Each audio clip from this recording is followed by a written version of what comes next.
Good afternoon, ladies and gentlemen, and welcome back to the channel. I'm Adam Wolf, and this is Final Fantasy XIV. Though not Fridays. We're doubling up on Sundays now, too, because Endwalker is quite the lengthy expansion, as they all are. So, we're going to be continuing on where we left off on Friday, which we barely did anything on Friday. We only got through the first 2 quests.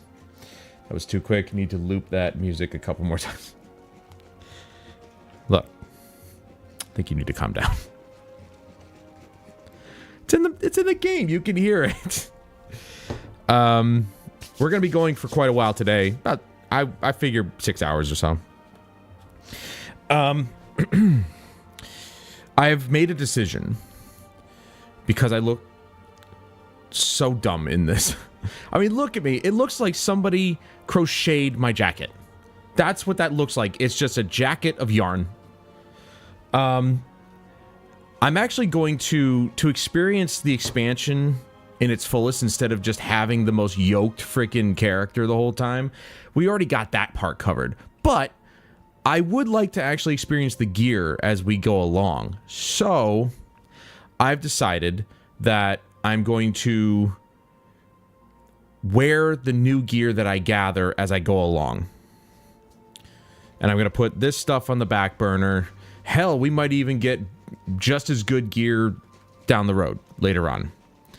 So, yeah, exactly. Quilted. That's a perfect example. Perfect adjective.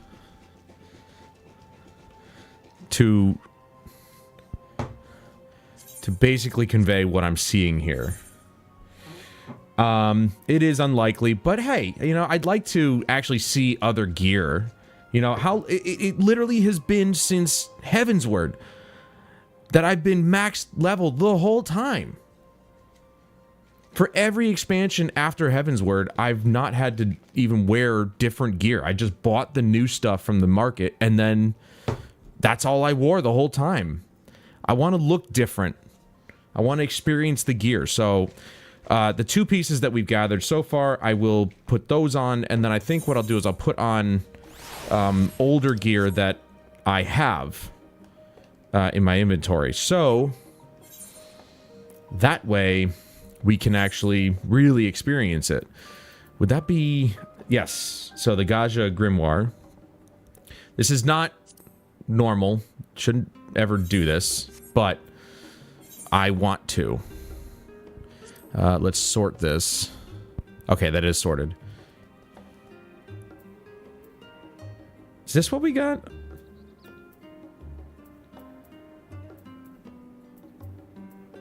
Okay, so I was wearing this before. This is something new. Oh, that's the mask. Yeah. Okay. Sort that. Nope, we're good. Dark hempen coat of casting. That was the other one we got. Look at that. That looks so much better, doesn't it? You can just use the glamour prisms to pop on the new stuff. No. See, I thought about that, and I'm like, I'm not doing that. That's the cheating way out. All right? I'm not doing that. I thought, oh, I'll just use a glamour, but I want to experience it, Huffman. That's why I said the word. I used the word experience. All right, so we've got this one's a little bit better.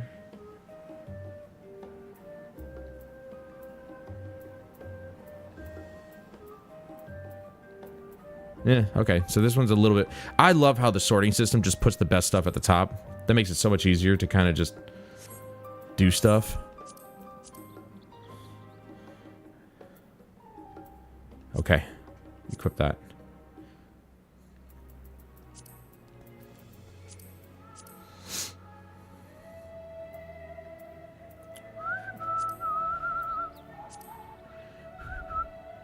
Wait, now there's a permanent sorting? Oh, no. Okay, that was just for that. All right.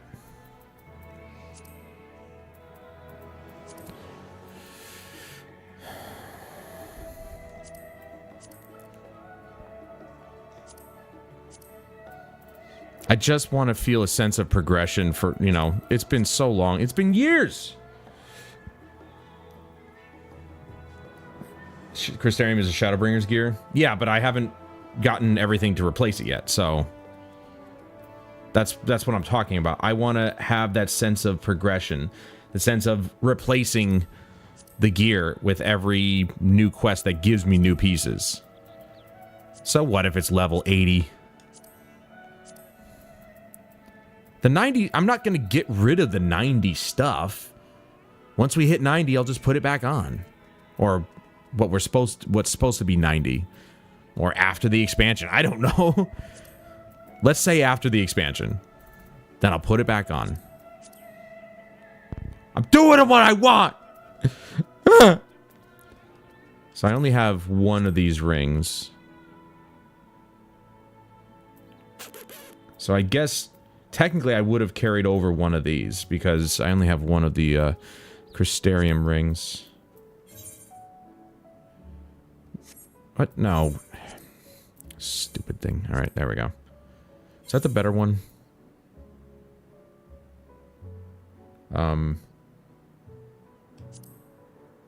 Comparison. There we go. Left ring. You know, I've never used the comparison feature. I don't know why I'm saying... Oh, is this the better one? They're the same freaking ring, you idiot. Okay. Look at that. I like that coat way better, though. Like, it's so nice. All right. Yeah. Again, this doesn't diminish my powers. It just makes it a little bit... I don't know. I just want to experience some sort of gear progression. Rather than just... I shouldn't have wasted all that money. I'm not going to lie. That was a lot of gil to get just the main pieces.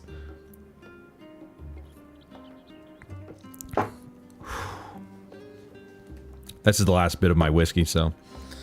I'm going to savor it. But I have water, and I have my G Fuel. So we're ready to go, baby! Okay. My directions were easy enough to follow, I hope. In any case, you stand now before the doors of Numenon, Sharlayan's grandest collection of books and tomes. Exactly. Pretty much. So you know what I'm talking about. This building is actually only an entrance, and one of many at that, for the archives of Numenon extend deep beneath the surface like the roots of a tree. The vast halls of the great Gubal library pale in comparison to Numenon's endless maze of subterranean chambers. Any citizen of Sharlayan is free to enter and pursue its shelves, or peruse its shelves. Well, most of its shelves. Only Archons are afforded access to certain restricted vaults. I've dispatched Ishtola and Raha to investigate those. Meanwhile, Alize and Alphino will help me continue my research through the stacks open to the general public. Your status presents more of a problem. As a non-citizen, you are only permitted to browse the first floor here at the entrance. Even so, there should be a number of books which touch upon Sharlayan history or foreign policy. Your task will be to find and study the relevant publications. I promise you a working knowledge of those subjects will make it far easier to spot the sort of clues we're looking for. Let us be about it then, shall we? I've added then, because I'm cool. I've told the others to meet us at the stone benches over there once we've found some promising tomes. Happy reading. Oh man, we have to read?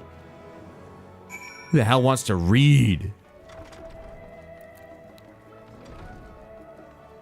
So, I tried Onslaught in Destiny 2 about an hour ago.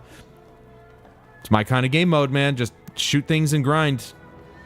It's about damn time. Now, if only the finals could come up with a PvE sort of thing, that'd be great. Read the book, yes. Brightly colored book. Long, long ago, on an island in the northern sea, there lived a Rogadin man by the name of Numkrep. Numkrep, I'm guessing is how you say that, was a student of astrology, and he divined that a flood of terrifying proportions would soon sweep over the lands of Eorzea. So it was that he built a gigantic ship, assembled a crew, and set sail for the imperiled realm. The flood arrived as foretold, and to their horror, The strangely churning waters drove the people towards the ocean. It was there, however, that Nunkrep's crew hauled them aboard his ark, but the danger had not passed. A towering wave approached, threatening to smash the vessel to pieces. With only moments to spare, Nunkrep... I hate these names sometimes. They are such a mouthful to pronounce. Wove a mighty spell of teleportation and shifted the entire ship to safety atop Abalathia's spine. Refugees from the surrounding regions huddled there alongside them, but it was not long before disputes over the dwindling supply of food led to violence and bloodshed. Saddened by the sight, Nunkrep gathered to him his crew and his grateful passengers and abandoned the ark to those reddened peaks. They journeyed to the coasts where they built a new ship, intent upon returning to the northern seas. They landed on the beach of an island and settled upon that very spot. That settlement prospered and grew, and in time it became the city of Sharlayan we live in to this day. Interesting. Red-covered book. What if I just said no? Would it just give me the book? Many years ago, on the banks of the Taliak in the Dravanian hinterlands, a Sharlayan colony once thrived. This settlement was originally established as a mere outpost to study the ethereal sea in the year 1311 of the 6th astral era. Scholars dispatched to Eorzea found the facilities wanting, and their demands encouraged a gradual expansion in structures and services. As rumors spread of the growing community of academics, the area was further inundated with Eorzean students, hoping to share in the renowned wisdom of the Sharlayans. 50 years later, the Forum passed a motion to recognize what had become a flourishing town as an official Sharlayan colony. Eorzean residents took to calling the colony itself Sharlayan, which led to no small amount of confusion when discussions turned to the subject of the motherland. In response, some Sharlayan inhabitants, if pressed for a name, would simply refer to it as Emporium. Following the Exodus, however, goblins and treasure hunters claimed for themselves a corner of the abandoned colony and gave it yet another name, Idleshire. Ooh. The following chapters go on to introduce the most prominent features of Idleshire. This book does not appear to contain additional information on the Forum or cover the history of the Sharlayan motherland in great detail. Oh, good. We're going to have so much to read.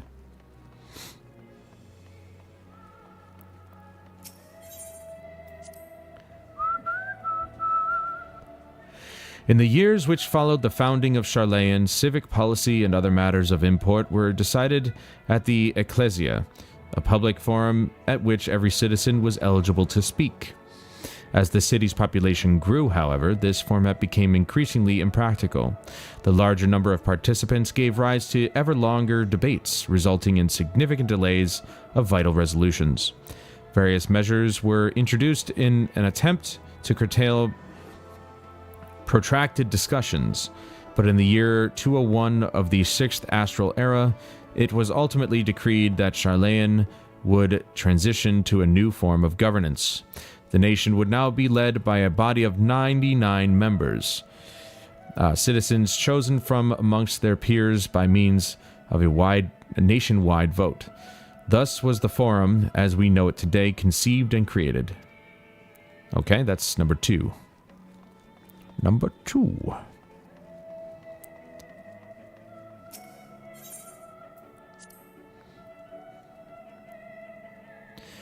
Have you ever gazed at the skies above and contemplated the mysteries contained therein? I speak not of shifting cloud patterns, but the vastness beyond, of the sun and the twinkling tapestry of the night. Some think the dome above us to be a finite space, yet amongst the leading thinkers of our age, one scholar's depiction of a boundless sea of stars has firmly taken root. Alas, this heavenly sea remains an unreachable, unknowable destination. There are few indeed who can explain in satisfactory detail why our own star is believed to revolve around the sun. It was the technologists of Alag who came closest to understanding the laws which governed that starry abyss. It was they who launched Dalamud and sought to expand beyond our earthbound existence. Having read of their ancient ambitions, I wonder, has your interest in this field of study waxed or waned? That's a good pun. What if I were to tell you that the eternal constellations were arranged differently in the distant past? that their positions continue to shift almost imperceptibly but measurably as we journey into the future. Would it shock you to learn that the stars drift further and further apart and may indeed do so forever? Are you eager to learn more? This book is, is on the wrong subject. Search for word. Yeah. Yeah, well, okay. But it's fun read. Forever 20 Summers. That doesn't sound anything like that.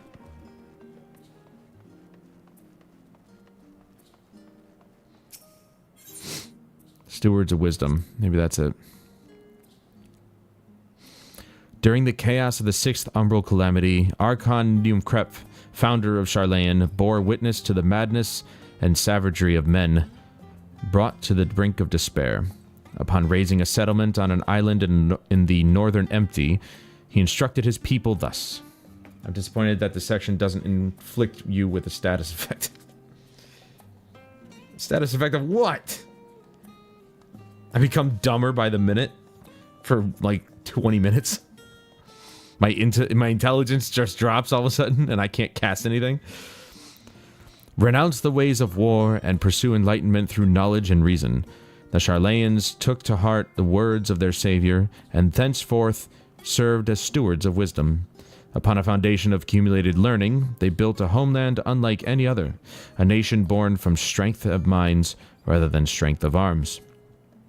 With knowledge of economics came shrewd trading. With knowledge of agriculture came bountiful crops. Engineering brought wells and sewers, ending squabbles over water. Wealth of expertise could be bartered for wealth in coin, and the more their wisdom spread throughout the world, the more mankind as a whole would thrive. And so it was that no matter the trials and tribulations, I feel like there should be a comma there, but anyway. And so it was that no matter the trials and tribulations of the age, the citizens of Sharlayan would live by their founders' teachings. For the sake of a better tomorrow, for the sake of a brighter star, they would eschew the tools of war, and with knowledge deliver the world. You have gained a fundamental understanding of Sharlayan history and the foundation of the forum. Head outside. Cool. No more book reading. We are done here.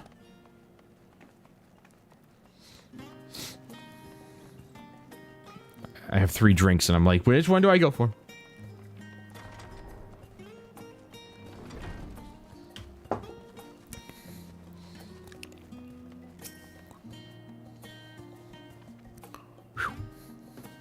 You've done it. Escape.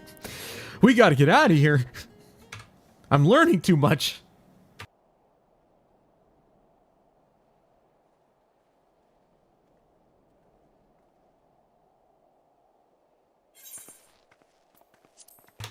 I think she said, how long have you been standing there? I don't remember. I thought this was going to be a voiced one. I wanted to make sure I'd borrowed at least a few promising volumes. Alphino and Kryl should also be along shortly. I was delayed in similar fashion. As far as I could see, no titles in the Archon stacks mentioned the final days specifically, so we have no choice but to start with the tangentially, I haven't seen that word spelled out before, tangentially relevant tomes, if they're even that. At present, the plan is to skim through as quickly as we dare and share our discoveries as we make them. It would have been nice to invite everyone to the estate, plenty of comfortable places to read, and a ready supply of hot tea. Oh, I was always quite fond of reading outside. But it's not about the little pleasures, is it? You miss your home. It's been difficult. After our arrival, we managed to speak with one of the family servants and ask how things were. It seems our dear father has instructed the staff that even if Alphino and I were to return to Sharlayan, we were not to be allowed across the threshold. Wow, he's a dick. Hey, what's up, Wox? Also forgot to say hello, Chris. A harsh measure indeed. I hope that our efforts to understand his position and that of the forum will perhaps lead to a reconciliation. We'll mend this rift one day, I'm certain of it. And what of you, Graha? Have you been to visit your family, or do they not live here in the city? Well, my situation is also somewhat complicated. I was raised in Sharlayan, yes, but I was born rather further away. In the southern reaches of Ilsabard, in fact. For generations, my people have dwelt in Corvos, the coastal region I can't read right now. The coastal region opposite the island of Thavnir. Or Thavnair. The Alligans founded a city in that fertile land and by ship brought in subjugated tribes of the Mikote to serve as laborers. So slaves. As a heads up, Walks, this is expansion plot. Damn. Alrighty, Walks. Thanks for dropping in. Of course, the massive earthquakes of the fourth Umbral Calamity brought an end to the Empire's reign, and when the fifth Calamity froze the seas solid, many of the tribes still living in Corvos braved the journey back to Eorzea. My ancestors, however, chose to remain that they might prevent the remnants of Allagan technology from being misused. Isn't Corvos under Garlean rule? For the past 50 years, yes. Some semblance of local culture remains, as is the case for most imperial provinces, but Garlemald renamed the region Locus Ammonaeus. Ammonus. When I was a boy, a nearby town came under the jurisdiction of an illustrious imperial family, the nobles of House Darnus. Oh, Darnus.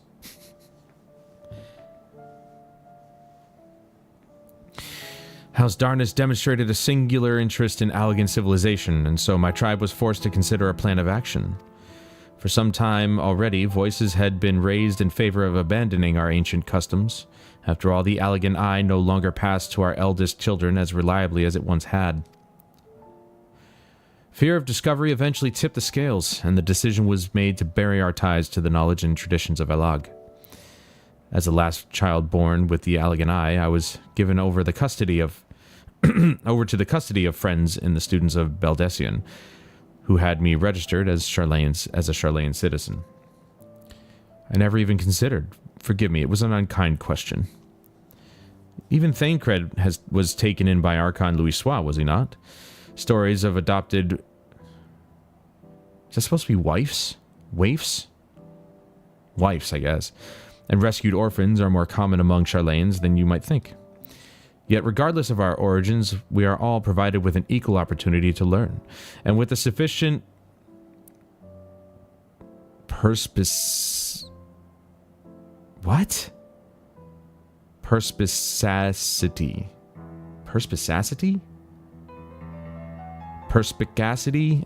Wow. You know, I feel like I should read the dictionary. We outsiders can even earn the vaunted title of Archon. 'Tis exactly why I have such love for this country, and why I wish it to remain a nation of which its citizens can be proud. Hear, hear.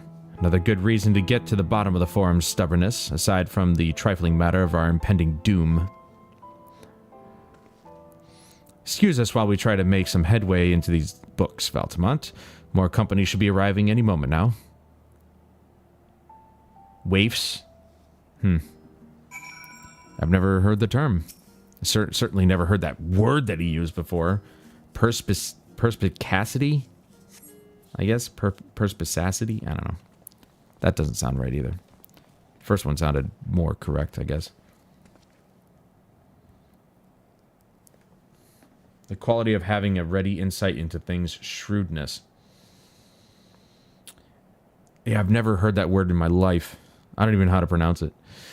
We've returned with our selections, although I must say the pickings were quite slim indeed. Mr. Skryl has already flicked through every history book devoted to disasters, and more than a few which barely made mention of them. As such, we will be looking into research papers on the Umbral Calamities, as well as articles written by prominent forum members. Perhaps their knowledge of the final days comes from an unexpected source. Speaking of which, might I ask you a few questions related to the final days? I'm the only one here who didn't witness the event of Amarat firsthand, and fear I may be overlooking critical details. 14 is good at learning you a new one. Yeah. They certainly think of all the words that Americans don't use anymore. My thanks. Now, where to begin? First things first, what kind of phenomena did the ancients encounter as the final days drew nigh? I have to freaking actually, like...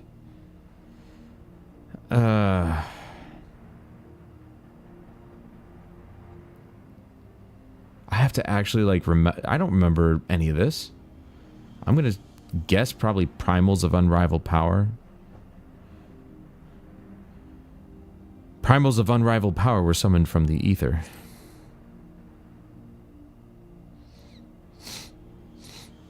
I believe Hydaelyn and Zodiac were summoned after the final days had arrived, quite deliberately, in fact. Yeah, see, I'm going to get this all wrong. It doesn't matter.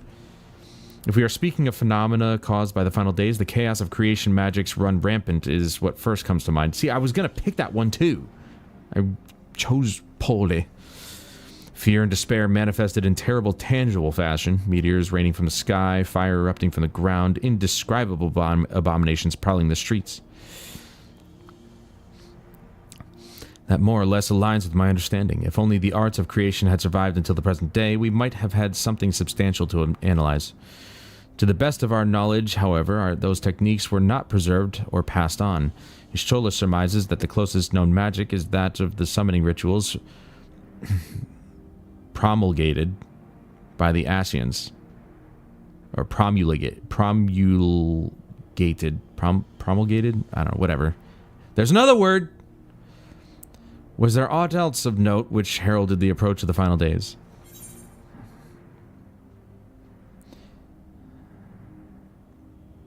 I'm just going to go to Alphino. Alphino, you can answer this one. I'm done guessing. I'm not going to bother. I don't know why she's asking me these questions. I don't know any of this. Because I'm an idiot.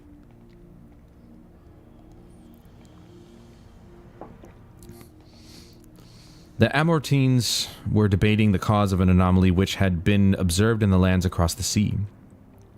By this fact alone, we can deduce that the final days occurred not all at once the world over, but rather had a point of origin from which it began to spread.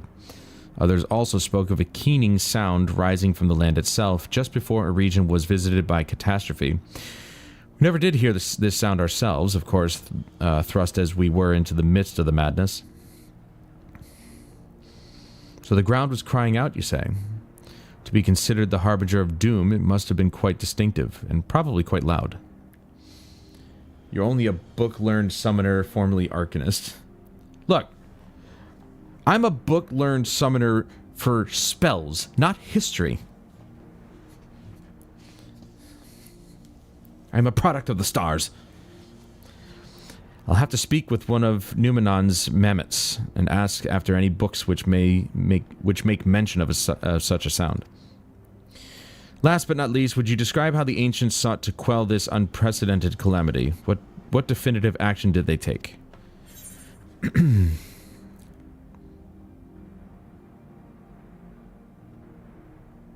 going to say this one. They knocked Dalamud from the sky.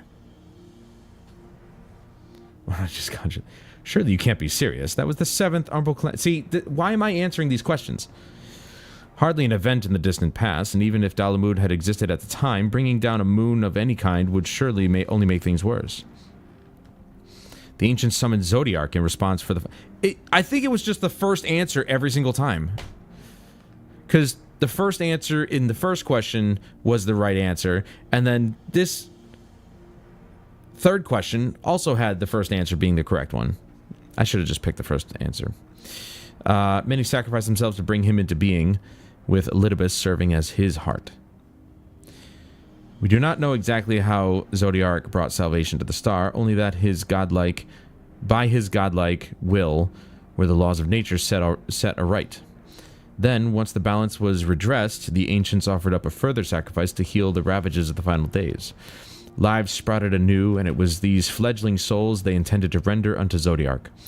A trade that would have allowed them to resurrect the shades of loved ones absorbed by the primal.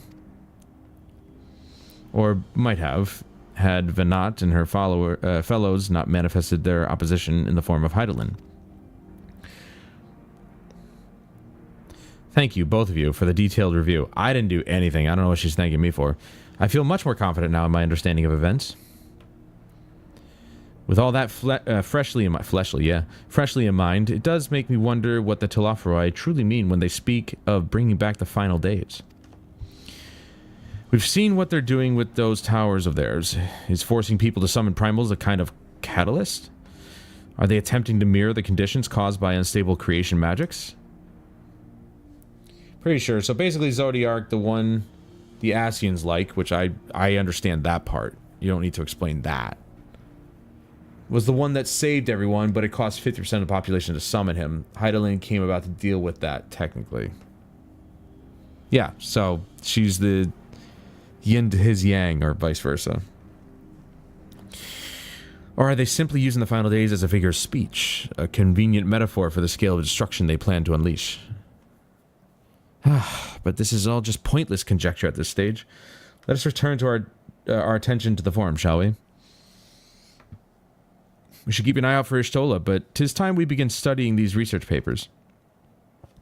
And let me guess, I'm gonna click one more time. I'm gonna have to read another cutscene. What a weird sentence that is, right? Read another cutscene.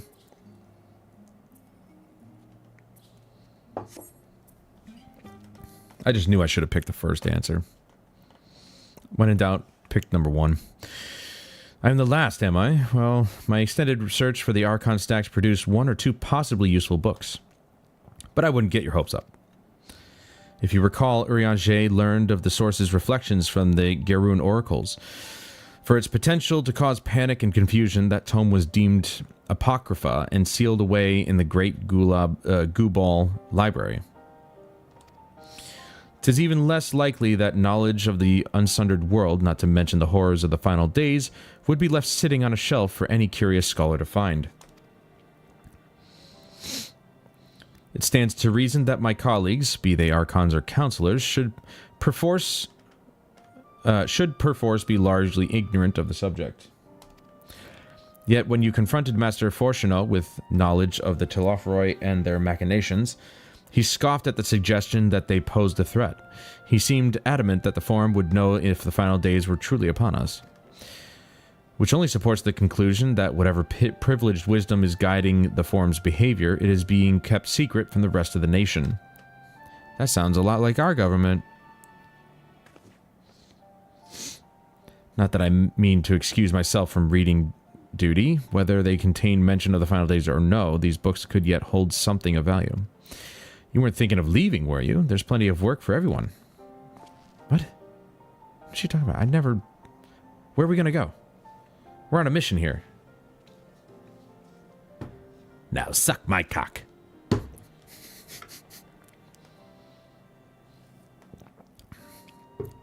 Tell me what movie that's from. You labor for what feels like an age as Y'shtola's research assistant. I'll be her everything assistant if she wants. Alright. Oh dear, you look exhausted. What about your studies? Were you able to find any books on the subjects I mentioned? Then the day was well spent. Should you wish to read them again, a mammoth of the reference desk will point you in the right direction.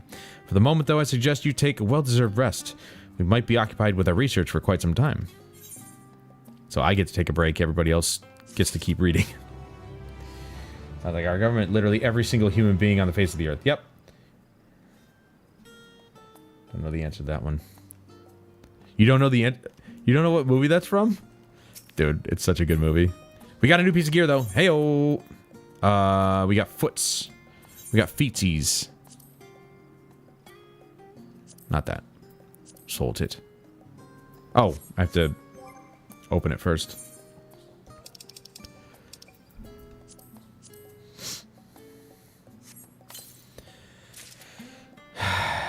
Gaja skin boots of casting.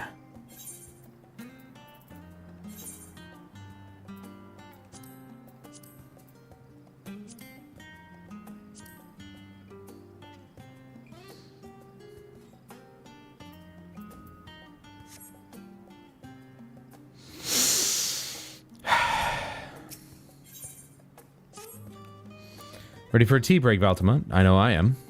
Honestly, my neck and shoulders are going to calcify if I don't stretch my legs and walk around for a bit. I feel the same way. You know the last stand down in the harbor, don't you? Come and meet me near the outside tables, and I'll treat you to their coffee. It's quite good. I thought you said you wanted tea. You liar. Need to open the present, Adam. You can't just go wearing the box wrapper and all. Why not? It's my box. I'll do what I want with it. Shove my feet into the box. Ah, comfy.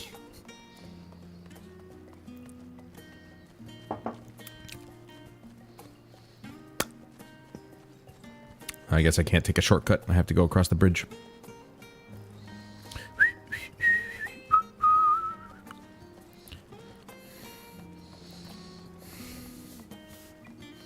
Man, I am poor. I'm just over 100. I'm just under 200,000. I used to have millions of gil. But, you know, I'm an idiot and spent hundreds of thousands on gear that I decided not to use. Because it looks tacky.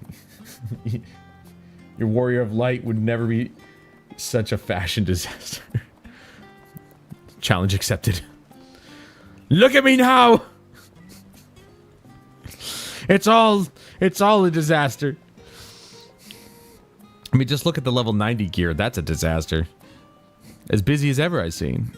How very Sharlayan that no other gourmet cafe has sprung up to compete for customers. Actually, this crowd gives me an idea. Before we place an order, why don't we ask a few questions and gauge the mood of the city? Who the hell does that? You go into a new city and you just start talking to people in the coffee shop. Just be like, hey, how are things? Any disasters around here? I'm interested to hear what the average citizen has to say about the Telophoroi. We might even learn something new. Worth a try, don't you think? No. Accompanying you, blah, blah, blah, blah, blah. I don't know why he keeps having to tell us that. What? What is it? Can a man not enjoy a moment of private respite? See? You don't just go up and talk to random people in the cafe. They're busy drinking their coffee. They don't want to be bothered. I knew it. If you're looking to share a table, then I respectfully request that you look elsewhere. Wow. You misunderstand, sir. We were simply wondering if you knew of the Telophoroi. These enemies of peace have promised an end to all we hold dear and... Wait, you're that House Levier girl, aren't you? And this man with you is obviously a foreigner. I'd heard you were disowned for helping outsiders indulge their barbaric whims, and here you are giving truth to the rumor. I'll thank you to leave me be. I've naught to say to the likes of you. Well, I must apologize. 'Twas foolish of me to expect an ounce of civility from one so enlightened. Come, Valtamont. Ooh, burn. She burned your ass, dude. Suck a butt.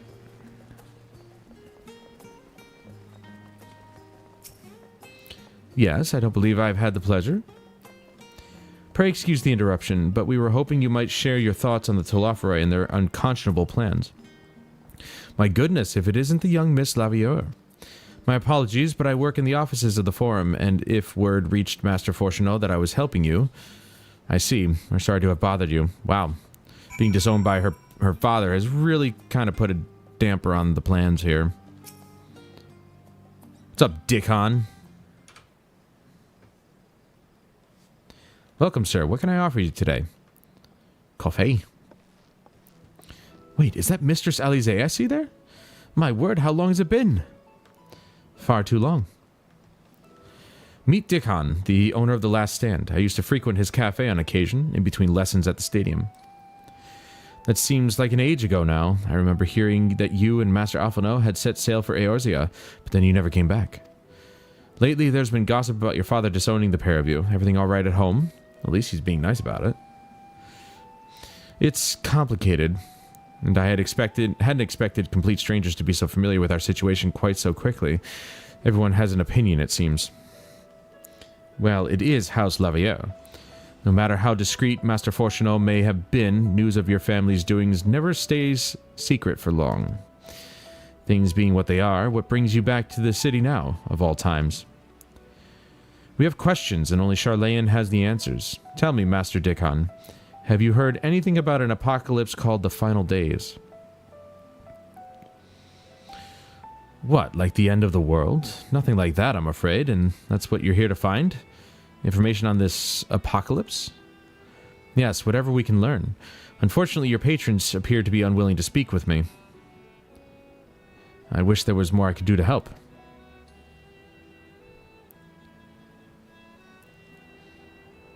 But maybe there is. You're a visitor to Sharlayan, aren't you?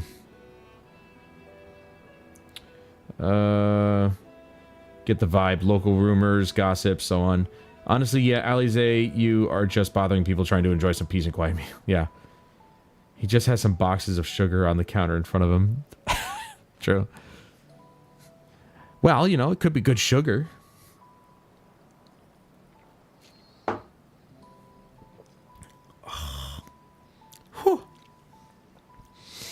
Then few will know your face. We should be able to pass you off as a server with none the wiser. We just finished preparing a few orders. Strike up some friendly conversation while you're setting down the food. You might just get the answers you're looking for. Not a bad idea. I hate to ask, but what do you think? Ha ha! That's what he did. Ha ha! I mean, yeah, it could be. He's very proud of them. It's front and center. Yeah, right? Right in front of him where people can see it. That's the spirit. Pay attention now, and I'll explain where each of these dishes needs to go. The tea set is for the chatty group sitting by the water's edge. The omelet is for one of our regulars, a Highlander by the name of Gisla. She's sitting at an outside table with a friend of hers. So tea by the water, omelet to Gisla. Behind them, you should see a Mikote gentleman. He ordered the oven-baked lobster. Oven-baked lobster? Holy crap. I wonder if that's even possible. Got all that? If you're not sure, just ask and I'll explain again. Good luck. Alright. I know that the tea goes to the people out by the water. Is that like... There's Gisla. So let's give Gisla the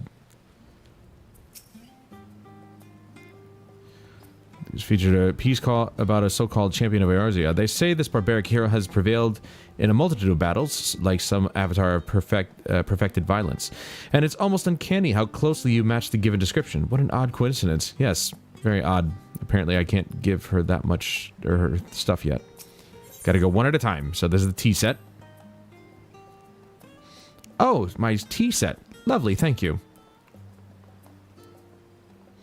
Tea, water edge, omelet, Gisla outside, and lobster Mikote behind. Dude, oven cooked lobster? Seriously, is that even possible?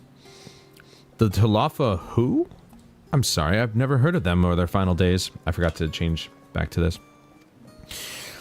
My friends and I are somewhat uninformed when it comes to current events. Now, if you wanted to hear about ritual arcane practices of the 6th Astral Era, common or esoteric, then I'd be happy to talk your ear off. Yeah, please don't. Your omelet, madam. I mean, it's all in order, so it doesn't even matter. It shows you have to go to the one table. You can only go to one table at a time, and it's from top to bottom, so that's easy enough.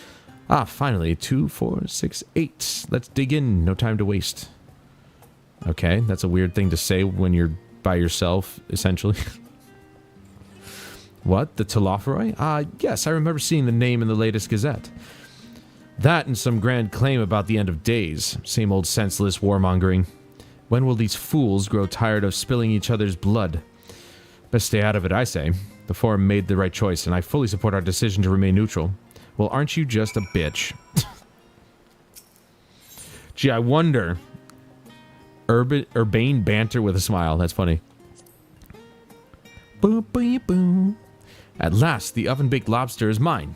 You have no idea how long I've scrimped and saved and suffered to avoid this heavenly dish. Afford. It's not avoid. It's decent. I've probably baked lobster more than smoked. I didn't know you could actually bake a lobster in the oven. I thought they were always boiled. Or steamed. The final days? This is the first I've heard of it. Although that would explain why my friend has been rushed off his feet. It must be a busy time to be a gleaner. You don't know what a gleaner is? They're collectors of a sort. Travel the world procuring things that we haven't got here in Sharlayan. Priceless books, unusual live specimens, and so forth. So named for those folks who trail after the reapers in the fields, picking up every grain which was missed. Aye, by all accounts, gleaning is a most meticulous and demanding profession. If these Telophoroi make good on their audacious threats, then many uncatalogued rarities could be lost forever. Why else would the gleaners be buzzing about in such a frenzy? Watch the harbor and you'll see what I mean. They're carting loads in from the docks all day. It's never been this hectic before, not like this. I mean, if the world's gonna end, who gives a crap about all the stuff that's gonna be lost? The whole world is gonna be lost. And presumably nobody will survive. Any trouble with the customers? Were you able to get anyone talking? No. Also, that guy is a Tia. What a loser. I mean, he just said it took him a long time to scrape together money just to have a lobster dinner.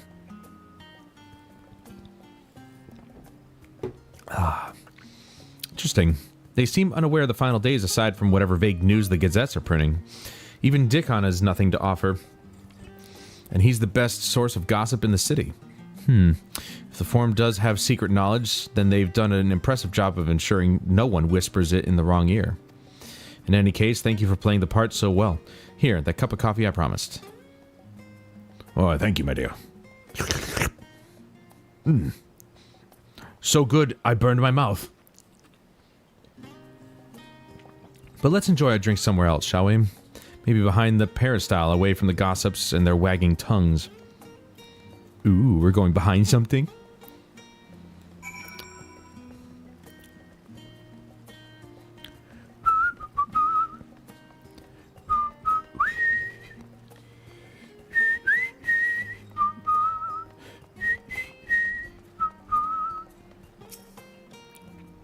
Who would have their coffee over here? We're just standing out in the open. Yes, this should do nicely, out of the wind and out of sight. She's gonna tell me a secret, isn't she?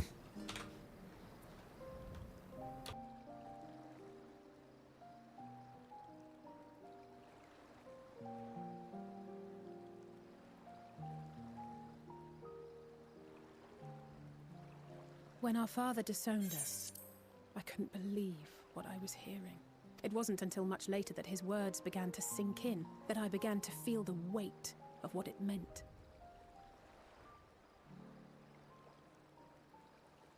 Do you remember when the decision was made to come to Sharlayan? Grahas said that the Forum was determined to keep us in the dark, and that Father's venomous performance was part of that strategy, to keep us at arm's length. Perhaps it was. Father argued with Grandfather on many occasions, but never with such dismissive contempt. And when he demanded what justifies the sacrifices we make in war, I honestly didn't know what to say. Neither did Alpha know, I know, but never for one moment did I believe we had made the wrong choice. So all I could do was fume silently. It was only afterwards that I realized how childish I had been. How being stubborn and self-righteous must run in the family. If I could have just mustered a civil response, then things might have turned out differently.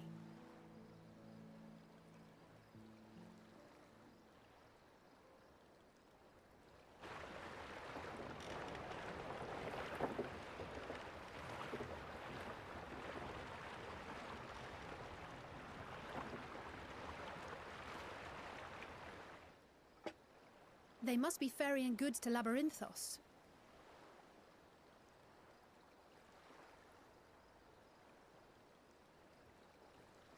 A vast complex beneath the island.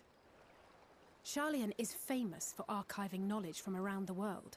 Well, that knowledge is not preserved exclusively in dusty tomes and desiccated samples. Our living library, comprised of all manner of flora and fauna, is housed and studied within that underground facility. Still, that did seem to be an unusually large shipment. When I lived here, it was rare to even see such cargo transported by boat.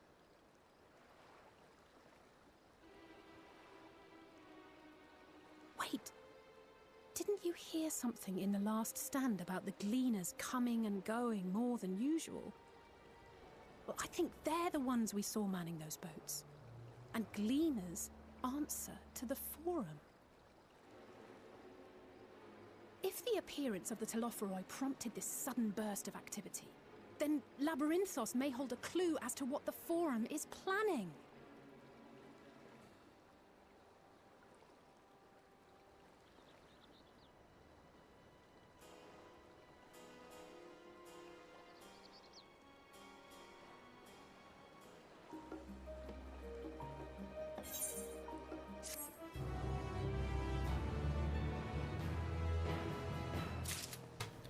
I need to, I'm not gonna lie, I'm probably gonna do some of the side quests as well as like do the dailies for from the duty finder to get some extra cash into my pocket, because like do you see that one I get 12,000 and so on and so forth, you know.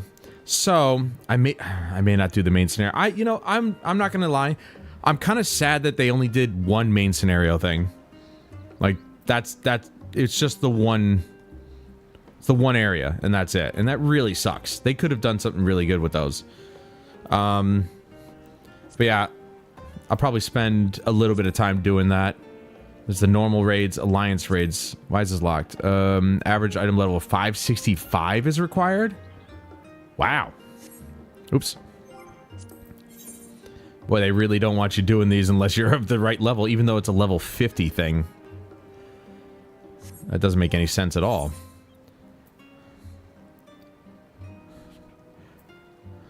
500, 500, yeah, okay. As far as PvP, like I said, I really like PvP, but I gotta go back to the island. Let's see if it should be on here, right? There's only the one place you can go to actually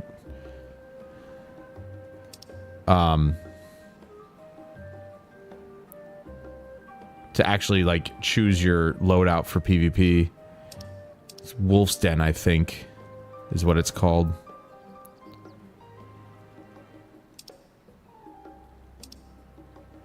That's history. No.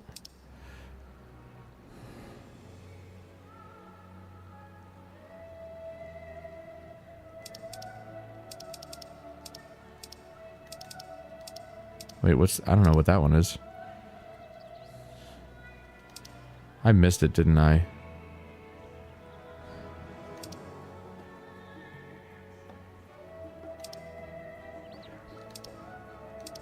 Oh, there it is. Wolf's Den Pier. There it is.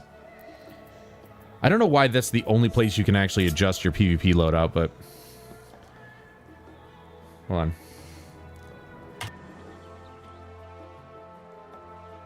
Okay, there we go. Yeah, to, you know, kind of break up the story a little bit, kind of do other things, so on and so forth. Instead of just sitting here reading and listening to cutscenes, although I do love that, I doubt there's going to be a whole lot of combat going on. Look at all that wasted XP. We should tell the others what we've learned about the Gleaners. Go on ahead to Numenon and I'll join you in a moment. Master Dickon will want his cups back. Yeah, he's really trustworthy of random people on the street to bring his china back. I think I grabbed this one, right? Yep. I'm missing 3.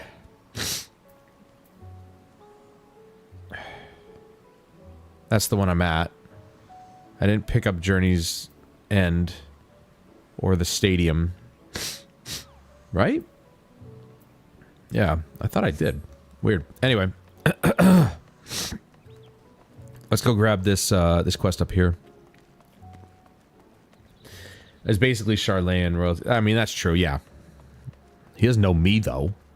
I could have easily just stolen that cup or broke it.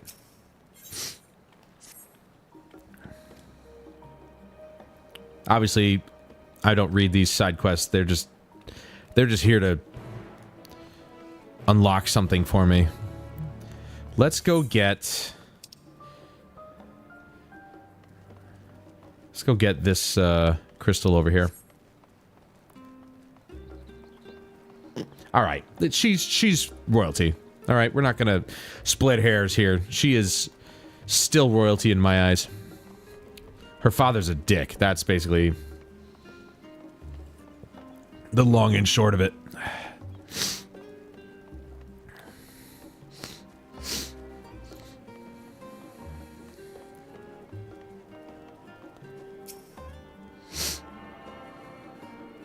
And then we're going back to the stadium, so I'll grab that one while I get out when I get over there. And I'll finish up the Ethernet.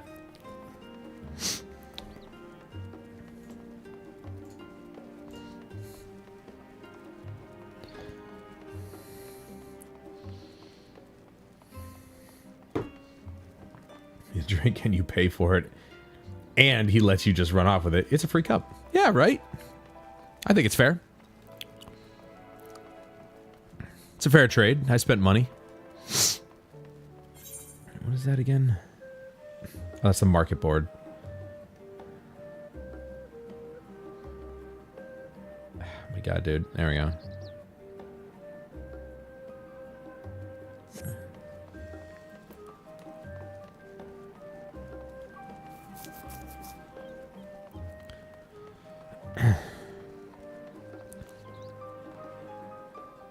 Abelard. It's the name of that dog in the very first episode. First episode? Yeah, first episode of Archer. You guys probably don't know what I'm talking about. Guild ship hunt board?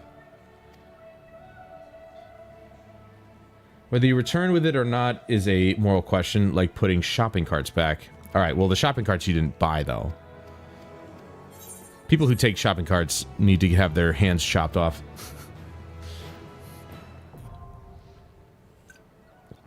Oh, there you go. You're not permitted to take bills for junior marks from guild ship hunt boards in Old Sharlayan and Razatan. Defeat the monsters described on the bills and you'll be rewarded with tokens that can be exchanged for exclusive items. To exchange tokens for exclusive items, speak with either... Not going to pronounce that. In Old Sharlayan or Wilmetta in Razatan. New quests and associate marks will become available from Northoda in Old Sharlayan upon reaching level 83.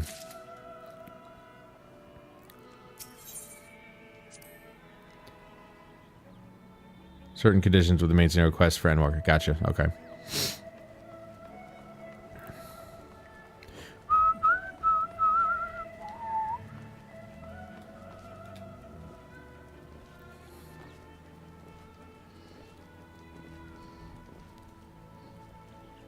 Can you imagine that if they had that technology built into shopping carts? If you even so much as take it outside of the boundaries of the parking lot that the grocery store is in, you're holding the shopping cart and little saw blades just come in and chop your hands off.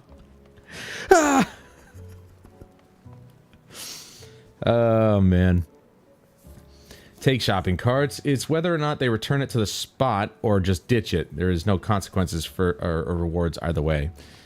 Good test of character. Yeah, no, those people are, no matter who they are or what they are or how they leave it, they're dickheads.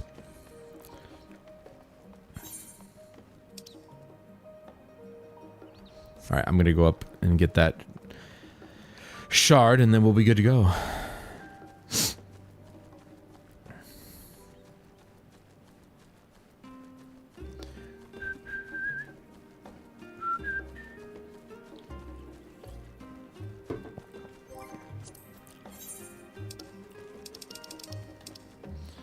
Yeah, it's been a while since I've actually done PvP. I actually do enjoy it, even if I don't really understand it. I do enjoy doing it because it's strangely enough, for me, it's fun in this game. Whereas in something like World of Warcraft, it wasn't very fun because in World of Warcraft, let's say you did the Battlegrounds, you literally could get spawn camped, and it's just like, this is stupid. It was the dumbest garbage, and it was always a freaking rogue just spawn trapping you. In this, I've played it a few times. Not once did I ever feel like I was ever spawn trapped. We never got to that point. There's just so much going on, I don't think people would actually be able to do it. Could be wrong, though.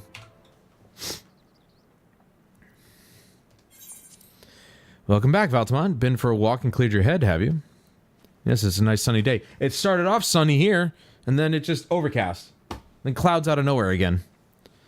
Disappointed. I wanted it to be sunny outside. Not exactly. We did some impromptu investigation and turned up information on the Gleaners.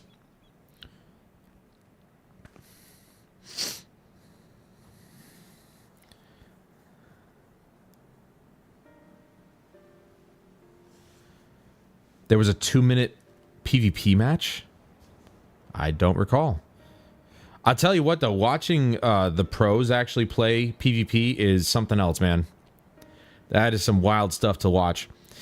It makes sense. The Gleaners take their requests directly from institutions and bureaucrats, but as you say, they ultimately answer to the forum. A sudden and significant increase in Gleaner traffic and in cargo. It certainly gives the impression of an overarching plan being put into motion. Let us see what theory we can build from the facts. As Ishtola observed earlier, Numenon's archives appear to contain no information concerning the final days. Coupled with what Valtamont and Alize learned at the last stand, we can be reasonably sure that most Sharlayans know nothing of that particular period of ancient history.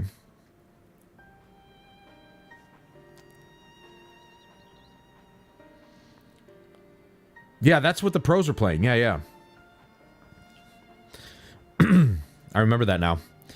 Yet my father and his colleagues are not only familiar with the final days, but are also somehow certain that the destruction being perpetrated by the Telophoroi is wholly unlike these apocalyptic events. Moreover, the Forum claims to be so occupied by a duty of such pressing importance that they saw fit to unanimously deny Eorzea's request for aid. And now the Gleaners, official agents of the state, have been mobilized on an unprecedented scale. I do not think it a stretch to conclude that the Gleaners' recent activities are in service to the Forum's secretive ends. Oh, crystalline conflict. Yeah. That was like a whole thing. Like they had banners of it all over the launcher and everything. In which case, our next course of action seems obvious. We visit Labyrinthos and assess the situation ourselves. And if we're lucky, the Gleaners will be far more receptive to our questions.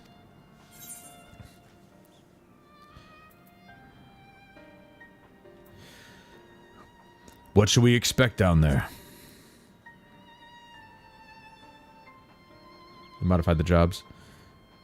Yeah, I mean, that's why I said with the Wolves Den, it's the only place you can adjust your loadout because it's different. Playing PvP in this game is very different. Oh, I would hate to spoil the surprise. Now, Kryl, you know what we say about surprises. I love them. As for myself, there are a few more subjects I should like to research. I may join you later, but feel free to leave behind your borrowed books and be on your way. I'll see to it that each is returned in its proper place, or to its proper place. That would be a great help. Thank you, Raha.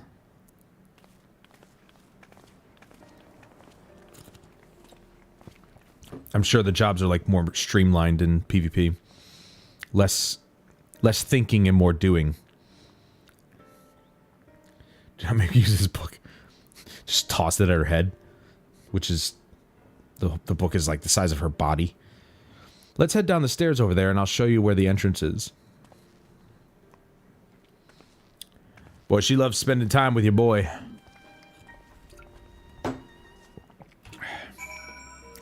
She's too young to be in love.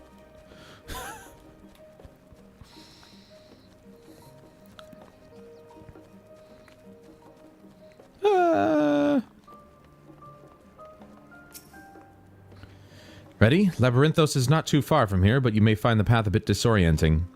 I'll take the lead, so stay close. Yeah. Not gonna be that hard to follow her if she doesn't, like, somehow sprint faster than me. Really? She's gonna walk this one? Are you kidding? Oh boy.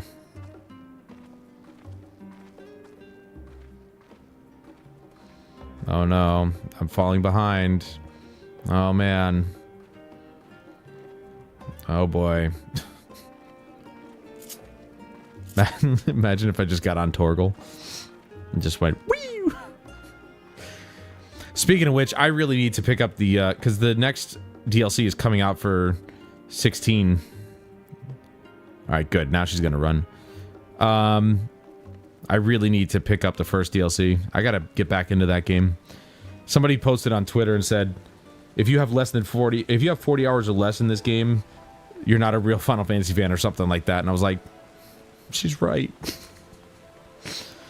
I really should just like, I should have been like on that game.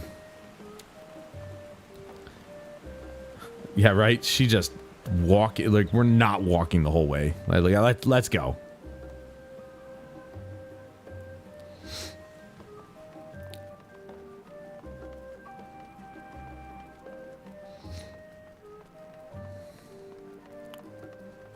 I do find it strange that they added these types of escort missions into the game. So stop stopping and go. We're at the rostra. It's not far now. You could just say that while we're running.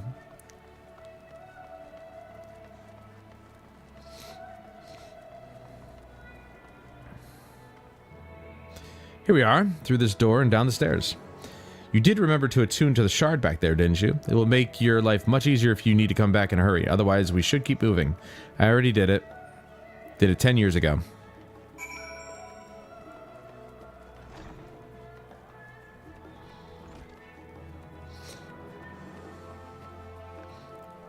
After we're done, after we finish this part of the quest line, I'll take a break and do a duty finder. Let's grab the Chocobo Keep, even though we don't use the Chocobo ever. Well met, traveler. Might I interest you in a Chocobo Porter? Do not tell me this is your first visit to the shop. I shall update my register with your name so that you may access this location in the future. Boom. Done. I'm genuinely curious who the hell uses the Chocobo Keep? Who uses the in-game, like, traveling system? I haven't done it in years, it feels like. So, I don't know. Damn it. This place sucks.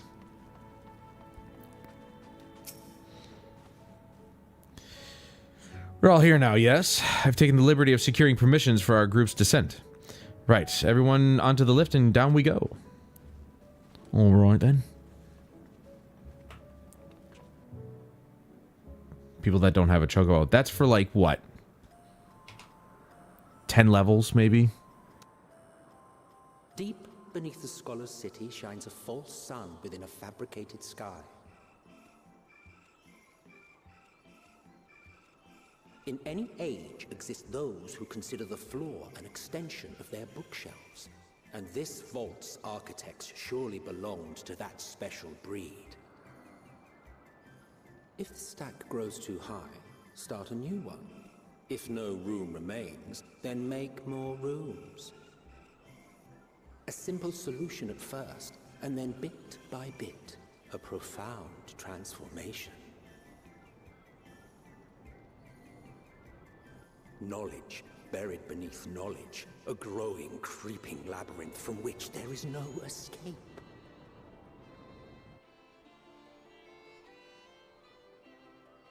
Why is that guy speaking as though this place is like just a nightmare?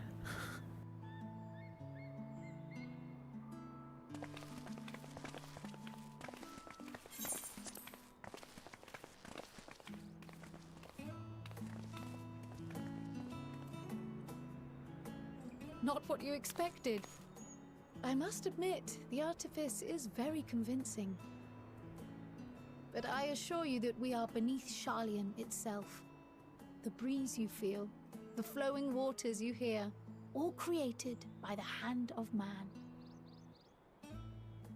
The island is volcanic, you see, and once upon a time this great hollow must have been a reservoir for magma. It was discovered some 400 years ago, at which point it was repurposed as a storage facility for scrolls and samples and such. Renovations have continued, with nigh on no interruption to this day, with the lower levels still undergoing expansion. Aren't those people gleaners?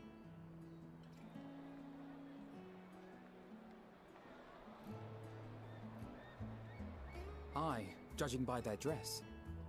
They are said to work alone as a rule, but 'twould seem that rule is being enthusiastically broken today. It may be as you suspected, that they are engaged in a task apart from the norm.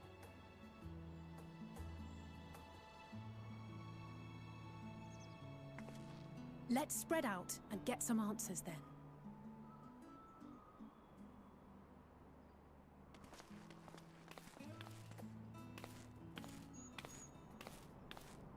Ugh.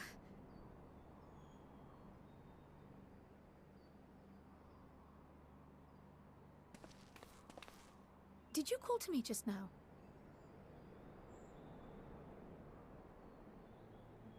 No. How odd.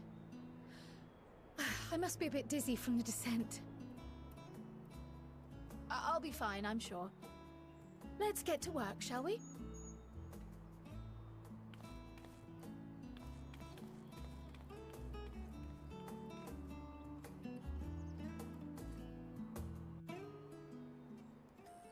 Has anybody ever really thought that maybe some of these characters are just schizophrenic? They hear voices in their heads all the time. I mean, somebody's got to be crazy, right? Can't forget, Kral also has the echo, so she gets the protagonist's headaches too. They're all just insane, really. They all have psychosis. So, you know, they should be hanging out with the likes of Senua. You're here to help or give me more headaches, because you don't have the look of a gleaner, and I'm in no mood for idle chatter. One of my colleagues was so exhausted, he took a tumble and crashed into a pile of crates. Now I have a pack of marmots running loose. You're exchanged with and taught you about the exhausted gleaners, right?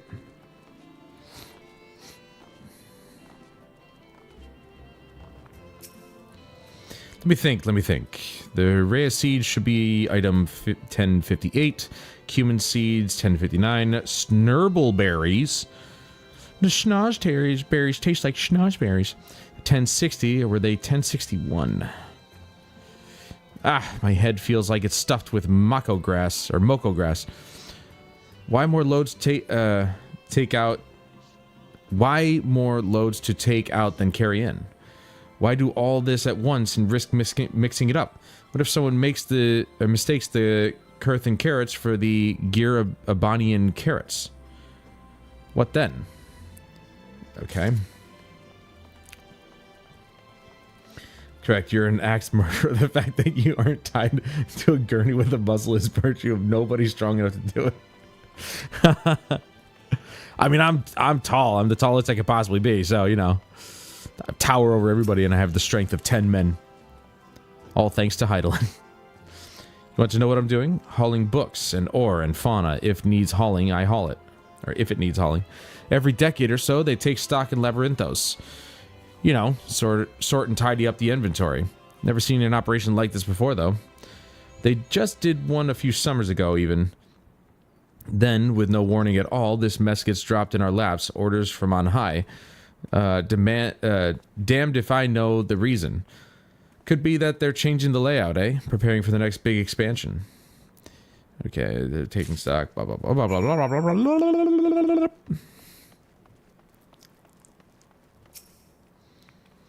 Any luck, Valtima? What tales did the gleaners have to tell?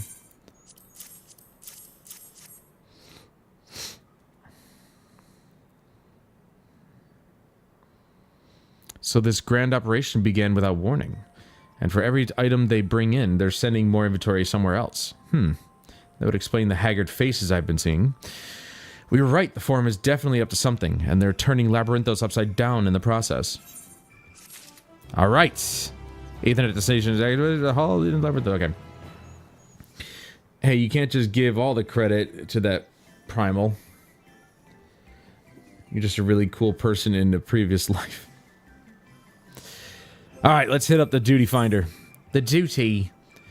Let me see what I would need here. Parties not met. Participating parties. 2 5-player parties. Oh, those are custom matches. Okay. And then you got frontline here. Due to revisions being made to the PvP system, this duty is temporarily unavailable. They're revising the PvP system? For what? Duty changes every day at 11 a.m.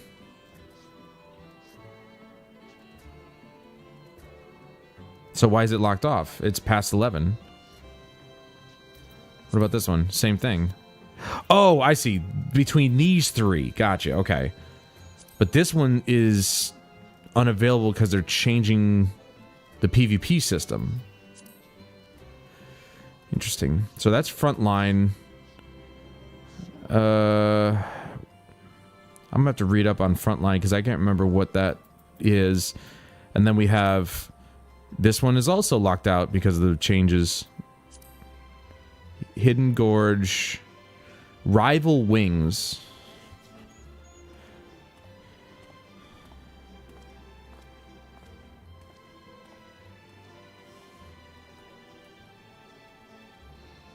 Meal benefits disabled. Cannot select with other duties. Huh. I've never even heard of Rival Wings, and it looks like the crystalline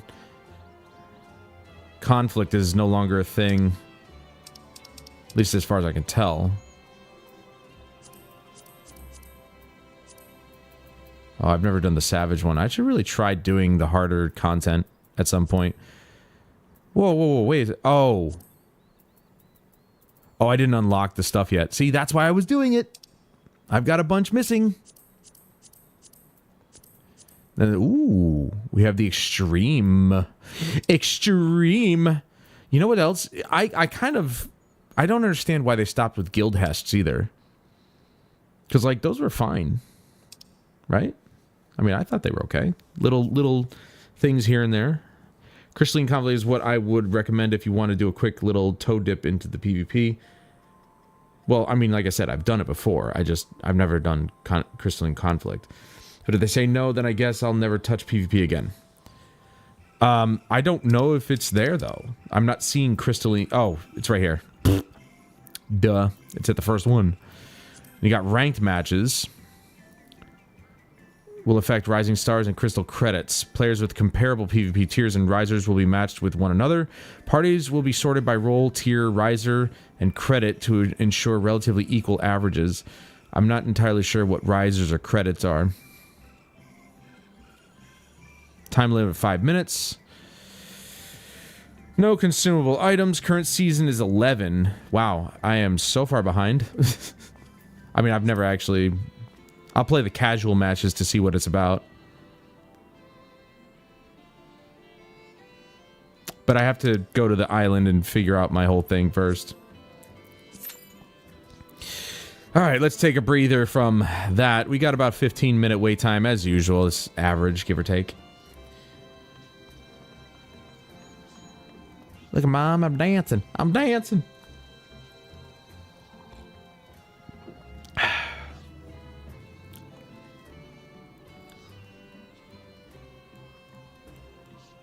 Boom, boom, boom, boom.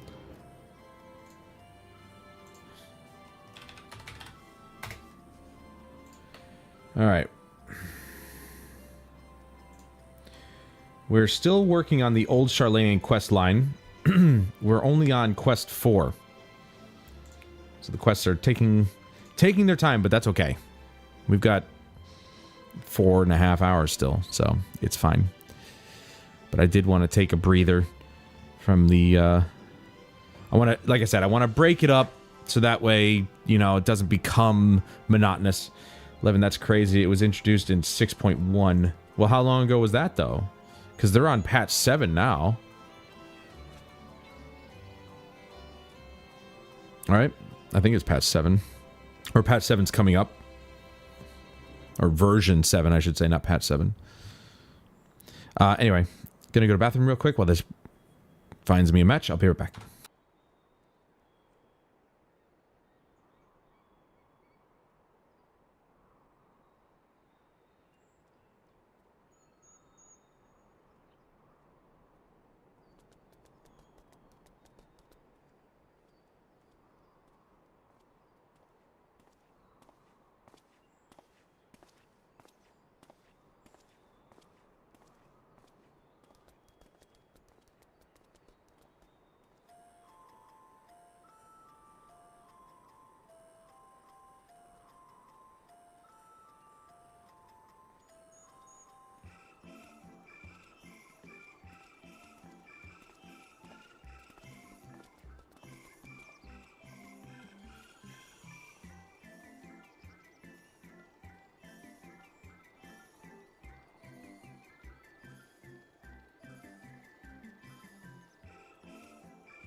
All right.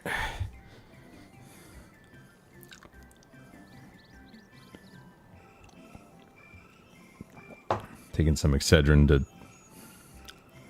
quell the pain. Oh, man. Yeah, my leg is bothering me.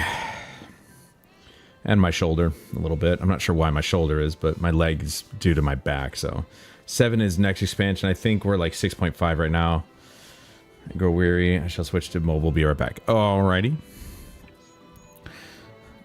Dude, the average wait time was just 13 minutes. Now it's 16. Damn it. That's fine. It's alright. I get to kind of look at things here, and I forgot I had a saddlebag. Wow, I got all this crap in there too? Damn, I got a lot of like crafting materials that I just haven't done anything with yet. This is all the mounts that I have. I only have, after 10 years, I only have 15 mounts. What the hell's wrong with me?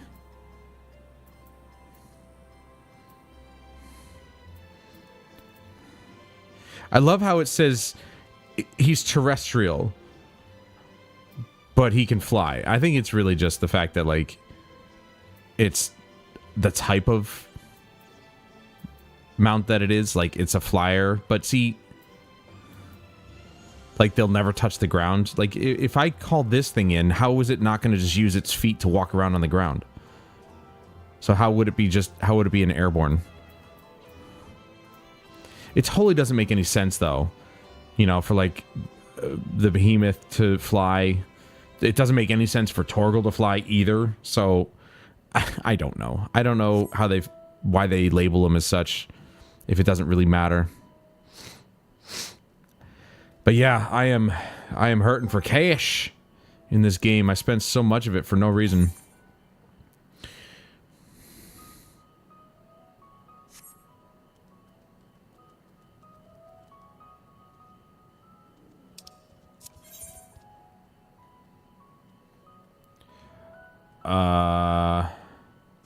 Can I go that way?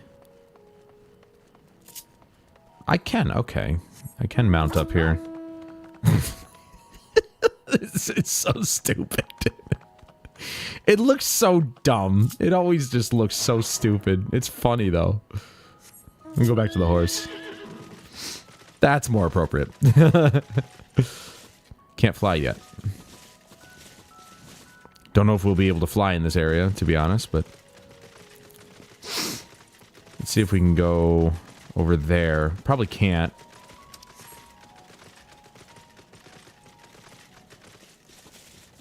I mean, I should be able to see it from here. Right? It's over... well, it's over that way, I suppose. Oh, there it is. Is that it? Or is that one of the other lights? Nope, that's it. Hey-oh. Let's go attune.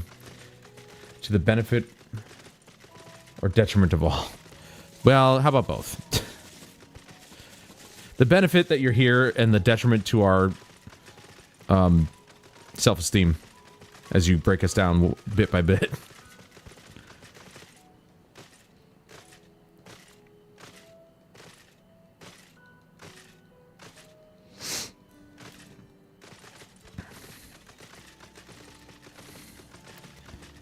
Figured I'd attune myself to at least one of these crystals.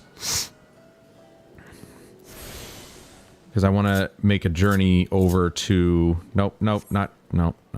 This right here. To the Wolves Den Pier. I want to take a look at my PvP build. Or take a look and see how to do it. Well, look at this. Duty involves battle fought against other players rather than in-game creatures and incorporates an independent battle system with its own set of unique rules. So they are completely overhauling the PvP, or changing it, as it said. Interesting. Final Fantasy XIV offers several different varieties of PvP, from ranked matches to casual training for anywhere from 2 to 72 participants. There's 72 people in the bigger battles? I didn't know that. Alright, so... As you can see, my PvP set... What? This stuff is already over here? Wow, okay. Look at all that. See, I had my bar set, and now it's just gone. I told you, man. I had it all set. They completely, like, they completely reset everything. Hell, I don't even remember this place. All right, so PvP profile. There we go. Crystalline Conflict. Which one have I played? I played Frontline. That's the one that I played. 7 campaigns, came in first 4 times. Rival Wings, haven't played that yet. You got Quick Chat. Okay, so my job is Ruin 3. We got Crimson Cyclone. Rushes forward and delivers a fire attack with a potency of 8,000 to target and all enemies nearby it. Cannot be executed while bound. This action does not share a recast timer with any other actions. Slipstream deals wind damage with a potency of 8,000, target and all enemies nearby. Creates a slipstream centered around target, dealing damage to any enemies who enter. Enemies stand within 5 yalms of the storm's eye, take no damage. Potency of 4,000. Additional effect increases movement speed of party members. So all my stuff is really just AoE? Yeah, no, I mean, that's why I said I don't know if there are Aether Currents around there, but I assume there probably will be. Creates a barrier around self or target party member that reduces damage taken by 20% and absorbs equivalent to heal of 10,000 potency. Earth damage. All right, so we got fire, wind, earth. Then there's Fester. Deals unaspected damage with potency of 4,000. Potency increases up to 8,000 as the target's HP decreases, reaching maximum value when the target has 50% HP or less.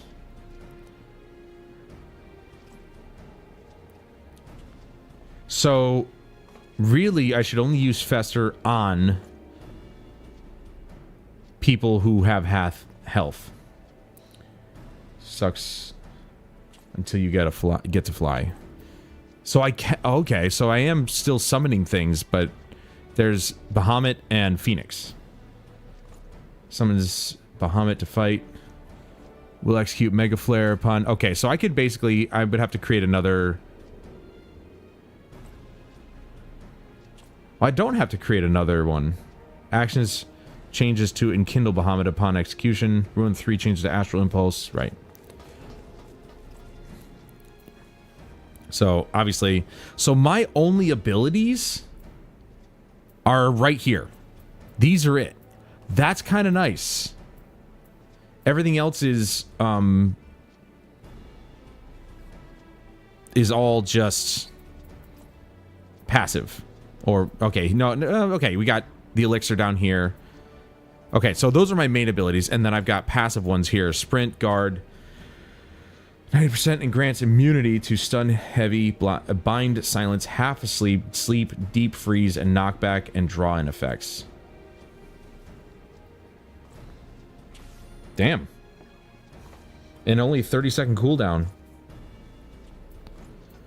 That's it. So we got the elixir, recuperate, restores own HP, cure potency of 15,000, and only a recast of 1 second. May enjoy it more than I did. Yeah, they tweaked all the jobs for PvP specifically, or CC specifically. Really fresh experience. I mean, it will be for me. Look at my palette. It was completely filled with abilities. Now it's just going to be a couple of things, and that's it. I'm good with that. Removes stun, heavy, bind, silence, half asleep, sleep, and deep freeze. Grants resilience. Resilience effect. Nullifies status afflictions that can be removed by purify. Can be used even when under the effect of certain status afflictions. Sprint, and then you got the elixir. Ah! Jeez, scared the crap out of me. Wow. They really simplified PvP. I'm literally gonna be holding what? Maybe one trigger. I could have all my abilities on the R trigger. I won't do that. I think I'll just split between the left and right triggers, but I might actually, that might make PvP a lot more fun, dude. Genuinely. I'm actually really excited to try it out. Alright, is he just gonna pull that? That's fine? Okay, good.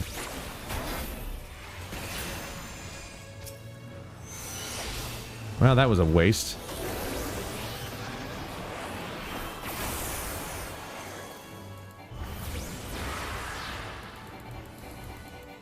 I knew it, too. I knew he was gonna pull.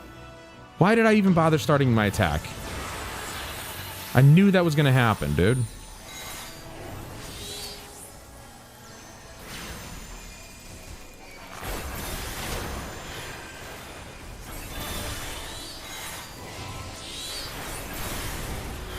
At least I'm top damage.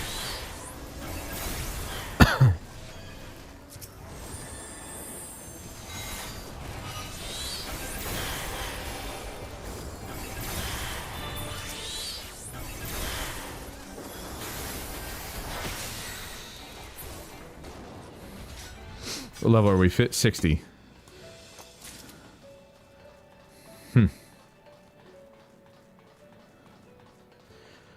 Do you play PvP, Huff? Like, on a regular basis, or you just kind of dabble it every once in a while? Also, isn't there... There's PvP-specific gear, isn't there? No, don't touch me! Stop it! Alright, I'll just wait till the tank maybe takes it off me? I don't know. Can I just... There we go.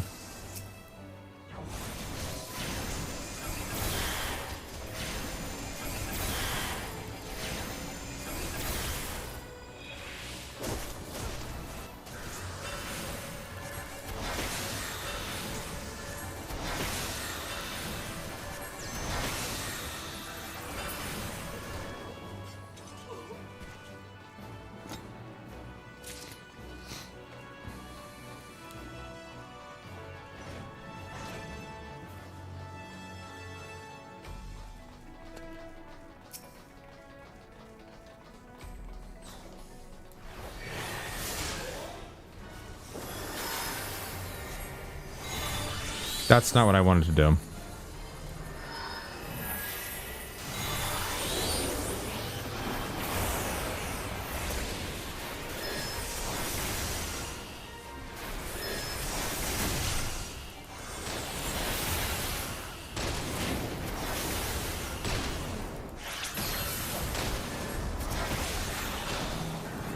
He's just gonna interrupt my shots. There we go. Douchebag. Ow. Boy, they're really on my case today. What the hell?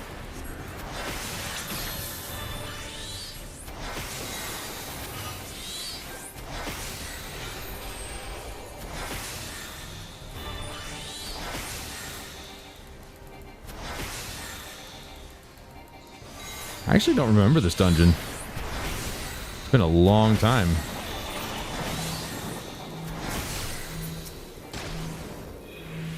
Again with this.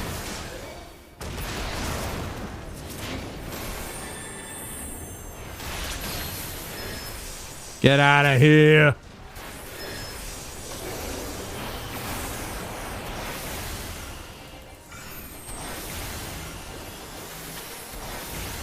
I've done nothing with it before since Crystalline Conflict's introduction, including Watch, but CC is neat, especially because it's not prolonged frustrating matches.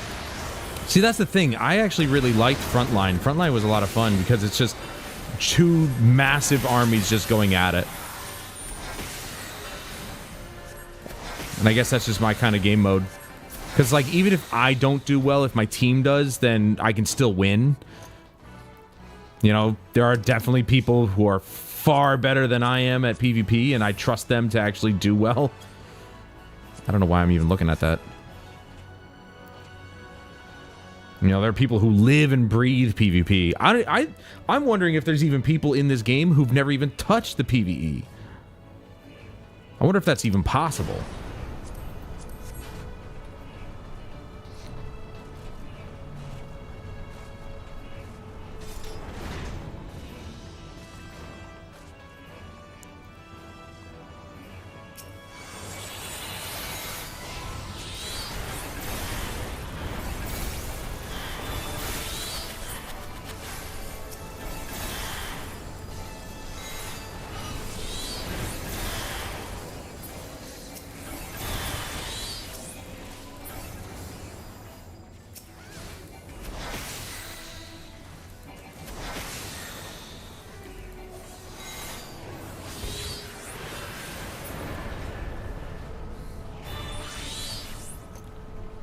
See, I like that for something like Battlefield or Battlefront, not for something like MMOs or MOBAs. I guess it's my aversion to, well, my experience, I should say, with World of Warcraft PvP that I'm kind of like not okay. I mean, those do involve big groups. Maybe not that big, but big enough. But, you know, you're more likely to get into a scrap in a small group in in World of Warcraft PvP than in Final Fantasy. But maybe it's because of World of Warcraft that I just don't like the small group stuff because I'm not good at it.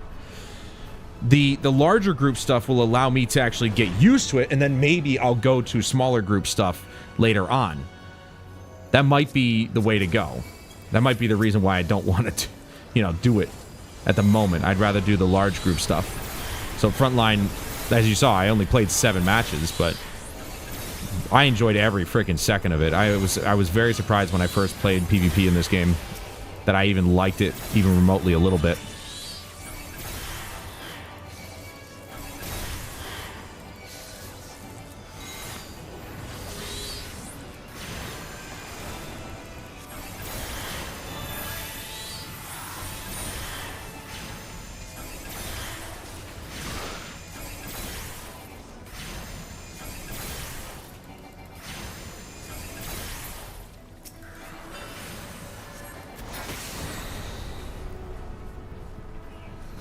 Who's your own? It really does come down to what people dig.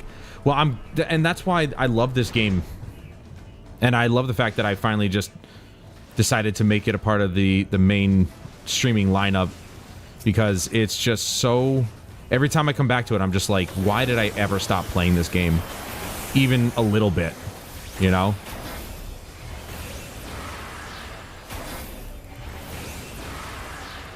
This should have been like my main game when it came to live service, even though this isn't technically a live service.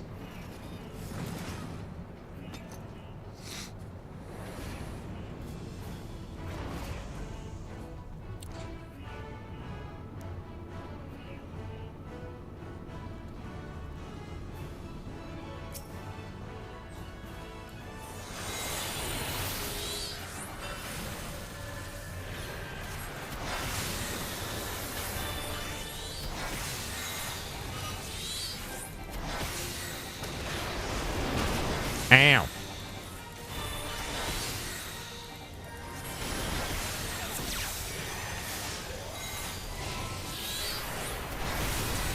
Ah! It's a good thing I had a barrier on. Ah, I'm stunned.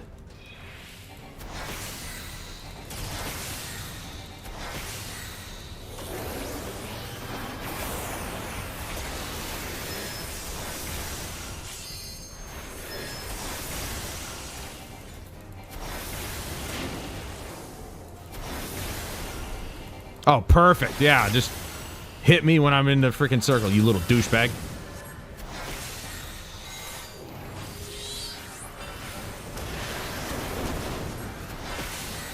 What I meant to say was when I'm avoiding getting hit.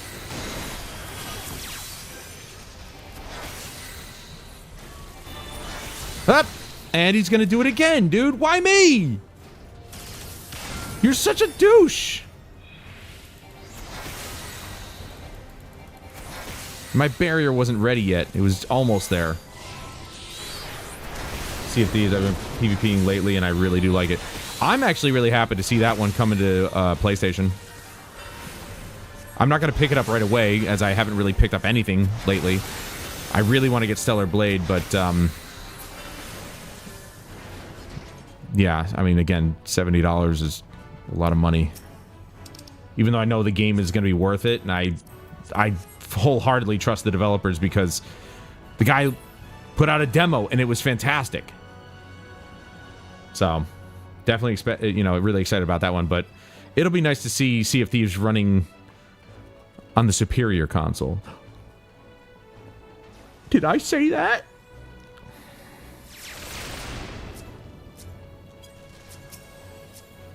Can I just, there we go.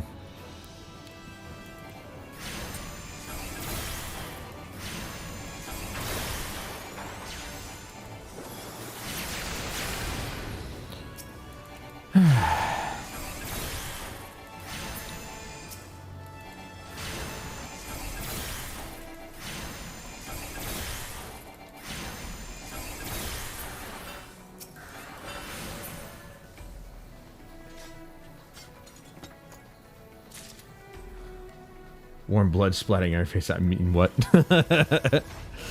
Huffman, you have something to tell us. Wind in your sails and the wheel in your hand.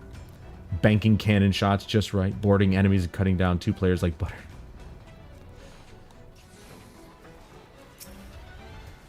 It does seem like a fun time. It's crossplay, isn't it? Or it's going to be? See, a game like that, that's a kind of PvP I'm okay with being crossplay because it's really, there's not much of an inherent advantage for PC players being on keyboard and mouse. It's not really a Twitch shooter or anything, so it's, you know, crossplay doesn't make a difference. It just adds more people to the fun. But I'm actually more interested in the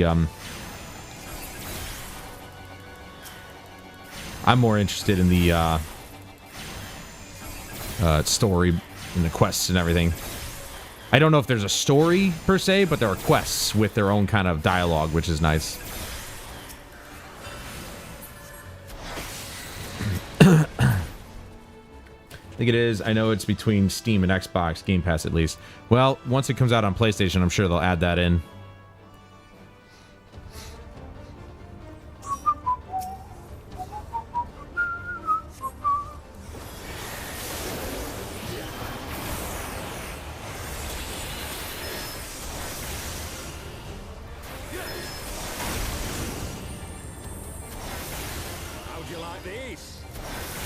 Oh, I remember the Griffin. Who the hell was that again? I was so far behind. Oh, that's so lame.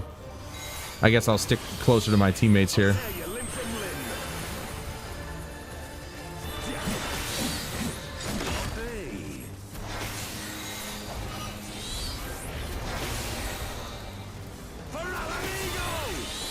Story's loose. They're tall tales, but those are in depth. Gotcha.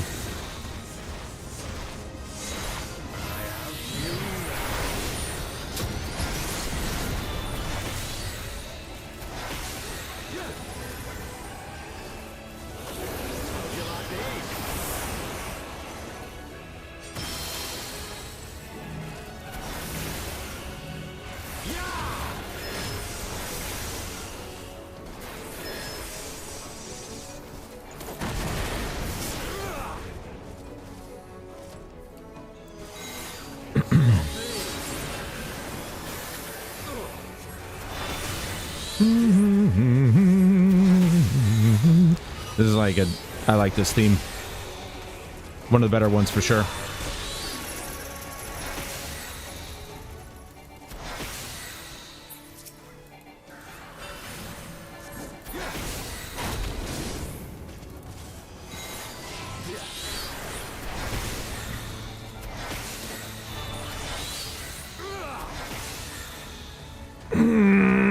Got it. Okay, good. We're good. It's fine.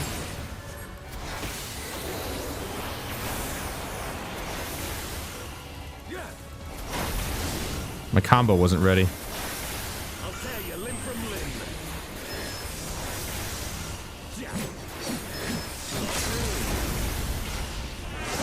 Bye-bye. Yeah, but he was somebody that they knew. And I'm trying to remember who it was.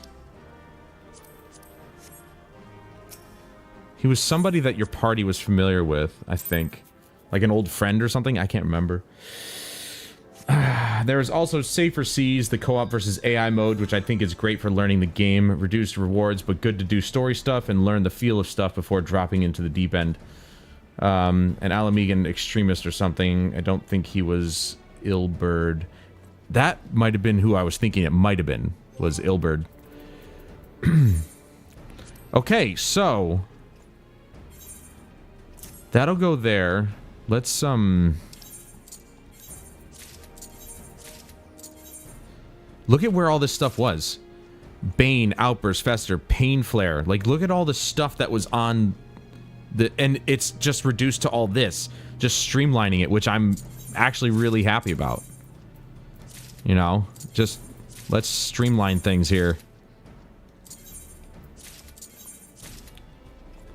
Wish there was a way I could just clear the whole thing at one go.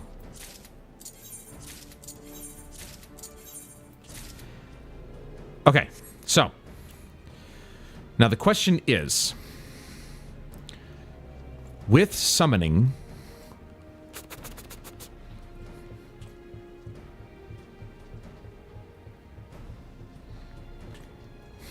okay, so these are my main. Let's go with, put this on here, and then we'll do, I'm going to do it in the same order. You know what? I'm going to have these in the same spots, relatively. So, not there. I didn't have to do that. I don't know why I did that. What I'm going to do is I'm going to have these where I have them summoning, so that way my muscle memory kind of kicks in there in PvE. So, just like that. And then summon Bahamut.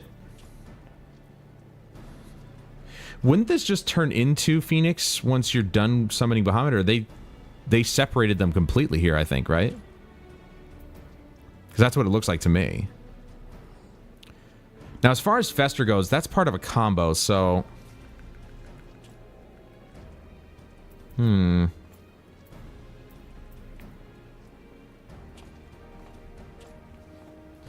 Action changes to enkindle Bahamut. Isn't that how I do my... Hold on. Isn't that my macro?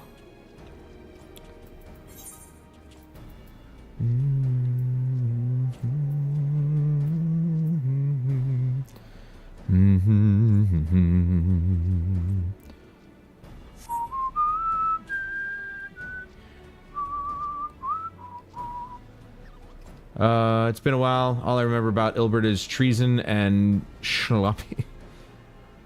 And the dragon. I don't know, man. Just slap what button looks cool at the time, I guess. It just sucks that we can only adjust our PvP thing here. Like, why we can't do it anywhere else is kind of beyond me, but... Or they're training dummies? Yo, let's go!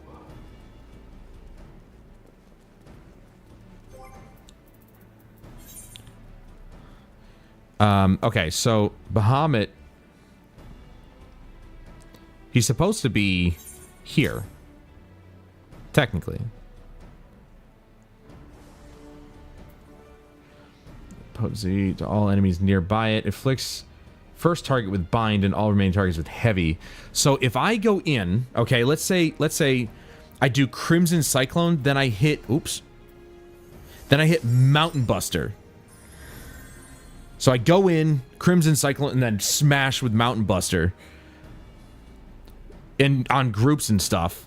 Slipstream, though, could also be used. And this has a 30-second recast. Whereas this one's instant and this one's instant. So I guarantee you, I haven't looked up any PvP tutorials or anything. I guarantee you, you're supposed to do Crimson with Mountain Buster. But do they share? Unless they share a global cooldown.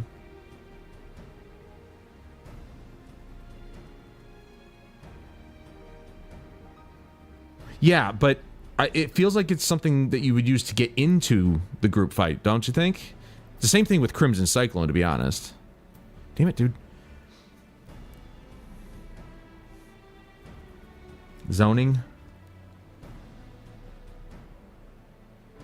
Ooh, Mountain Buster draws everybody in.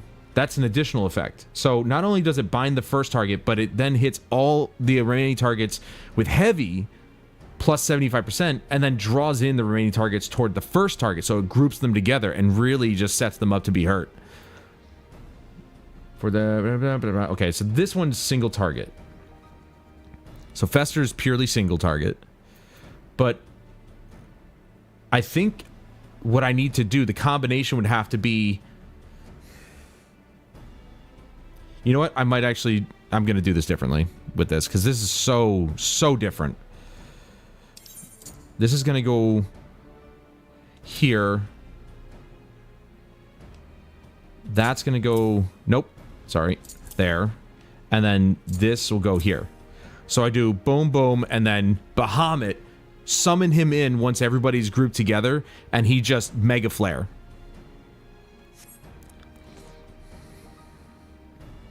This, I feel like, is kind of like... I don't know. It's kind of like a get in the battle sort of situation.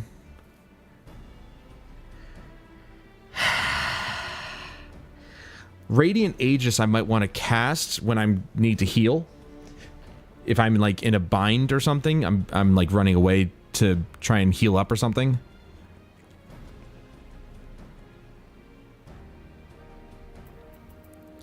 If I'm to understand any of this correctly. Sprint has a recast of 1.5 seconds, so that's good. You can kind of just rattle off sprint.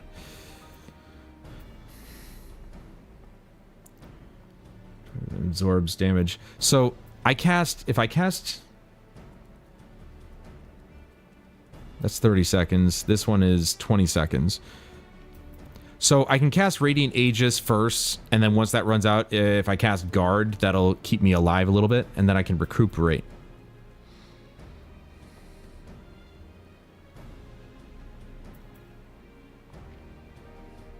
Four and a half seconds for cast time on this. So restores your HP and MP to maximum. Wow, that's a hell of a freaking thing.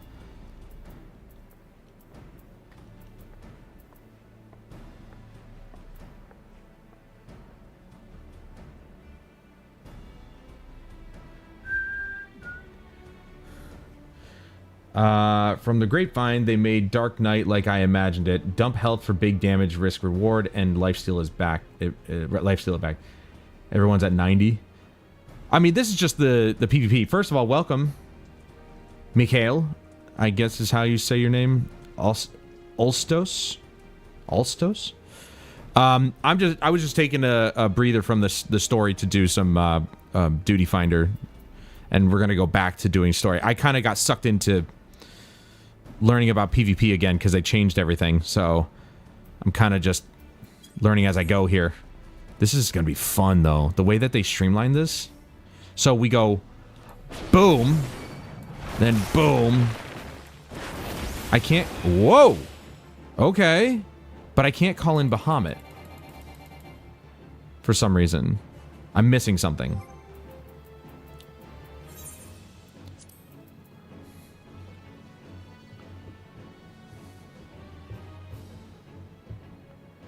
So it's just Bahamut. He lasts 20 seconds, so on and so forth. So he does the normal thing.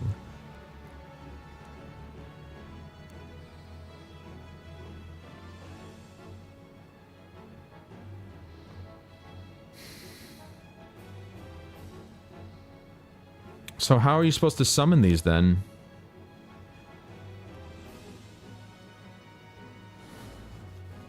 Like, what does the cross swords mean?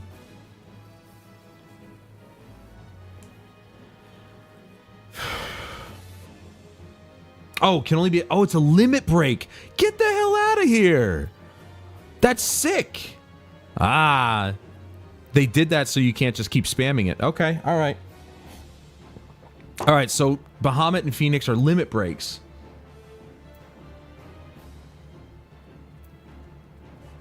So I get to choose who I want, but... So, does it matter? Dreadroom Trance, right? Mega... The hell was that?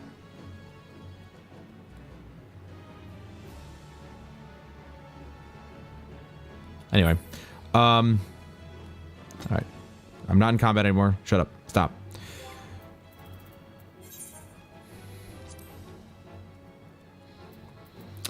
All right, let's see if there's anything different. I don't think there's anything different here, but we'll execute Mega Flare upon being summoned, then execute Worm Wave automatically, prioritizing targets with the lowest HP within 30 yalms, and it's a limit break.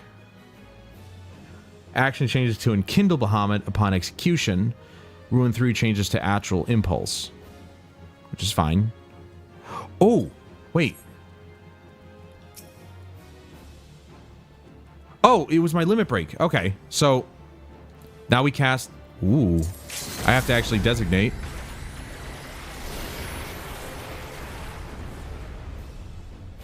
That's so cool! Yo, get out of here, dude.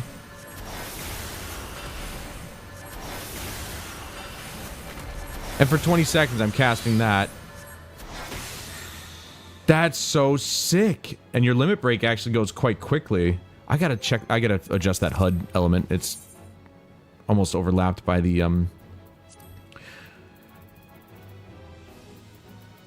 limit gauge. There we go.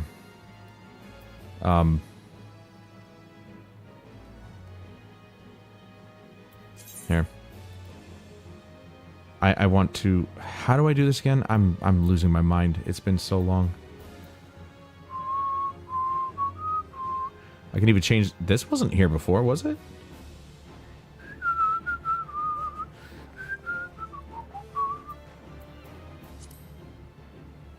That doesn't look like it did anything. Oh, yeah, it did. Okay, that's fine. I don't need it big. No, it didn't do anything.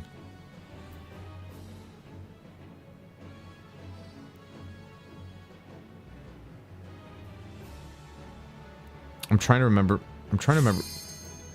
how to adjust. Oh, there it is. It is the right stick. You son of a bitch. All right. It was not acting the way I thought it was going to. All right. Let's transgauge. Do that up on top of it.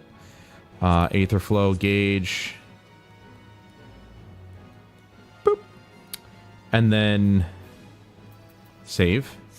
And then with this, we scrunch it back down. Come on, dude. Just act normal. Oh, for God's sake. There we go. Kind of just scrunch it down like that. Hopefully that's close to the width. Not even close. I want to try and match it up with the limit gauge bar. Kind of have a nice squared off section there. I double tap, damn it, come on!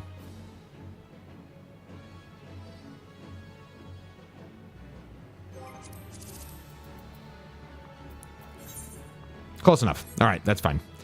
That's so sick, though. All right, let's do this.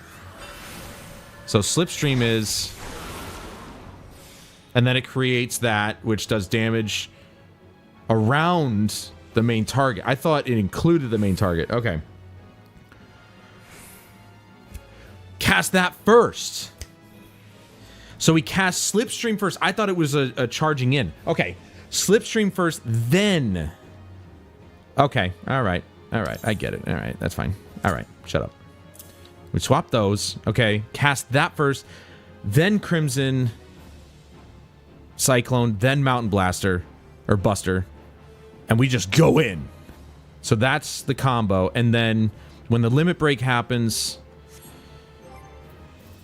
But I've got two... I don't get it. I've got Bahamut and Phoenix, but there's no difference between them. It's just their abilities. That's all it is. Same thing, though. It'll prioritize the closest target within 30 yalms. It casts its special thing, and I guess it's all preference, then? Maybe? Whoever you want to use at that point, it's kind of up in the air. I don't know. It seems a bit strange to me.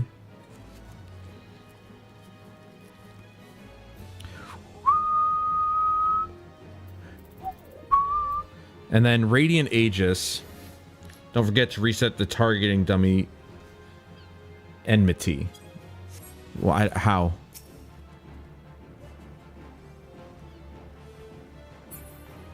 I mean, I figured if I just run away, it'll reset itself.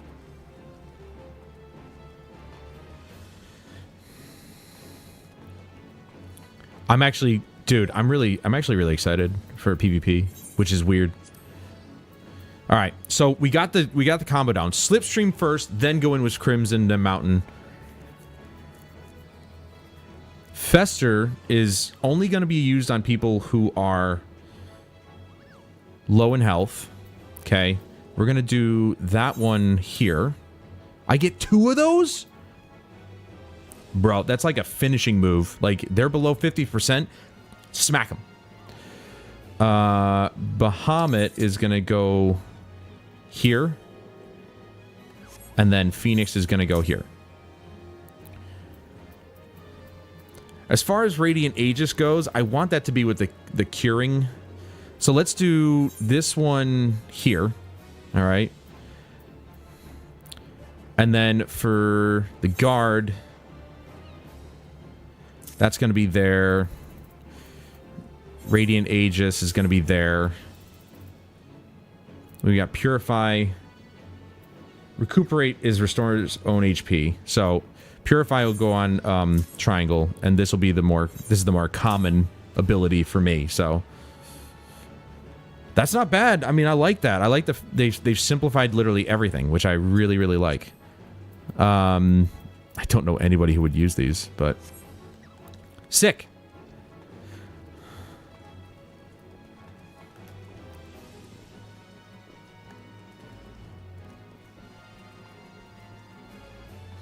All right, so we go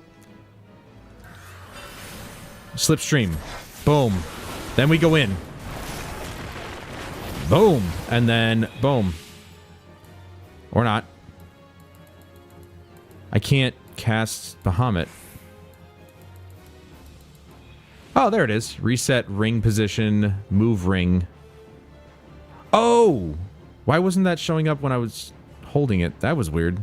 All right, and then we just designate Bahamut. Boom, boom, boom. And then we do that. And I'm going to do boom, boom.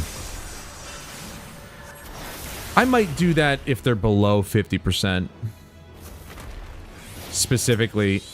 Not at 50%, but below it, because then I could actually finish them off.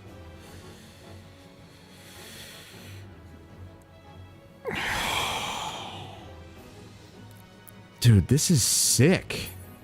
I love it. All right. I think Ninja gets to execute enemies instantly below a certain HP threshold. Don't quote me on that. It's been 2 years or so. Well, I mean, I'm not talking about just... I'm talking about the possibility of just burning them down with Fester. I think there's also... I'm pretty sure there's PvP gear. Wolf Mark... Wolf gear. This is what I would get. But, I mean, this is all old stuff. You see that? It's kind of like... Why would I use this, right? They do have PV... I mean, I don't... Oops. Damn it, dude. Alright. How about... Warwolf gear? No. Genyo gear. Level 1. That's all level 1. So what? The wolf, dire wolf, that's level 50. So at that point, it's just preference of looks. Pretty much anything past. Oh, that's level 60. Okay, so we got level 60 stuff here. Nope. And then 12 gear, which is also level 60, but then the Genyo gear is like level 1 for some reason. But the 12 gear is... But why would you get any of this? Does it have any special... No, it's all the same stats. You got magic damage, you know, auto attack delay. Same substats, vitality, critical, so on and so forth. So... Like Ohio. Okay, so that's weapons, and then you got the gear, which in this case will go to... What the hell? Ooh. That's level 1 as well. So we go to the... What the hell's a Republican? Yeah. I'm not a Republican, I'm a Democrat. I'm not anything. So... Yeah, I mean, it's just... There's no such thing as PvP gear in this game, I guess. So... What would be the point? Anyway. Let's get back to...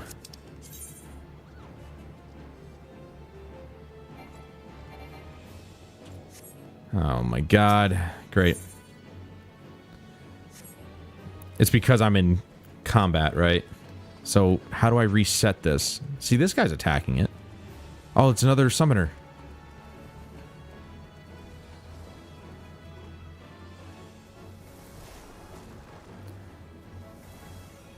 See, he's using... Okay, so he's using Aegis.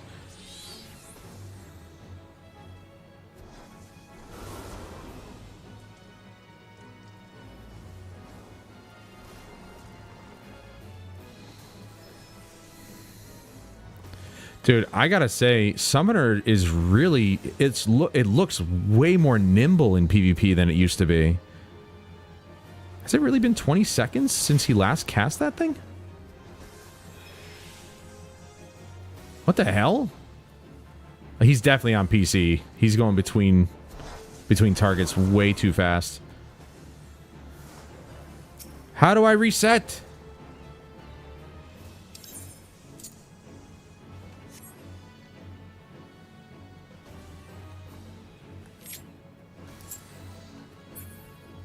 I need to leave.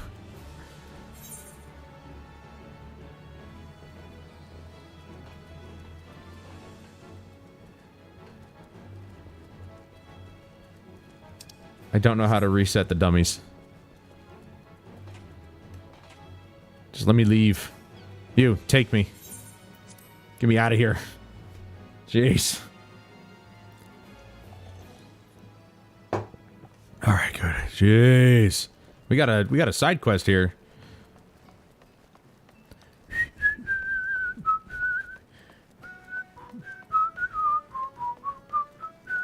I haven't heard this song in a long time.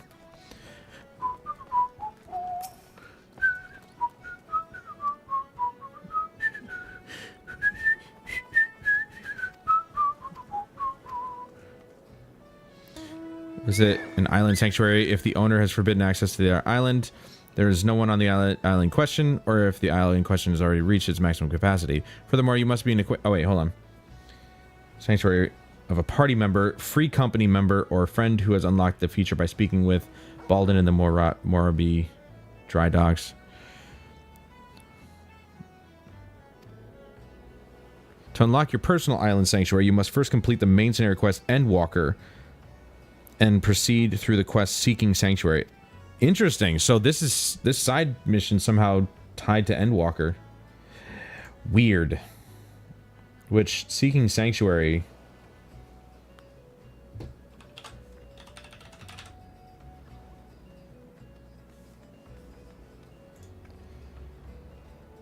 Seeking the Light.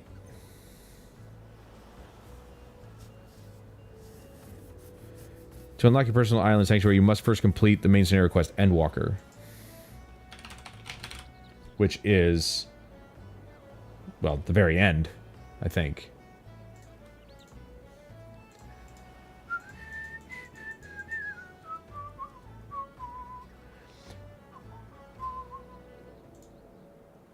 Nope, that's levels 88 through 90, so pre-patch.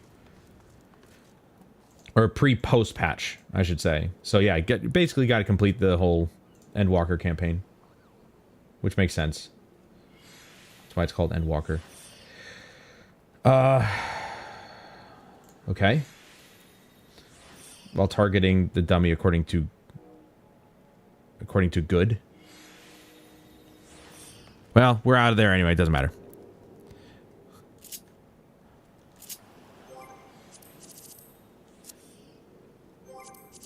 Where is my macro?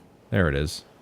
Summon Bahamut and Kindle Bahamut, which he automatically does anyway, I think. It doesn't matter. We're not doing PvP right now, so. But totally down for it. Now that they've streamlined the whole thing, oh. That makes me even more excited. In my pants.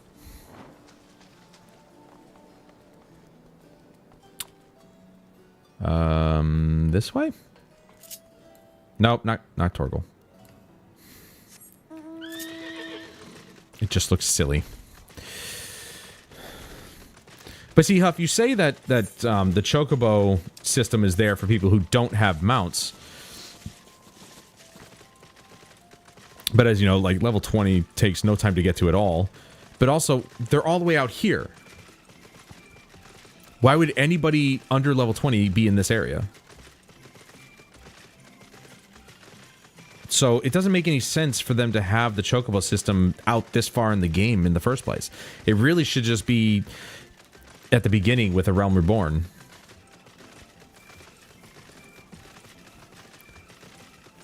Got lost.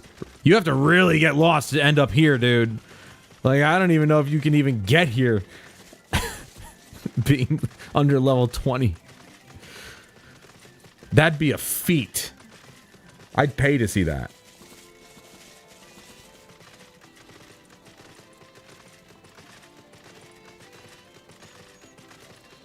All right, let us continue.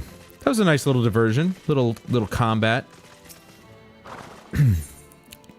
Got to take a look at PvP, which is going to be awesome. We would do well to learn more of what specifically the Gleaners are being tasked to do, as well as who has tasked them to do it. If you're game, Valtamont, I have an idea. I'm playing a game.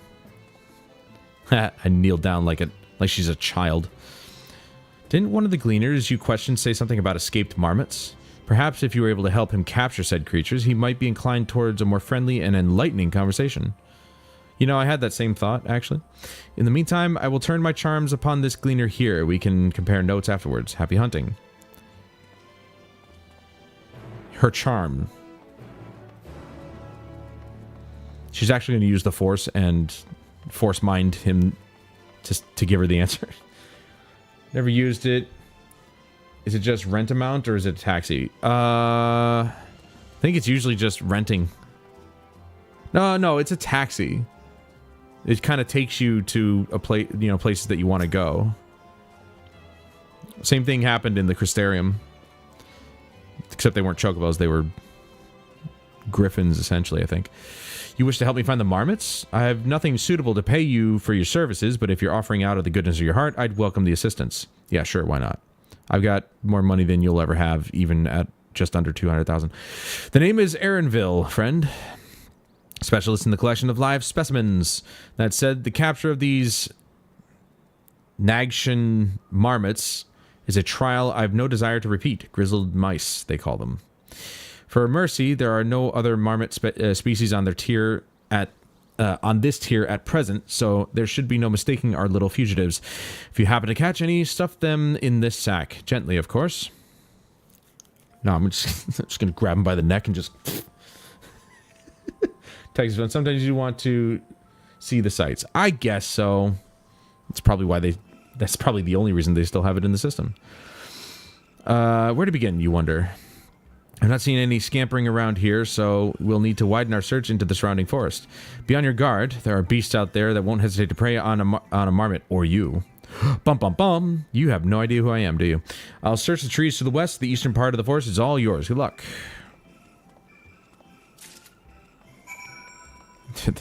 None of these monsters are going to bother me. Kryle has the charm of a child, really obsessed with the Pokemon shows. I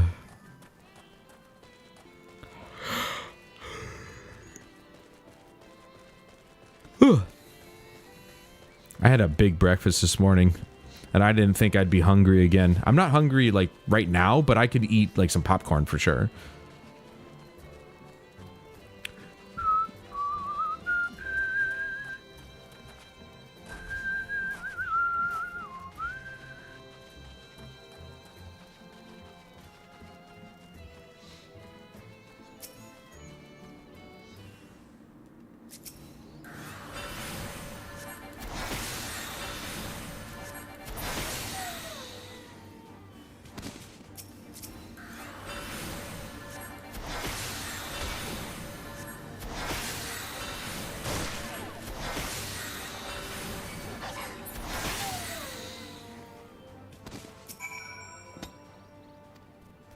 No! Barely have you readied the sack when the grizzled mouse scampers off into the underbrush. Great. Or some smoked Gouda and crackers, perhaps. I don't have either of those things. I'll probably do popcorn. At some point this week, I have to make a test batch of donuts for next week's, not this week, but next week's high-lows at bowling. Not everybody's going to bring a dish, but I said I'd bring homemade cake donuts. And I'm baking them, not frying them. I have a little donut baking tray that I bought not too long ago. I'm gonna try, like, I think the recipe in the book is purely, like, vanilla flavored. But I'm gonna add in some cinnamon sugar, I think, into that. And then coat it with chocolate glaze, which I am so excited for.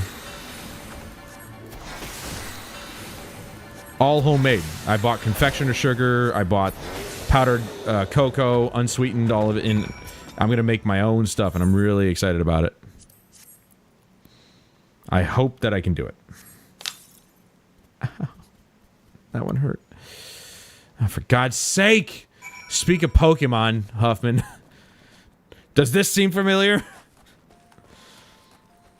But could I what? Have Gouda and crackers? I could, but I'd have to go down the street to the store. And I still have to do my laundry, which is what I'll be doing after we're done here, so I won't be going anywhere.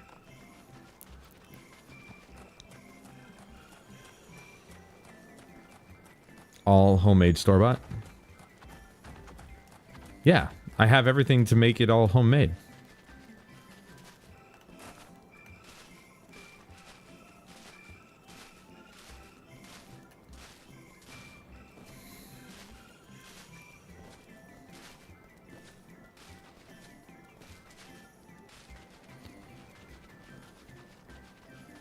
This little rat.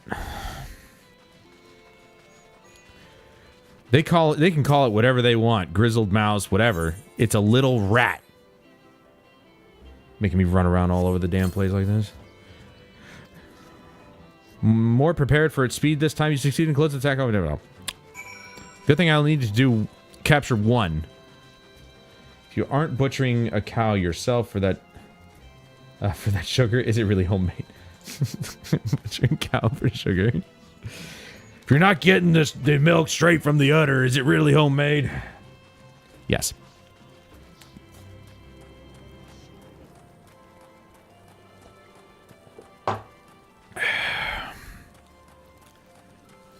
Now, I was really excited to start today's stream because I'm like, I've been itching to really dig into this game.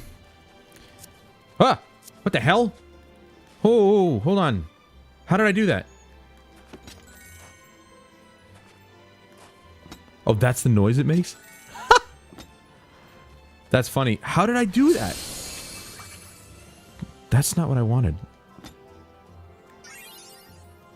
It's a virtual mouse. What did I just do? What was that I was hitting triangle, but I'm pretty sure I hit, like, I thought I hit L3 or L1. I don't know what I did. That's to turn that on and off. I'm so confused as to what I just did. I have no idea. Ah! My eyes!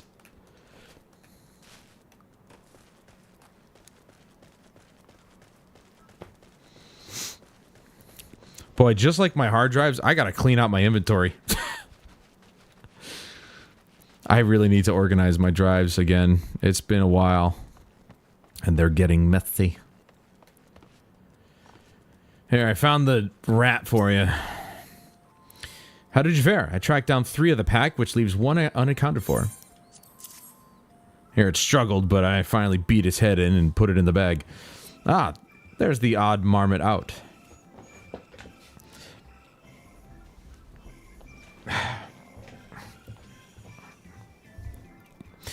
Wait here a moment while I put our friends in a holding cage. All right.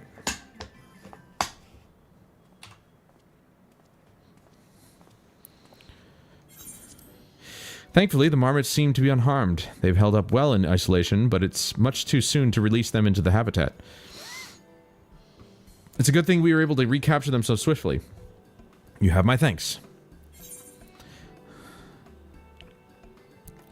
Who tasked you to capture them in the first place? Why, the authority in charge of Labyrinthos, now and in perpetuity. The same officials who've had us working day and night of late. The honorable members of the Forum. Who else? Did he really have to go through all of that to say the Forum? Just say the Forum, dude. Suitable for consumption and easy to breed. Those were the two conditions I was given for the stock I was instructed to procure. I don't know what the Forum has planned for these creatures, but at the very least, I doubt they'll be served for dinner today or tomorrow. Probably gamey and stringy. There you are, Valtamont. Yes, this guy had me running around capturing rats. Is this the Gleaner you mentioned? The one who was looking for lost marmots? Yep. Interesting company you keep, friend. Who are you folk anyway? I am Kryal of the Students of Baldessian. These others are my associates. Truth be told, the Forum's decisions of late have not sat entirely well with us. That is why we made the descent into Labyrinthos. We hope that by seeing those decisions put into action, we might more fully understand their reasoning. Wise and practical. Never hurts to try and gain a broader perspective, does it? Anyway, duty calls. Other animals to capture and enclosures to empty. Once again, I am sorry that I can't offer you more for your services. I don't need your stinking money. Yeah, he seems well-intentioned enough. Did you learn anything new from your friend there? Blah, blah, blah, blah, blah, blah, blah, blah, blah, blah, blah, blah, blah, blah, blah, blah. So we've confirmed that the order for this ambitious operation did indeed come directly from the Forum. However, the Gleaners have not been informed of its purpose. You think they would glean the truth? I'd say that fits with everything we've heard thus far. We also discovered when the operation was begun, the Forum contacted the Gleaners Guild ship and put their people to this great work some 4 days after the Telophori made their chilling declaration. Interesting. Sounds like they knew. As seasoned travelers, the Gleaners kept abreast of news from every corner of the world out of necessity. Thus am I inclined to trust that their calendar of events is accurate. Are you just saying blah, blah, blah? Yeah, can you imagine that? I just start speaking Simlish. Altogether, it gives the distinct impression that this undertaking was a sudden and unexpected development. Yet I find it hard to believe that such a comprehensive restructuring of Labyrinthos and its archives could have been planned in so brief a window. Nay, this plan was long in the making. They were but awaiting for the right time to put it into effect. And the Telophori's declaration was what set it all in motion?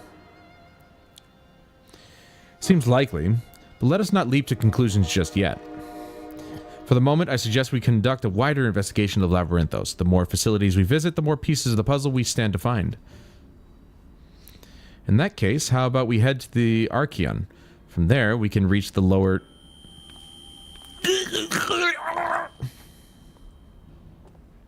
Kryal, what's wrong? She's dying. I'm fine, truly. The sudden descent has left me with a bit of a headache, that's all. She's lying. Nothing that will stop me from soldiering on. Let's be about it, then. At least allow me to take the lead. I am fairly certain I remember the way to the Archeon. We follow the path east through the forest where you were chasing after that mouse, or marmot was it? Anyway, 'tis the trolls you need to watch out for. No, I don't. They need to watch out for me!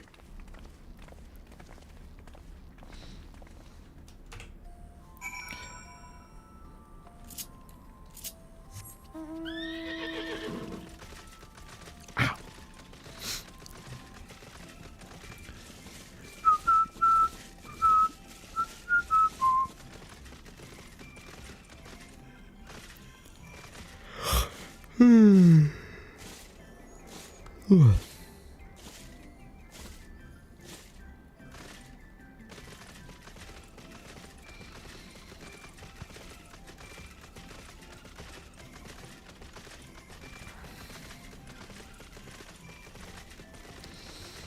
I haven't had to do Aether Currents in a long time, so I'm gonna have to get back to doing that. Well, what do you know? It's right there. 188 yalms to the north. Then it should be maybe on the other side.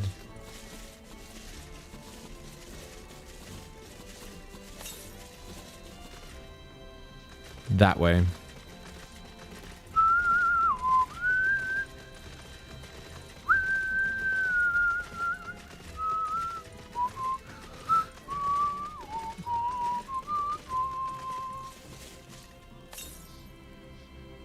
Northwest, so it's over here.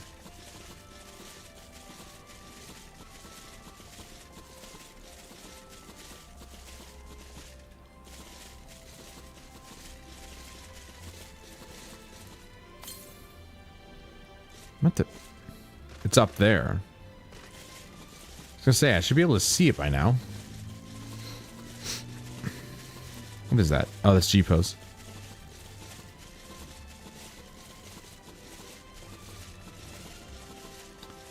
Man, view distance is really pulled in for some reason. I don't know why. I wonder if it's because I have it on the screen resolution full HD instead of, like, I don't know, 4K or something. Ah! I didn't think I could actually do that.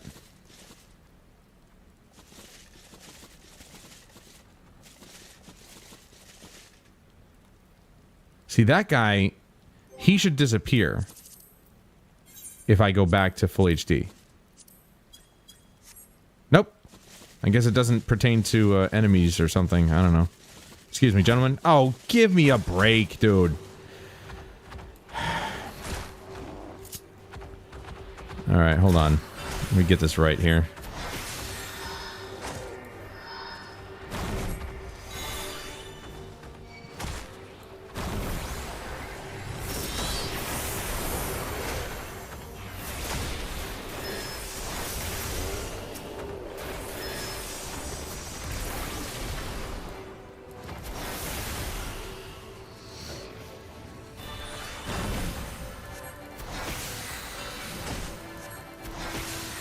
I didn't think they were going to bother me 10 levels below me, but oh well. I guess they didn't want to live. Sucks because Aether Currents point you to the nearest one, not necessarily to the one accessible to you currently. Oh, I know. That's not lost on me. That happened before. In, I don't remember where it was, but it was in that desert place. There was one that I couldn't get to because I hadn't progressed far enough into the quest line or something. It was really annoying.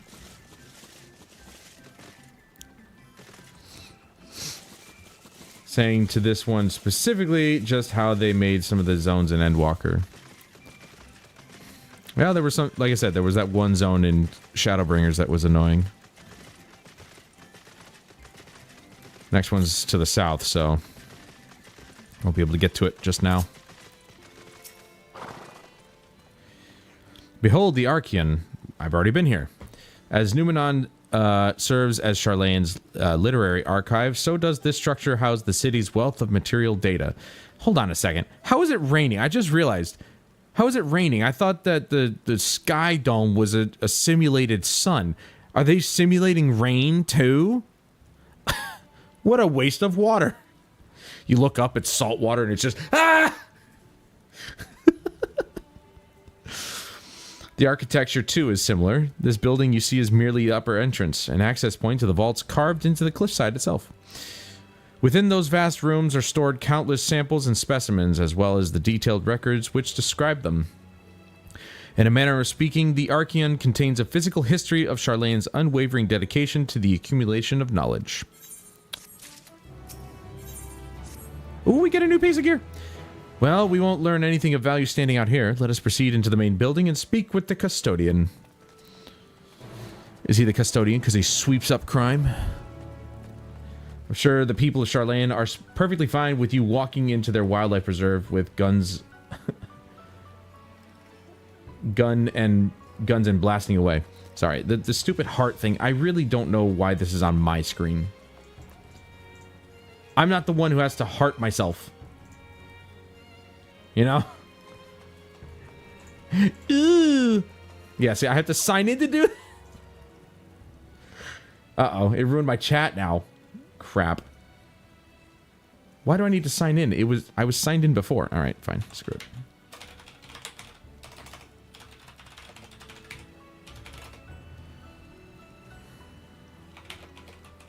Oops.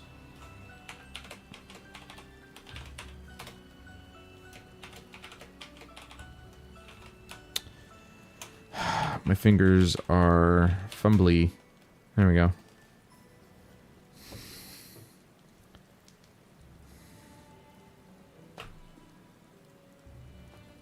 Yes, it's me. Yankees are still beating the Cleveland Indians. Wait, why is it pulling up my stream? Stop! Oh my god. That's not the way that's supposed to work. There we go. Is it going to tell me you got to sign in to do a thing?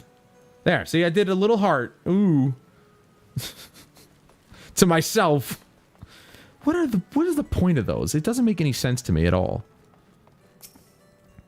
They have no effect on the stream. They're just some stupid little interaction that they came up with on the spot.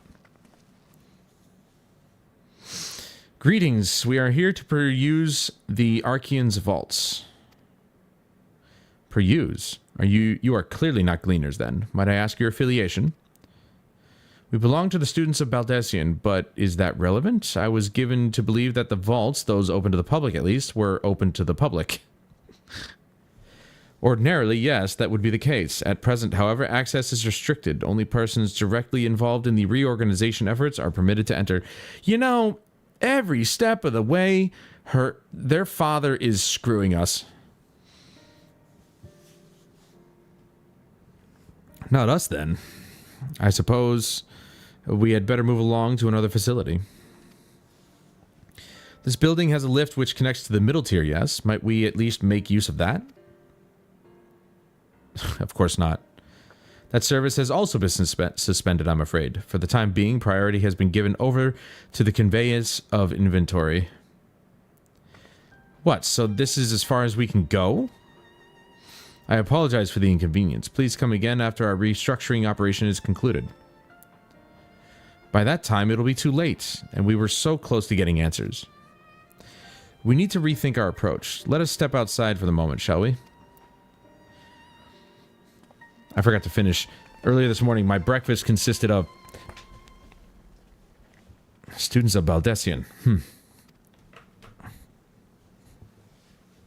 He knows. I had made some vanilla and cinnamon sugar pancakes.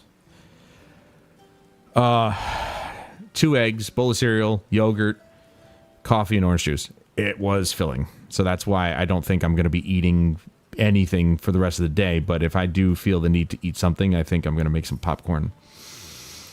We are in an impasse, as we have no other leads. I should like to pursue this one further. To peruse and pursue are so close together. But I doubt that our stone-faced custodian will be swayed by heartfelt pleas. We must seek another means to access the lower levels. Punch a hole in the floor. 'Tis likely that the people in this area are involved in the restructuring in one way or another. I forgot to change that to live chat. There we go. If we were to integrate ourselves... ingratiate ourselves. They might allow us to accompany them on the lift. Let us ask around. Surely someone is in need of a few strong backs to lighten the load. I do suppose. And sausage gravy or over hash browns and an egg. Ooh. That sounds like heaven, actually. Where are the biscuits, man? Sausage gravy with no biscuits? Wrong button. I wanted to jump. Bemused student. He is bemused. I mean, she is bemused. Am I taking the lift? Oh, no, we're just students. They won't let us into the Archeon even though we found... Actually, we have no idea what it is we found. There's no record of such a creature anywhere. But it was wandering around Tranquility, and so we thought to donate it to the vaults. Up. That's one of those rats, isn't it? Oddest little squeal, don't you think? Anyway, I suppose we'll have to take care of it until the Archeon is open again.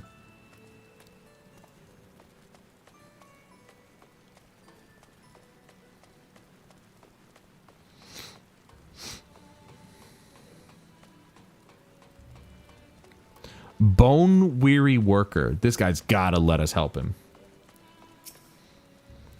What's that? Take you down on the lift with me? Sorry, but not a chance. I've been up and down all day, and only now have I finally found a spare moment to rest.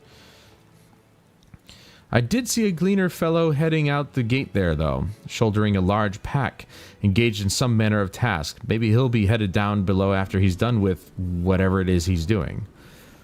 It's always the third person that you speak to. It's like, it always happens in threes. What? No, I don't need help. We're just students. Oh, I'm bone weary, but I don't need help either.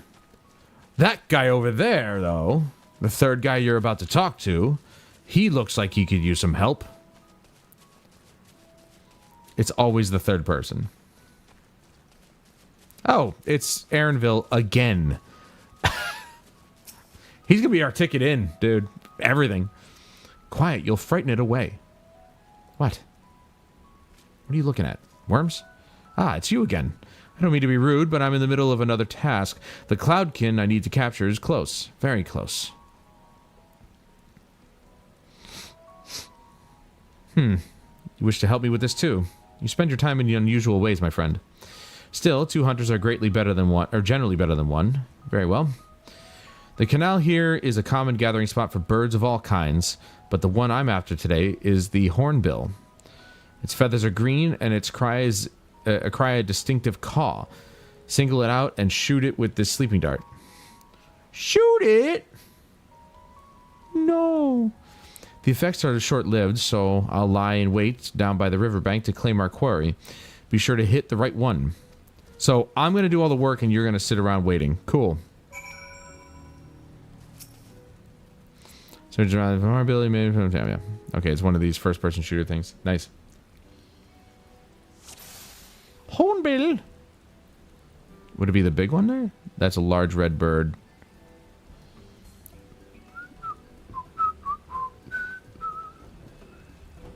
Large green bird. That's caw-caw. This one says caw-caw as well. Coo, walk-walk. He said a distinct caw. There's 2 of them. And they both have the same beak.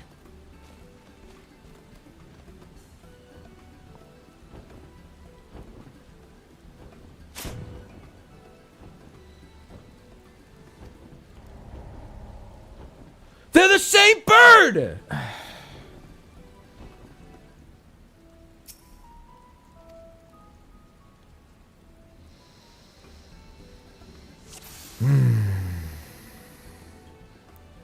It said it had he said they had a unique caw. These 2 say caw.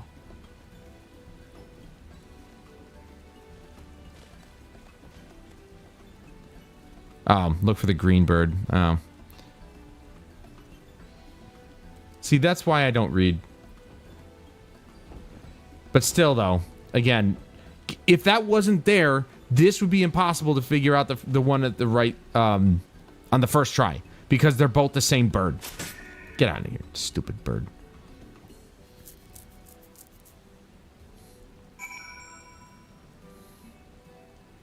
Cabela's Endwalker. Yeah, right? I'm not going to apologize for not reading the screen. I listened, okay? I read what he said.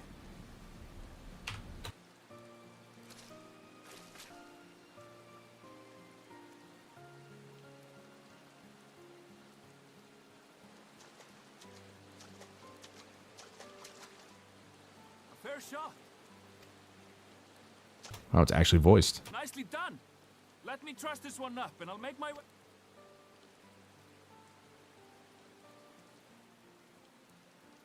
Yes, I did. He didn't say it was a green one, okay? He said it had a distinctive caw.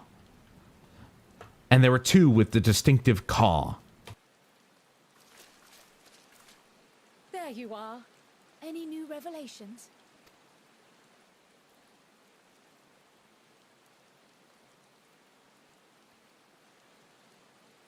So you met with that gleaner again, this time to capture a hornbill. I understand catching and bringing in creatures from the out. Damn it, with the touchpad. Occasionally, we remove specimens no longer needed for study, or those we've had difficulty raising. But we can't simply turn them loose. Safely returning such creatures to their native habitats is another facet of a cleaner's duties.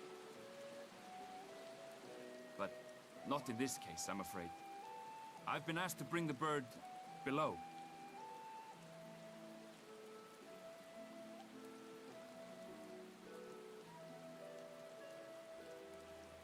The restricted section in the lower levels of Labyrinthos. Open only to a select few researchers handpicked by the Forum.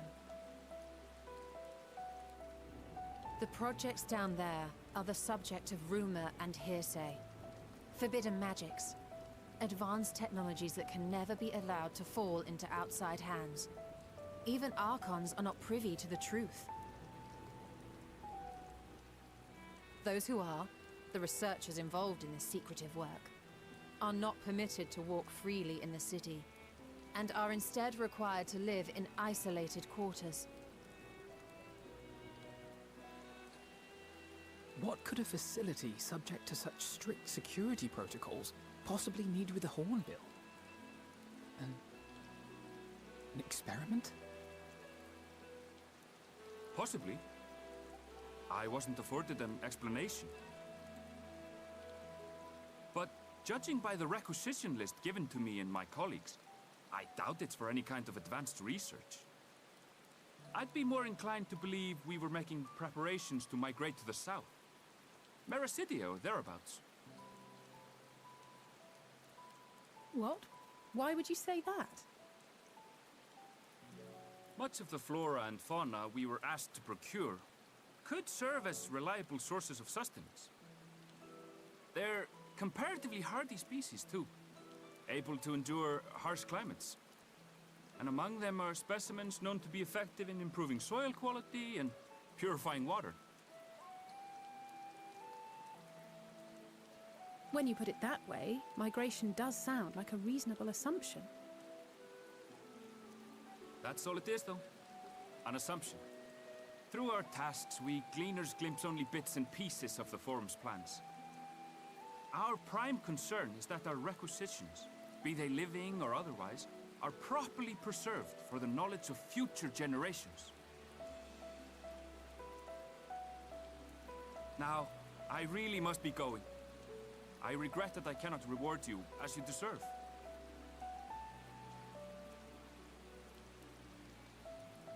Perhaps you might reward us after a fashion then. It is imperative that we reach the lower levels. And seeing as you are already set to descend with your assigned cargo, mayhap we could accompany you as your assistants. I'm afraid that won't be possible. Once the animals have been prepared for transport, we send them down separately via the lift. I will of course follow after to make my report, but I can hardly pass you off as porters when there's nothing left to carry.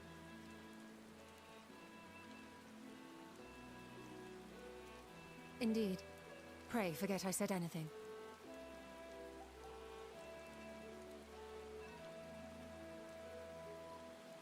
How do you feel about climbing? If you've strength and the courage to brave it, then there is another way down. This path leads to the 33rd facet, a mine shaft excavated during one of our expansions of Labyrinthos. While I cannot guarantee that the passage is safe to traverse, it should provide access to the medial circuit below. I never even knew such a place existed. Thank you. This is the perfect solution. You're quite welcome. But consider yourselves warned. If the going proves too treacherous, you do well to turn back. I bid you good day.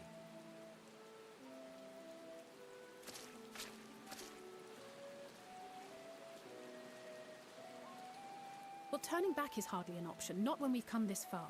Let's go and take a look at this mine shaft.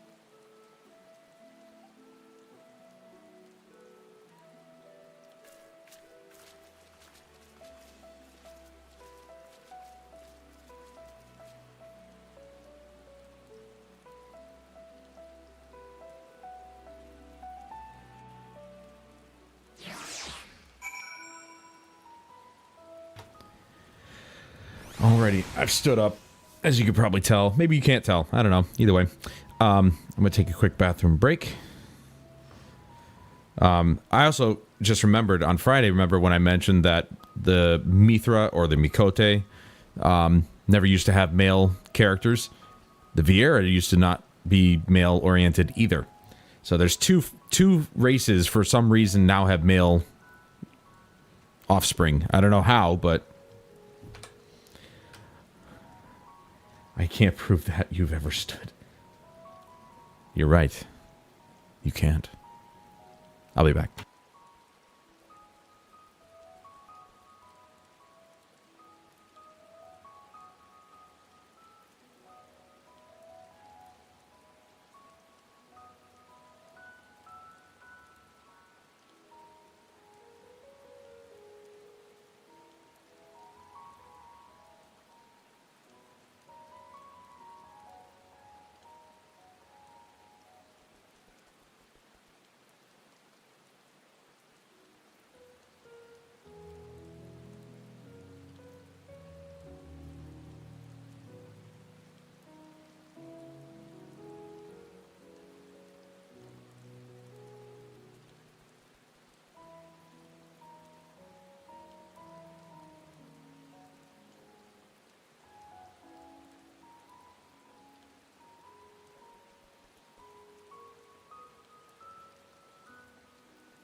All right.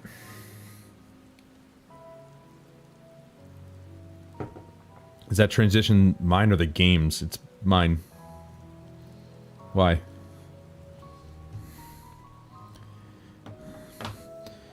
This whole setup with Final Fantasy was provided by Square Enix, but I have to change that transition to an Endwalker wallpaper. But I'm gonna have to do it manually, unfortunately. I'm gonna have to come up with my own. Well, not come up with it. I found a way to do it. I just have to do it now. But I had other things I needed to make this weekend, so.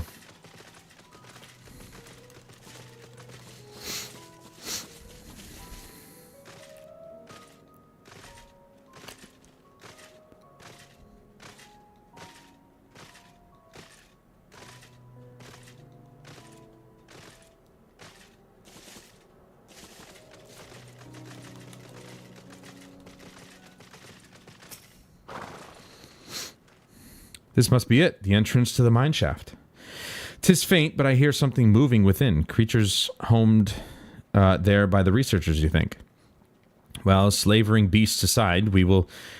Slavering? Slavering? I think it's slavering beasts. We will need to watch our footing. We should tighten our straps and such before we continue. New piece.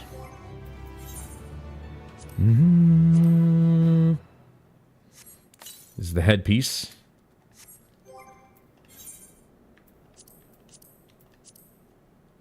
Sorted.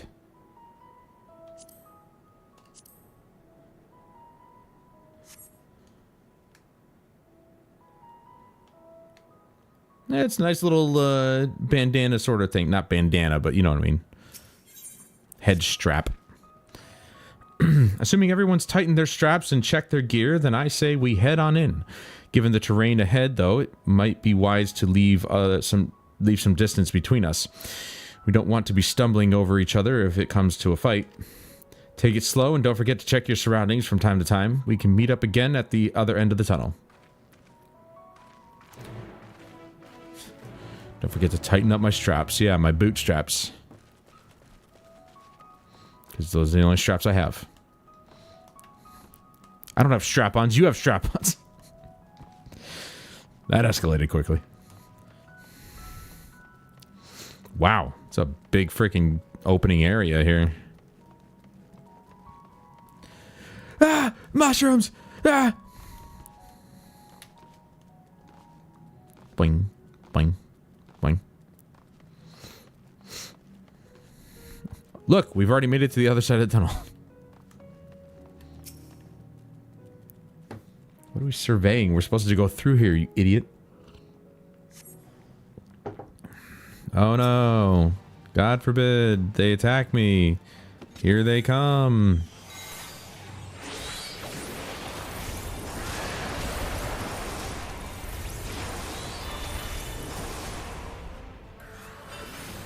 Oh, look at this. This is why I've never heard of those abilities before, because it's actually a part of this.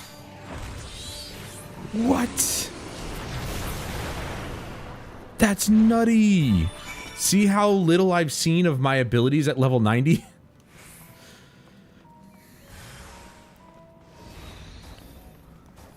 That's crazy, man.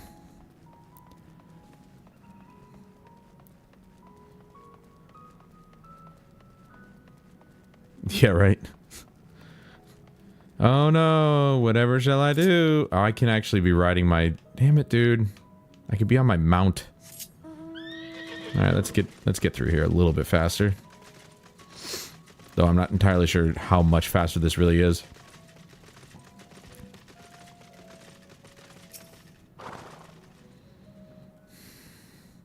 This is crazy. See, this is how much I'm missing.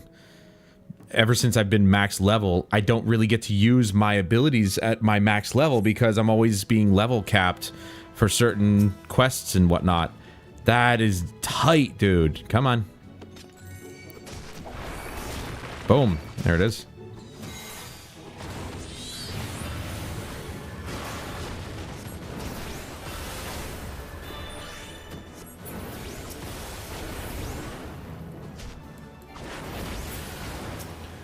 That's where they got it from. That's crazy. Those are my PvP abilities.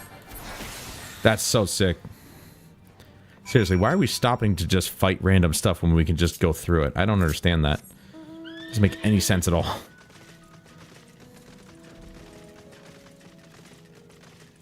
The hell? That dude was just hiding in a corner. What the? He just popped out. Out of nowhere. Oh, sure. They got through the tunnel without having to fight anything. These guys. Are you serious? Everyone seems to have made it through without incident. Not hardly. Nothing of consequence, at least. And as promised, the tunnel has delivered us into the medial circuit. As I recall, this tier is where they keep a wide variety of samples for agricultural production. If Aaronville's assumption holds true, that specimens are being collected in preparation for a great migration, then we should see evidence of such plans in the area's research projects. So this is basically like Noah's Ark, essentially, is what this is. Let's follow the path to the nearest farming facility and see what we're doing. This dude's following me. Also, I keep forgetting I could bring out my freaking chocobo as like a companion, a third companion, along with my summons. Or, sorry, second companion. His bloodless. He can go. He can't go, but so many steps before the rabies kicks in.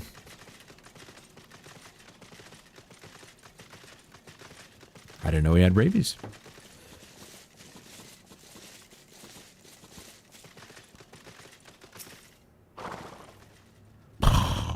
I can't do that.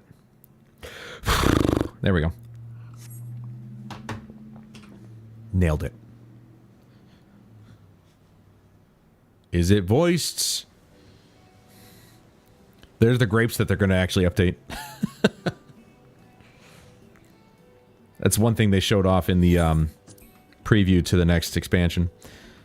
Aha! Now I know where we are. This is Marial Ergonomics.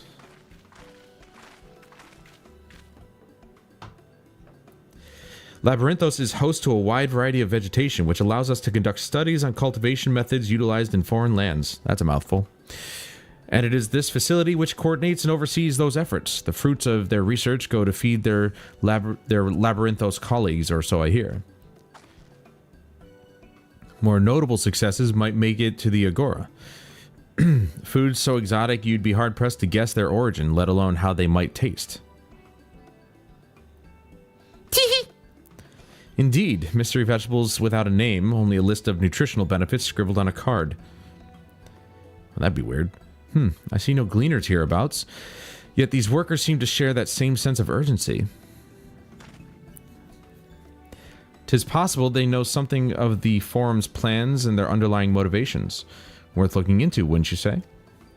Probably. Man, I don't look as cool anymore without the mask. See what you can coax from the workers. The rest of us will do the same or cast about for useful clues. You can cast for useful clues? I had no idea.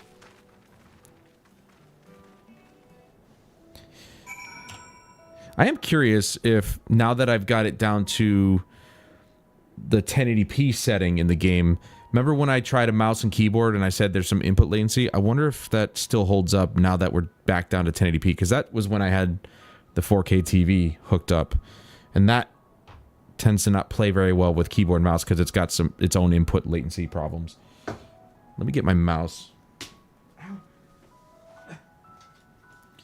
I'm very curious because I have my keyboard right here and I use it to type in stuff in the game.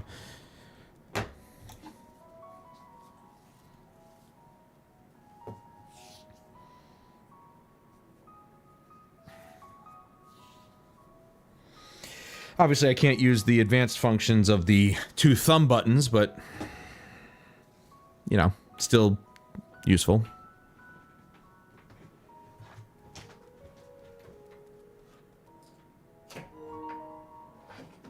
No.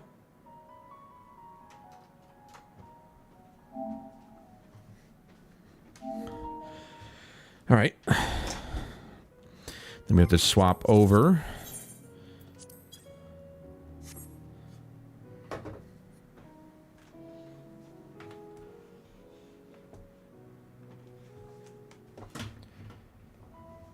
Whatever. We'll just leave it over there, I guess. That's still laggy. Like, if I use it like this, it's fine. But if I need to go to click something, that's where the lag comes in. But as far as, like, jumping, slight input latency there, but nothing that's too bad.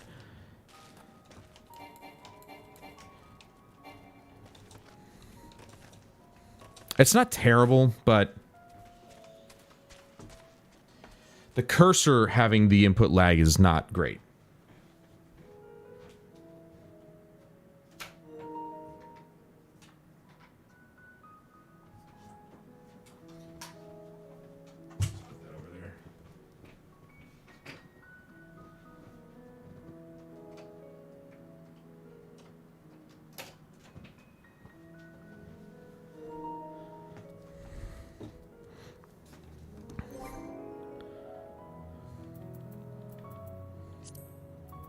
The fact that I can still control that is funny.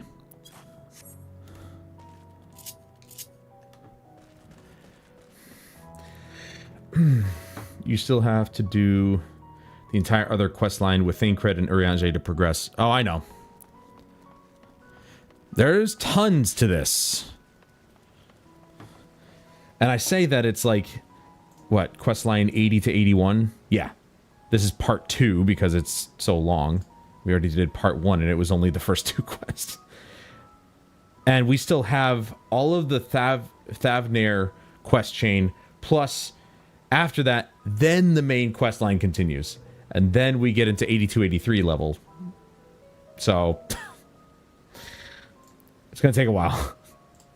And I'm wasting time talking to you guys. I'm just kidding. Or am I? Yeah, I thought it was funny that they showed these grapes in the presentation, and obviously they don't look like this anymore. With the update, they're actually going to be modeled grapes, which is hilarious. Yeah, there's going to be a part 3. What crops are we raising? Well, as you can see, this one is a variety of grape. Only needs a good source of sunlight to grow, and the conditions here are nothing short of perfect. Hardly surprising, given that it's native to a particular locale in the very place upon which Labyrinthos was modeled, a region in the south of Ilsabard.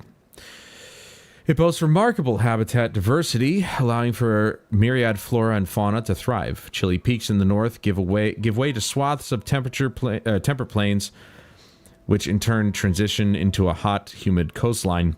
Such bountiful territory is ever contested, as you might expect. Used to be called Corvos before the Imperials renamed it Locus Amonis. The Forum saw it not as a prize, however, but as a researcher's ideal environment, one whose climates we strove to recreate within the confines of Labyrinthos. It's since provided a rich foundation for countless experiments in cultivation.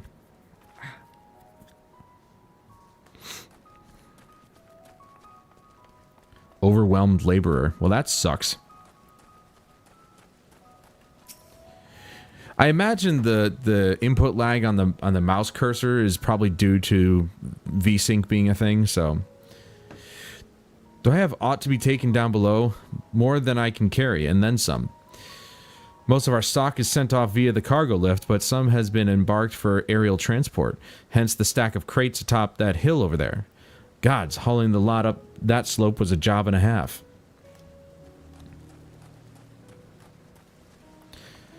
He does seem a bit overwhelmed.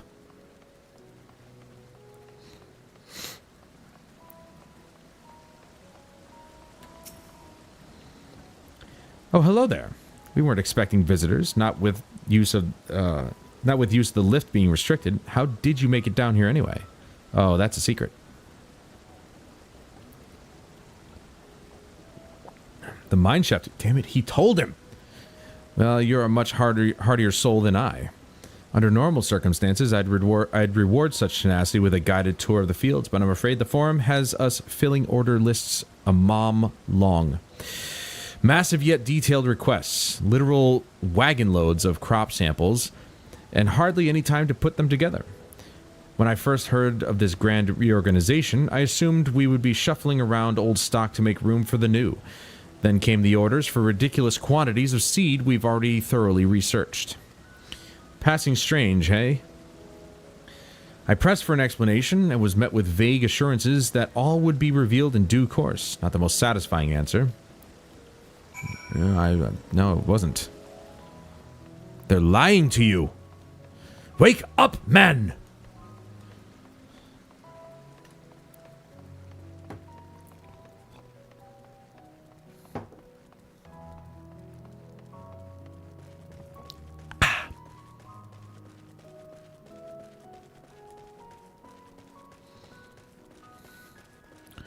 I like the music.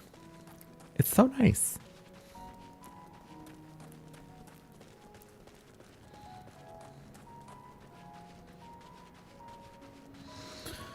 Stacked boxes on top of a hill. The labels on these crates tell the story of their contents. Bundles of common seeds and saplings accompanied by sheaves of reports. Sheaves? Never heard of that word either. Like, they're using so many words. Why didn't we learn this crap in school?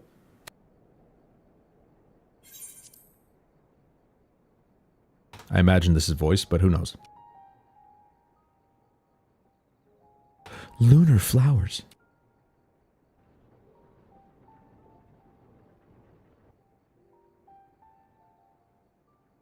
Hard to look away, isn't it?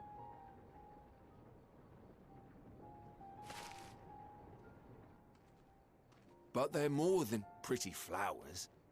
Heart blooms are attuned to ambient emotion.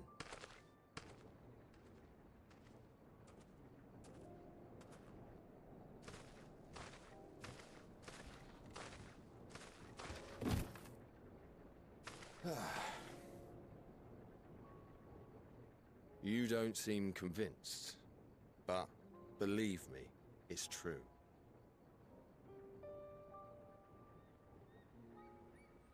This ashen grey, for instance, it mirrors the anxiety and urgency of those working nearby as they rush to fulfill sudden orders. Intense feelings like those spur the petals to change colour. Bright glowing hues in the presence of joy, dark subdued shades for frustration or despair. Yet even with the collected wisdom of Sharlayan at our disposal, we've yet to identify the underlying principle of this empathic effect. And there are other mysteries besides. Although the flower is extraordinarily long-lived, its low reproductive rate has made it difficult to find younger populations growing in the wild. With too few sightings to map its distribution, and no closely related species to track, we've been unable to pinpoint its land of origin. To further complicate matters, every culture, even dimly aware of its existence, has given it a different name and mythos.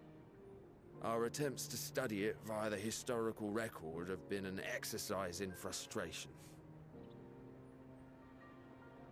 As an avid botanist myself, I should one day like to unravel the Heartbloom's secrets. But I'm afraid other duties must take precedence. I will leave you to your thoughts.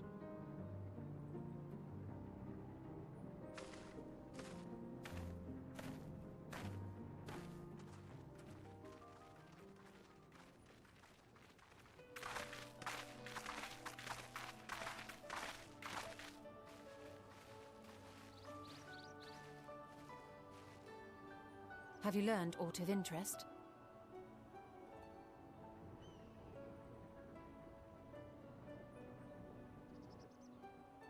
A flower that reacts to one's feelings? Strange. I must say, I have never heard of such a thing.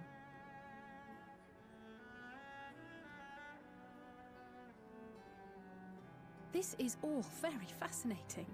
But as it stands, we fail to gain any significant insight into the Forum's undertaking. Indeed. While there is certainly enough activity to support Erenville's supposition that a priority has been placed on improving food production, unfortunately for our investigation, these workers were never informed as to how their duties serve the master plan. If only we could interrogate the Forum members directly.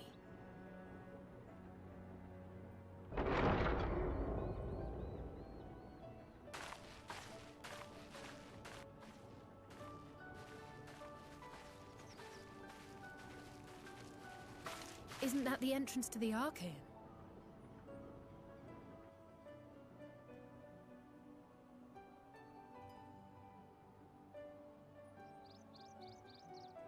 Look, there. I think that's Erenville. A little difficult to tell from here, but I think you're right. He did say he was coming down to make his report.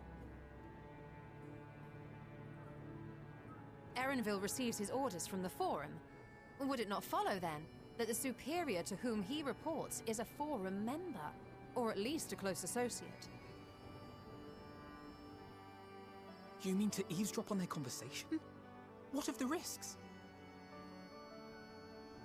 Ours alone to bear. We won't interfere with Erenville's work, nor will he be implicated as an accomplice. If you're not comfortable taking part, I can do this alone. Nay. I said myself that I wished to know Father's intentions. And no answers will be forthcoming should we simply ask nicely. We can apologize later, should it come to it. Right now, we need every crumb of information we can get our hands on. Consequences be damned.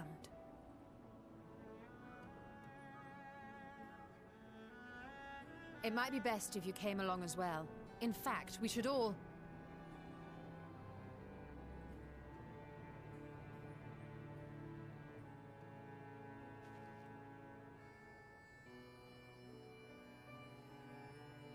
Cryo?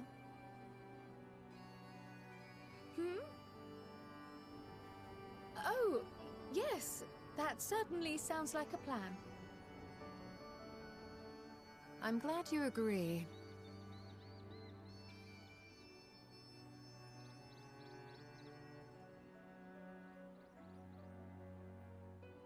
Quickly!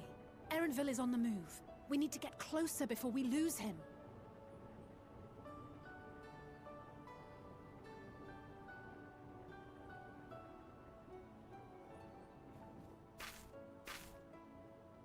Almost. I can almost reach you.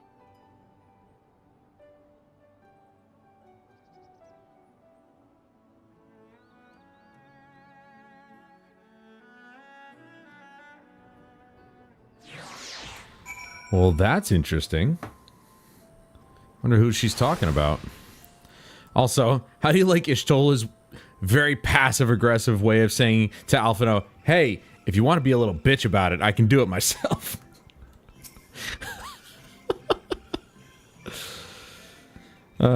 Is Carl still feeling unwell? I've never seen her so distracted. Keep an eye on her, but keep moving, too. We cannot let our quarry slip away. I love how they're just like, he's casually strolling down. He's just like... He's just like walking around, you know, just casually strolling around. And she's like, he's getting away! Gotta put her down. She's gone insane. I mean, that happened a long time ago. Erenville was headed westwards along the path outside the Archean. Come, we can still catch him. Also, why do they care about the consequences? Their father disowned them. Screw that guy. So what if they get in trouble? Oh no. Yeah.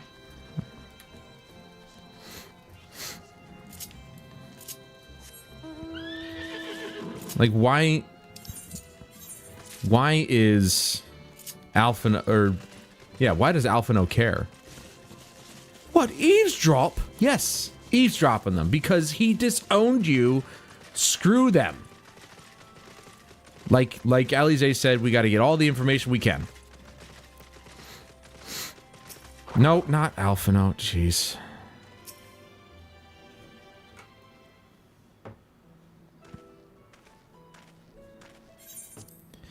Hold on a moment. I have an idea. If memory serves, that colossal wall-like structure is Logisticon Beta, one of Labyrinthos' climate control centers. Logisticon. Yeah, I was right. All right. It should have its own lifts, with which one could access the upper or lower tiers. If I were an agent of the forum, it would make for a convenient meeting place. But even if we happen to find Erenville in the company of said agent, we cannot expect them to reveal issues of importance as we nonchalantly stroll past. Nay, we shall have to remain undetected. If only Grahan and his vanish spell were here. Oh, but there are other ways of turning invisible. Hiding in plain sight. Hippity hop, my little toads. Oh, she's turning us into toads! Goodness. Ribbit. Those are big toads. Unaccustomed to transfiguration? Worry not, it'll wear off with the passage of time. We come out of it, we all throw up, we're just like, ugh. I suggest you and your green companions hop along and catch up with Erenville. Should you feel the magic's fading, return to me and I will refresh the enchantment. And what am I to do in the meantime? Wait here with me. In your current state of mind, you'd be as likely to leap into the jaws of a predator as you would learn anything of note. Ow, that's harsh. Which reminds me, where the creatures hereabouts? In that form, you are essentially defenseless. Okay. You have changed into a toad. You must remain transfigured in order to progress with the quest objectives. You will return from your transfigured status if you move too far away. Look to your map for the transfiguration's area of effect. Speak with Ishtola to restore or prolong the transfiguration. Okay. Ribbit, ribbit, ribbit. Yeah. Alpha Toad? Why? And Alitoad are now accompanying you. Oh my god. So dumb. My little Torgal minion's still following us anyway.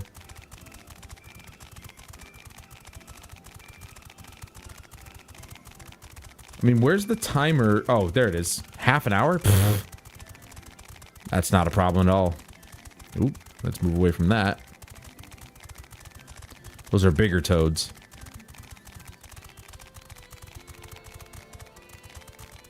Valtodamont? Oh, jeez.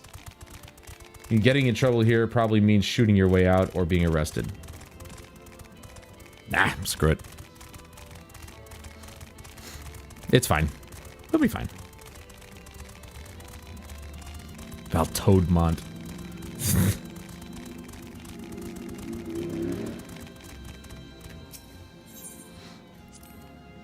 Yeah, discuss our surroundings.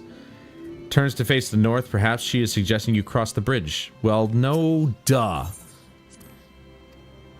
Alpha Toad attempts and fails to shake his head, but you nevertheless understand that he is telling you this is the wrong way. Why would this be the wrong way when the game is pointing me here? Well, she said cross the bridge, so we'll cross the bridge. Oh, that bridge. Well, let's go around this way.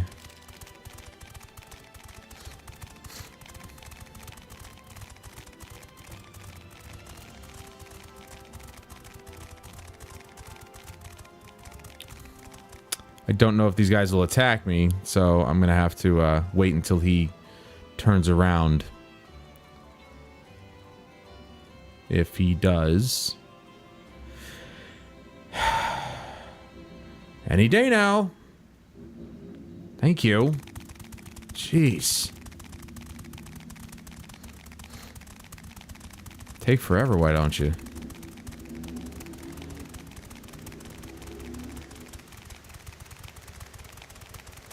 Why are people out on their motorcycles? It's 52 degrees. It's still kind of cold.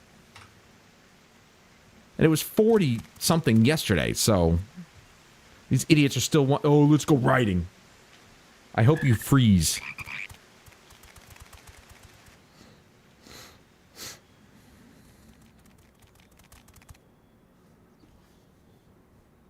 I trust you will find your compensation to be more than satisfactory. We wish to make clear that we are pleased with the efficiency and thoroughness of your work. So much so that we have come bearing new tasks in need of your competent hand.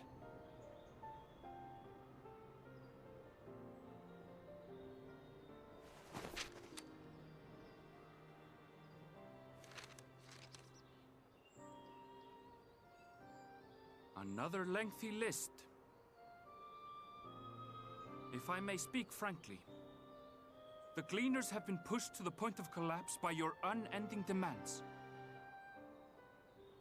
We are not familiars to be exploited. We are Sharlayan scholars, and we deserve an explanation for this unseemly treatment. What warrants such urgency?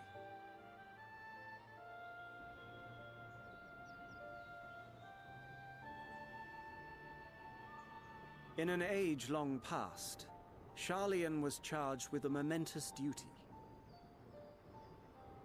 And now that word of the final days hangs heavy in the air, the time has come for us to fulfill that charge. I can say no more, but I promise you this. All will be revealed in due course. And when it has, you will understand that your toil was in service to the greatest good.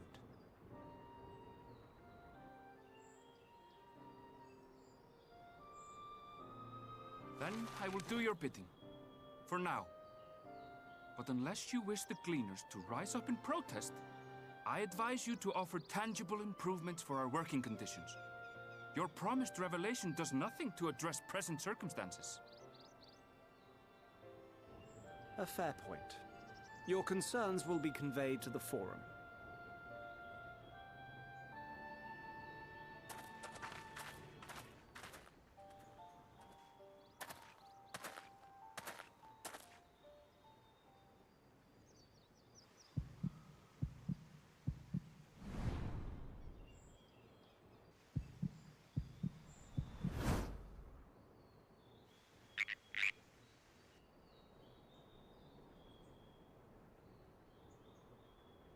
I hope that was informative. You may consider my debt to you repaid in full. While I do have my reservations about the Forum, I want to believe that they have our best interests at heart. Which is why I'm reassured that you're busy sniffing out the truth of things. We can ill afford to place all our eggs in one basket, this master plan of theirs, without first understanding the risks involved.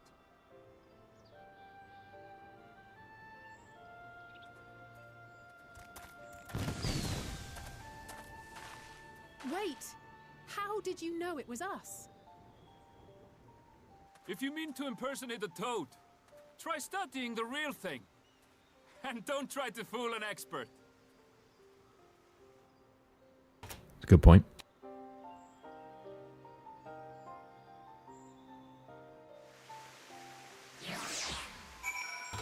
I think I like Aaronville.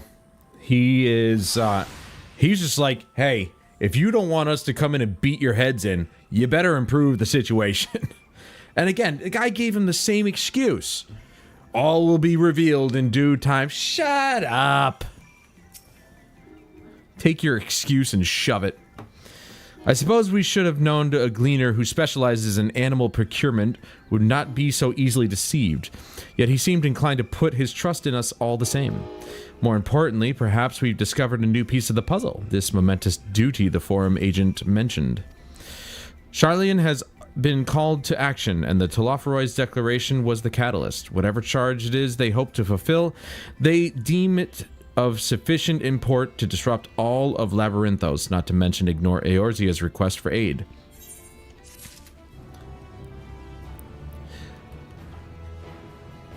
Alright, we are on... damn it, I closed it out.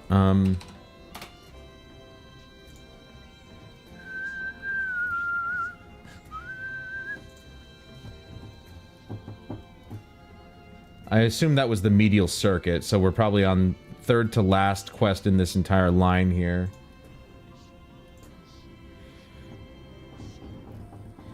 He's one of the top 5 NPCs of this expansion. 2 more are in Sharlayan. He's definitely one of the good ones. Let's do another duty. Another daily duty.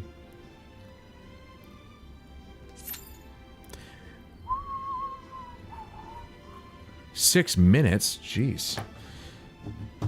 I turned the coffee pot back on. I had some left over from this morning, so I'm going to reheat it. It's busy reheating now. I'm going to go check on it.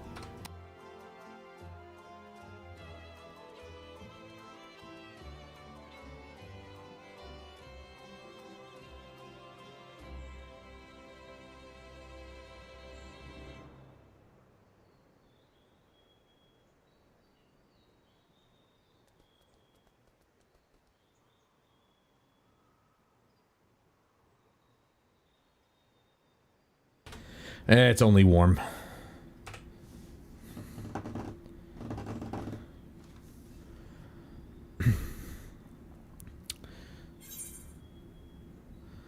A guide of sorts. Oh, wow. No, we're already on the second to last. I didn't realize we had already been past the medial circuit. So this is second to last quest in this lineup.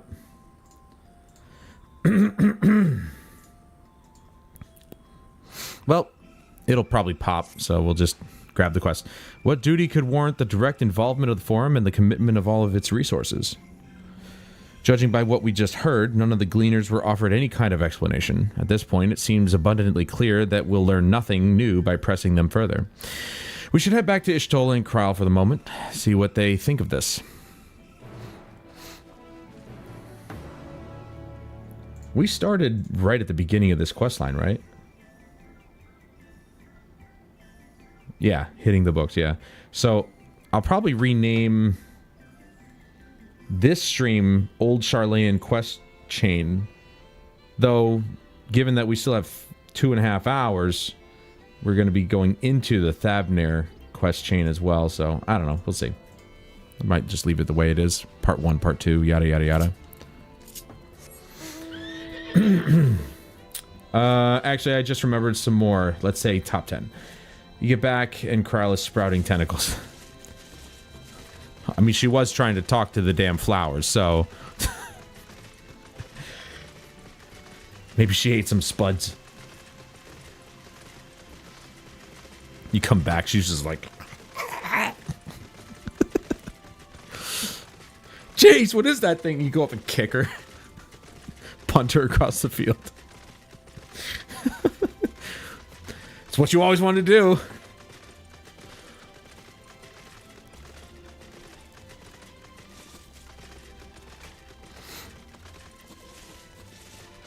She got face huggered.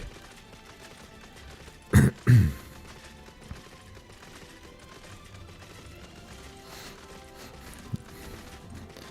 like, what the hell are they doing in this game?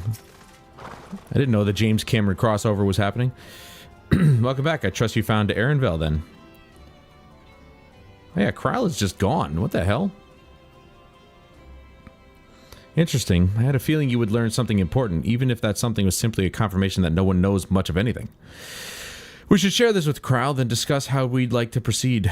Assuming we find her back at the farm. She was still behaving oddly, so I bade her return and rest there. Oh, that's why she's gone. Perhaps not the best decision in hindsight. Would you mind checking near those flowers she was so enticed by? The rest of us can survey the more distant areas, just in case she decided to wander.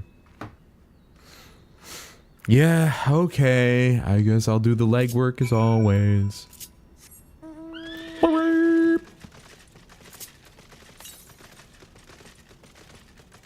South by Southwest. It's over there somewhere.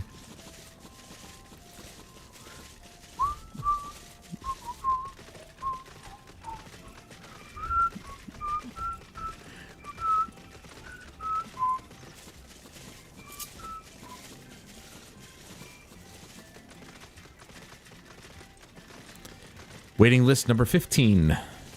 Let's not go near these things. They'll attack me for sure. Ooh, side quest.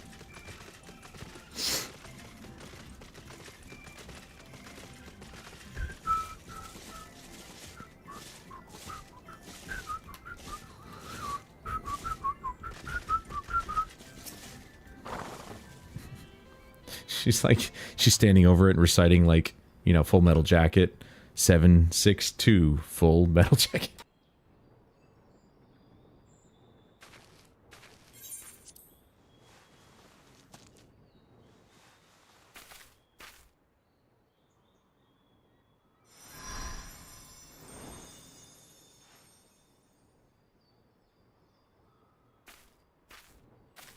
For you. The spell will keep it from wilting. She said you would need it for the journey ahead.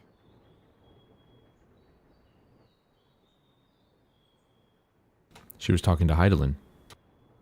Will you speak with her now? I cannot hope to match Minfilia's clarity, of course, but...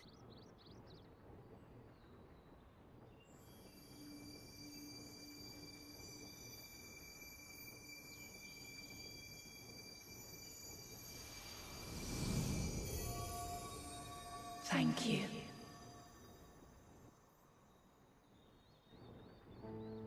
Do not worry. She has lent me her body for only a moment. Just as I could not save the first from the flood of light, it has become arduous for me to interact with the physical world without assistance. Well, this is new. Though I might converse with you for a time, the incorporeal form I assumed on the ship would be incapable of casting even the simplest enchantment. It is in the depths of the ethereal sea, the place to which all life returns, where my influence is greatest. After Menphilia's sacrifice on the first, it was to the sea, here in the source, where I ferried her soul. I wished that gentle spirit to find rest in the world she loved so well. Her, and another who may yet have a part to play, though that will depend on you. Take the flower, walk free, for you are free to go where you wish, to believe what you will.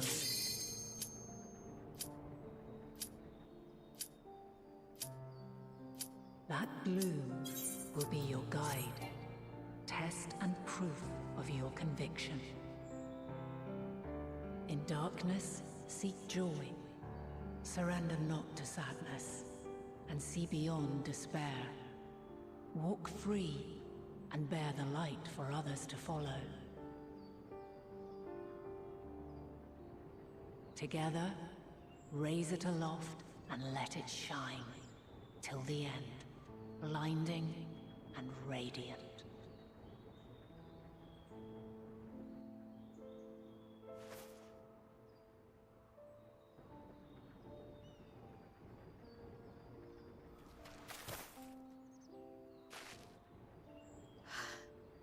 Was all too brief. Already she seems so far away.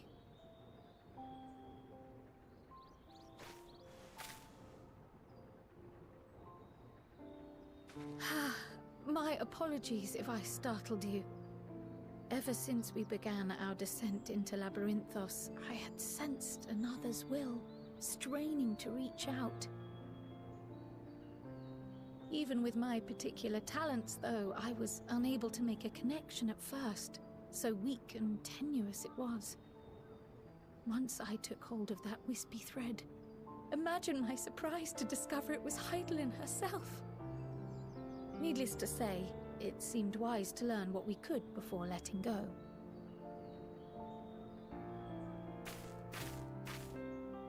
Her answers were more cryptic than I would have liked, but at least she left us with a guide of sorts, that unusual flower.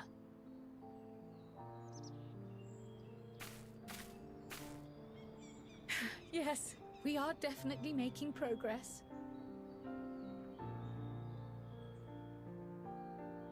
You can't be serious! We've done nothing wrong!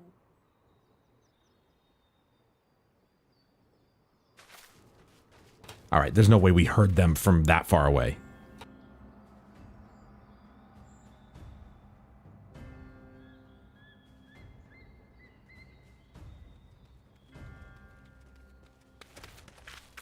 Master Fortuno, what business has the Forum with us?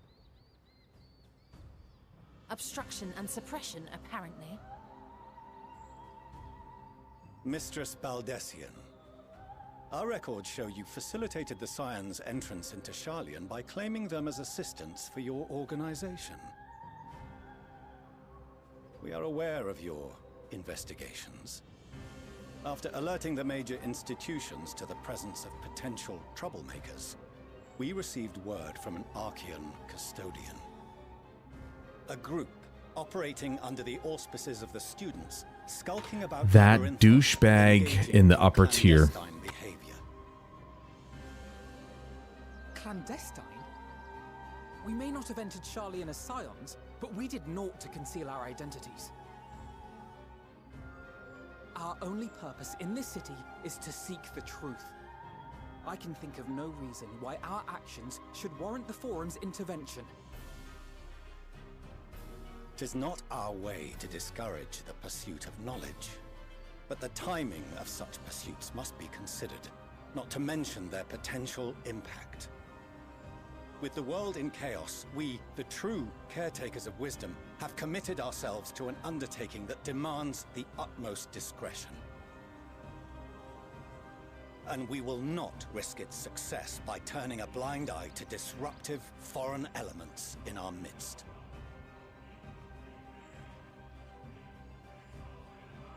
What then is to be our fate? Will you put us on a ship back to Eorzea? The Forum will convene to examine your case. The results of said inquiry will determine your future in this city. As for your absent companion, he has already been detained. Graha! But why? Is reading a crime now, too? Reading is encouraged, celebrated even.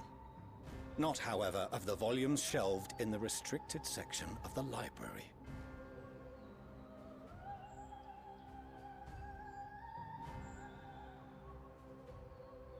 Refusing to comply He went a little too only deep. made matters worse. Let us instead treat this as an opportunity to open a dialogue with the Forum.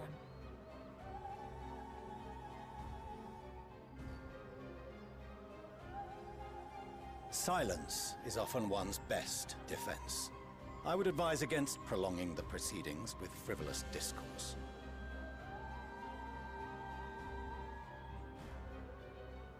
But enough. This is not the place for debate. The rostra await.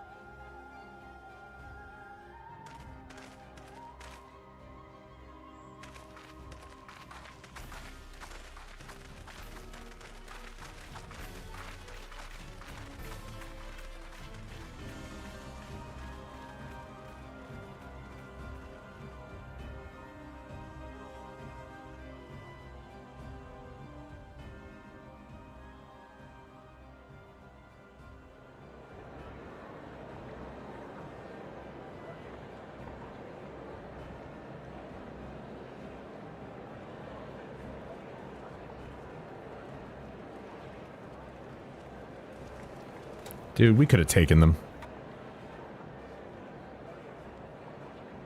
Forgive me. I was careless. We would have been detained regardless. This way, at least, we managed to stay together. I trust your time within the Forbidden Archives was well spent.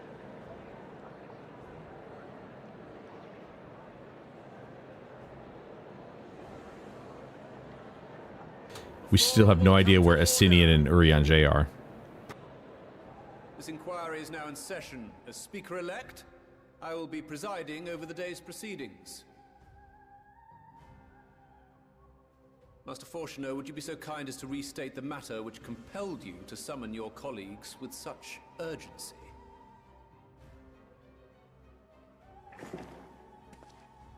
As you are all aware, we recently denied Eorzea's request for Sharlayan assistance. Since then, certain individuals dissatisfied with our decision have taken it upon themselves to interfere with our work. They entered our nation masquerading as associates of the students of Baldessian. But these malcontents are better known as the Scions of the Seventh Dawn. These militants wield influence with both the Eorzean and Eastern alliances, and are inextricably involved with the crises presently afflicting the world at large. I just noticed that Kryle took her hood off. Never seen that before in my life. These warmongers sought to meddle with and expose matters of state secret. What are they, if not a dire threat to be expelled?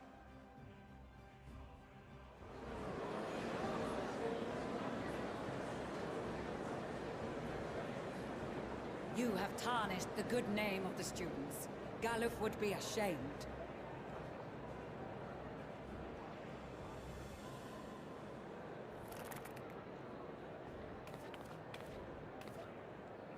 Valdesian was never one to forsake his fellow man.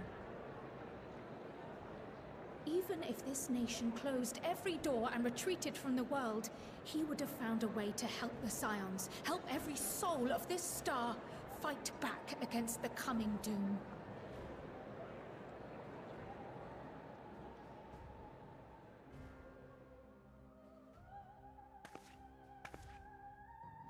A terrible enemy stands poised to lay waste to all we hold dear. In the face of such madness, Eorzea reached out to Sharlayan, a respected ally, in the hopes of forming a united front. Not respected anymore. Was your curt dismissal truly the best you could offer? Or are you so preoccupied with your momentous duty of an age long past that even the end of the world is unworthy of your attention?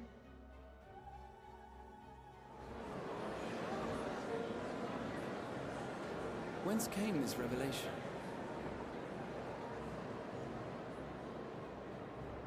From the mouth of a Forum member within fortuitous earshot. Then it seems your findings support my own.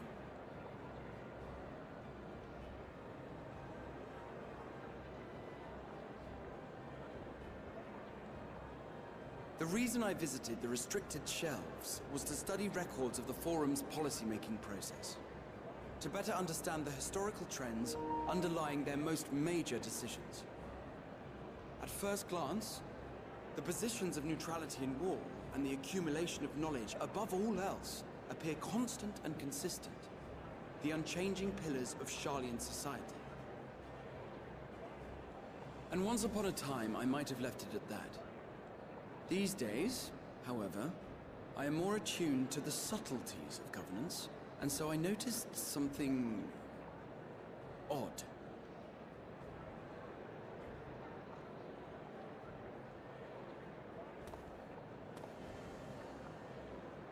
From a particular point in time, the purpose of these policies shifted. No longer was knowledge preserved for the benefit of society. Rather, society was to be gradually reshaped to ensure the preservation of knowledge.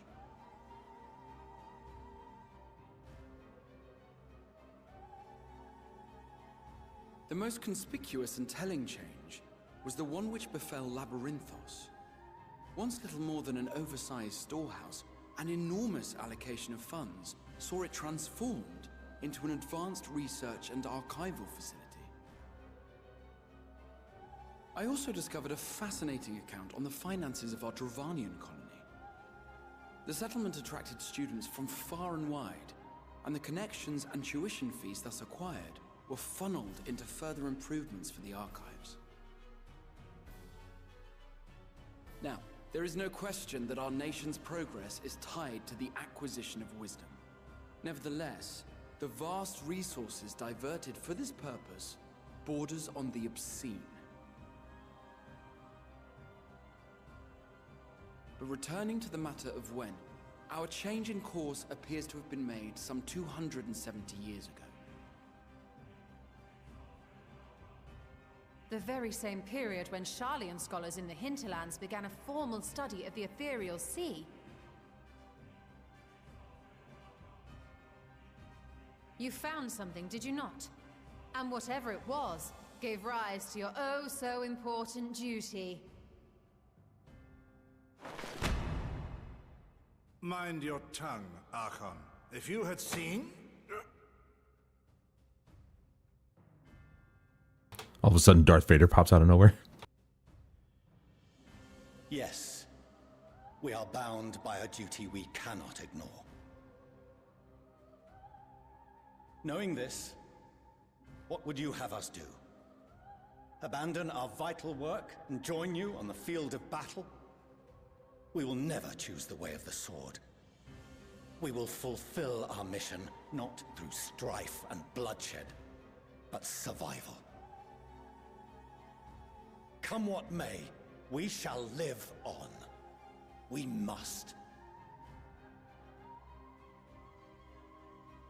Do as you must, then. But we Scions will fight until the heavens fall. until our last breath.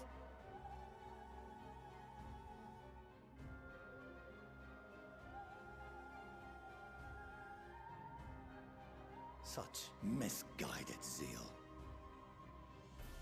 I want to deck this dude.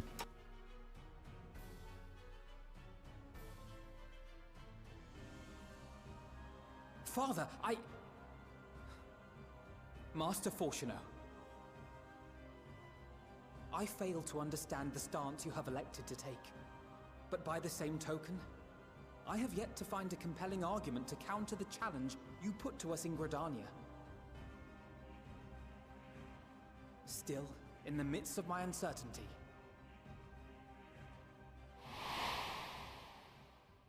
I must trust in myself to do what is right, as others have chosen to trust in me.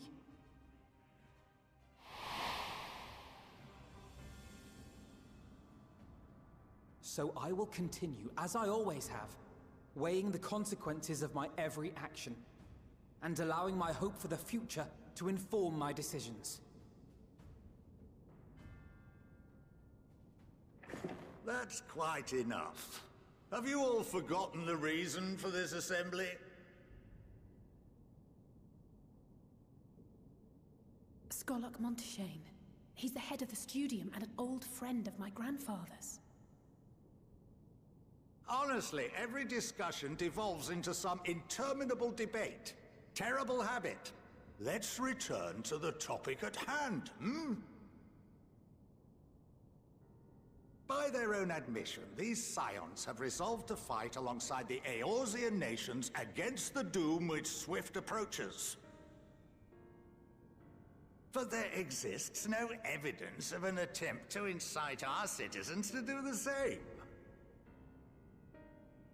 Furthermore, while our decision may well have been the correct one, we cannot simply bull our way through these disagreements without inviting doubts or objections.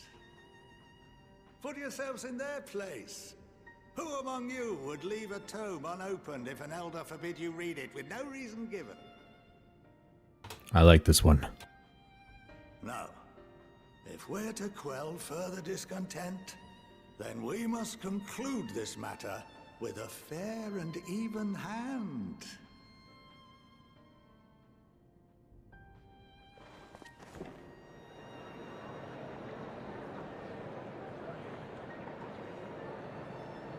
Order! We will have order!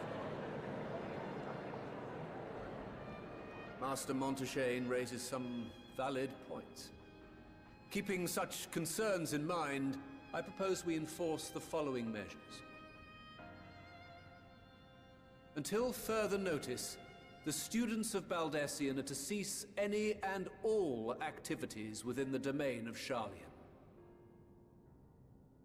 You will also refrain from any further investigation into the Forum's decisions and duties.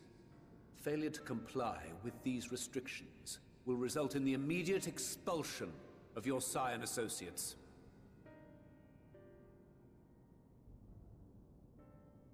Let us put this judgment to a vote. All in favor, raise your hand.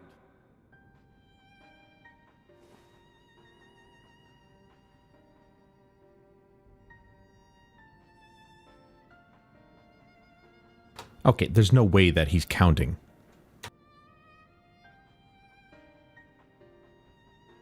I count 51 for and 48 against. The proposal is passed. Students, scions, you have heard the Forum's judgment. Pray abide by it, or face the consequences.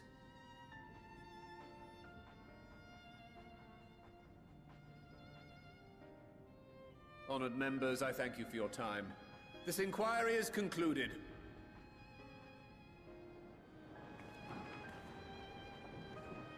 Those have to be the most uncomfortable chairs ever.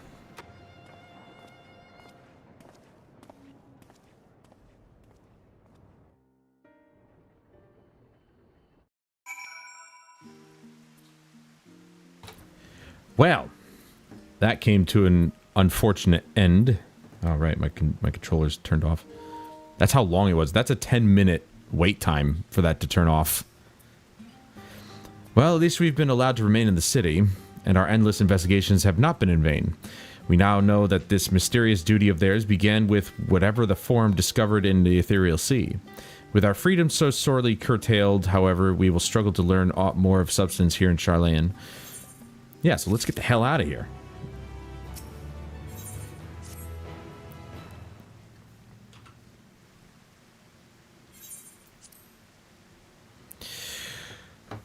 The overall picture has grown clearer, yes, but that's in spite of the Forum being so maddeningly vague about this duty of theirs.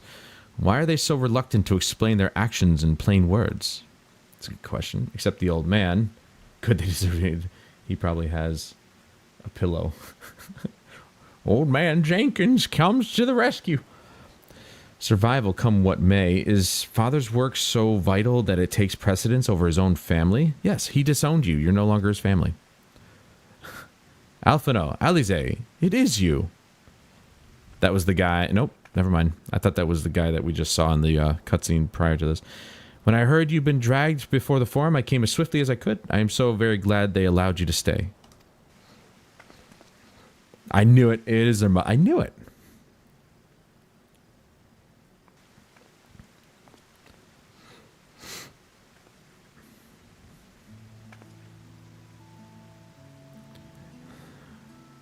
Ameliance Lavier at your service. I'm hoping I actually pronounced that right. And you fine people must be the scions of the Seventh Dawn. How lovely it is to finally meet you.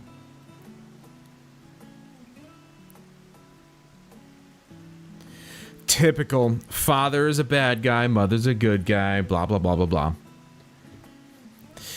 Mother, please, we don't wish to make things difficult for you. If word reaches father that you were here... I don't think she cares. Oh, bother that. Am I to be chastised for speaking with my own children? I am well aware that you and Master Fortuno, are not on the best of terms at the moment, but I've been absolutely desperate to see my darlings again. You will come by the house, won't you? I have gifts waiting. No, they've been told not to. The timing couldn't be better. As matters stand, we shan't be going anywhere until we discuss matters with Thancred's group and reconsider our options. Oh, that's right. Thancred's here too. So Thancred, Urianger, and Estinian are nowhere to be found. Right? Or, yeah, Estinian came. Where the hell did he go?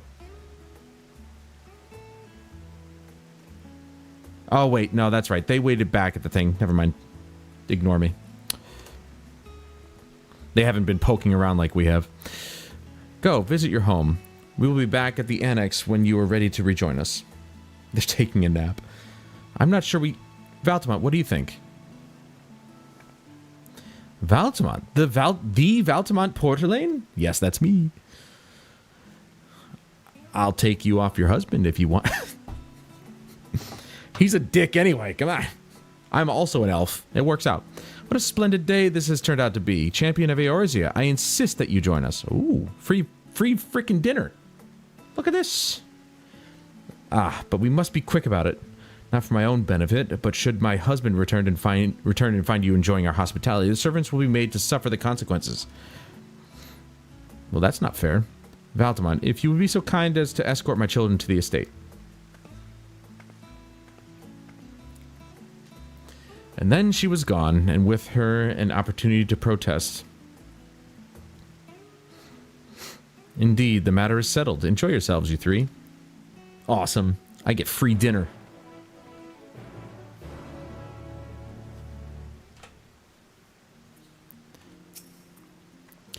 I apologize. My mother is not one to take no for an answer. Still, I am glad, relieved even, to see her in such high spirits.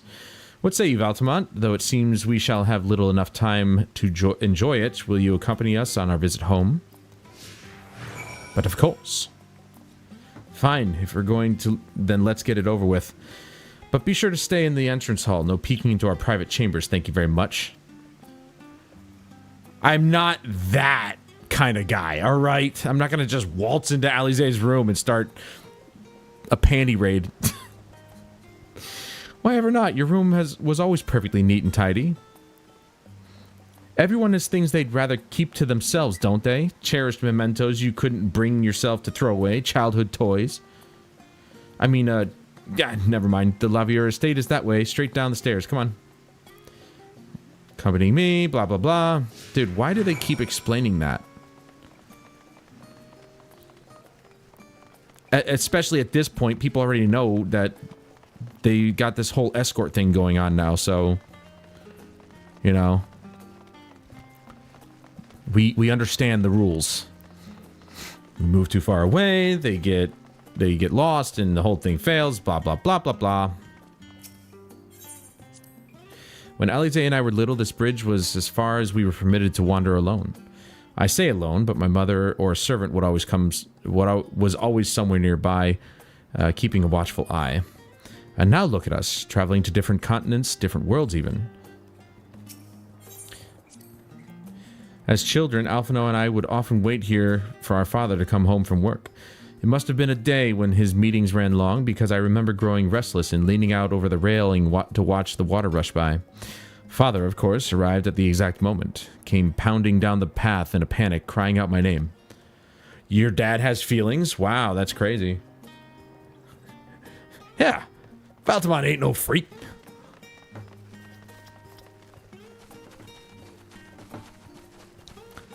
I do not want to know how teenage girls live. Though I might be eating those words in my future. Who knows what kind of kids I'll have if I have any. Oh yes, this is where I first practiced magic on an actual person. Alize had fallen, you see, and scraped her knee quite badly, so I tried casting the simple restorative spell I had only just learned. How she smiled when the wound closed, the joy and relief. That was, I believe, the very moment I chose the healing arts as the main subject of my studies. I actually had no idea he was a healer. Didn't really pay attention to him in the battles. We used to come here all the time with grandfather. In summer, I would dip my hands and feet in the fountain and splash about. Not Alphino, though. Even back then, he wasn't very fond of playing in water. He'd make any excuse to avoid it. Which would explain how I came to swim like an auk, and he sink like a stone. I loved playing in water as a kid. Water's fun when you're a kid. Water balloons, water guns... Water. And here you are at last. Please do come in. Oh boy. Food!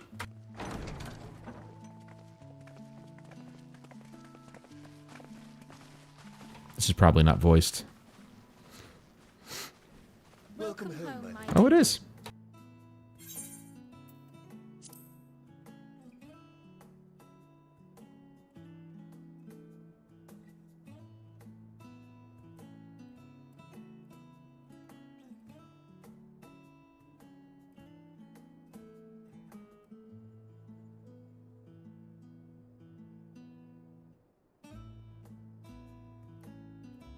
What?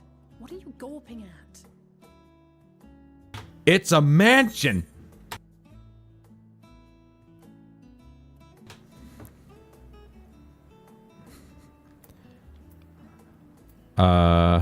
Just admiring the craftsmanship. I'll do this one. Scion headquarters must seem squalid indeed.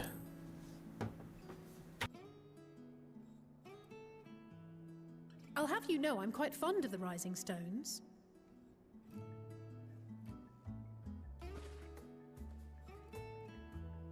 Lord Fortuneau is not to hear of this visit. And I should also like the children to have their gifts, ere my husband makes his return. As you wish, my lady.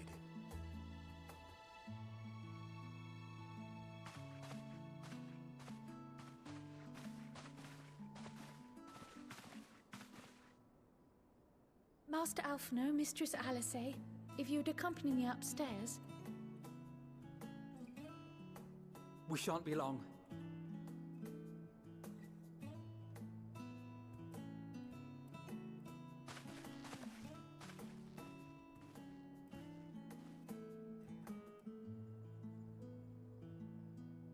Nice. Left me alone with the Sending missus. letters home from time to time, recounting their latest adventures. I am sure they withhold certain details, of course, if only to keep me from worrying. Yet a mother worries all the same. In the early days especially, I tried to support them as best I could, sending the Scion's coin and other such donations. Fortunately, they have found the strength to overcome adversity time and time again. Their words grow more confident with every letter, their depictions more vivid. The triumphs and defeats, the joys and sorrows. It is clear that they have come to find value in every experience. But of those they treasure most, it would seem that meeting you might be the most impactful. Why, since that fateful day, I do believe there has not been a single missive in which you were not mentioned by name. We're gonna go to her room and play Clue.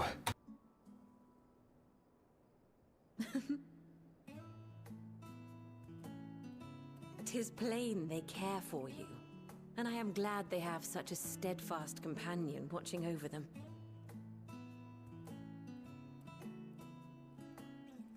Under normal circumstances, I would offer you tea, but alas, these are anything but. In any event, why don't you keep me company whilst we await my children's return? Perhaps you might regale me with a tale or two of your exploits.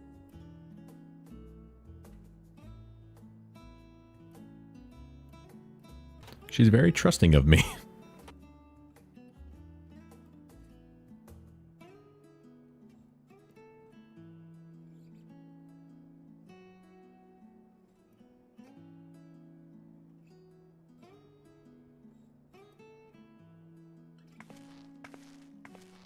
When you mentioned gifts, I wasn't sure what to expect. There it is. Mother,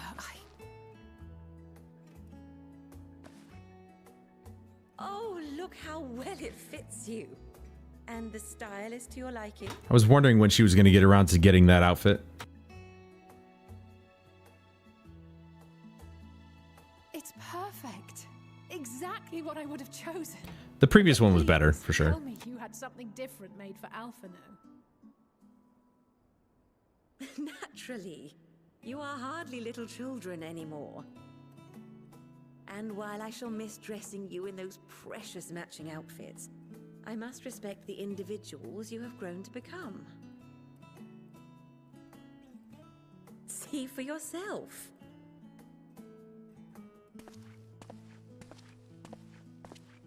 Oh, his is way better than his last one. Thank you for the That's so much better than the last one. Stylish, comfortable, and eminently practical. I am so glad you like them. They are, however, missing one final touch.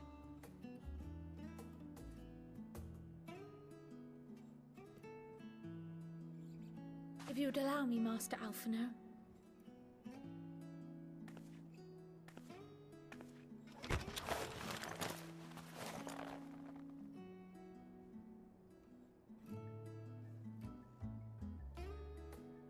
What the hell are those? Wait. Are these... A sage's tools of the trade. They belonged to your father. What? Though he may as well be chained to his desk these days, as a student he was often called upon to venture into the field. He wielded those armaments, both to heal and to harm in no few battles. None so fierce as those you two have braved, perhaps, but battles nonetheless. Thus did I pull them out of storage, to show you that he was not always the man who stands in vehement opposition to you now. And also because it would be a terrible waste of ridiculously expensive House Leveilleur commissioned artistry. She doesn't like to waste equipment. Neither do I. That's why my 13-year-old laptop is still in my closet. I am told these devices are quite difficult to master, but someone of your extensive experience should soon have them darting about with grace and aplomb. May the wisdom in that crystal serve you well. And please, try to find common ground with your father, that you might come and go without need for this awful subterfuge. Tell him that. He's the one being a dick.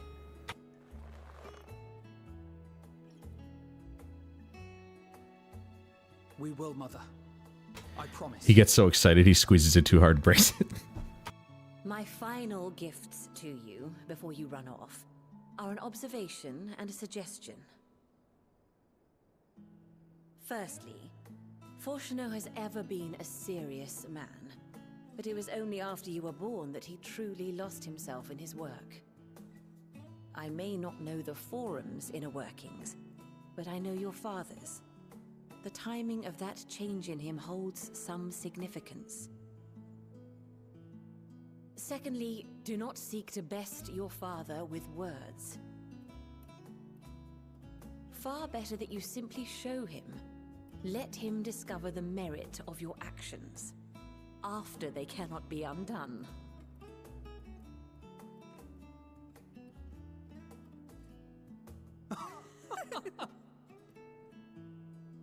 Oh, Mother. We shall take your wisdom to heart. Thank you again for these gifts, and farewell for now. Safe travels, my children. Eat well, stay warm, and keep your friends close. Especially this one.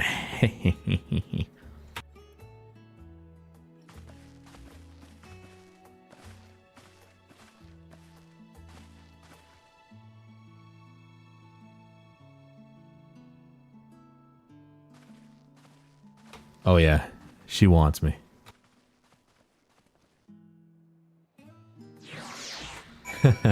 Oh, she wants me.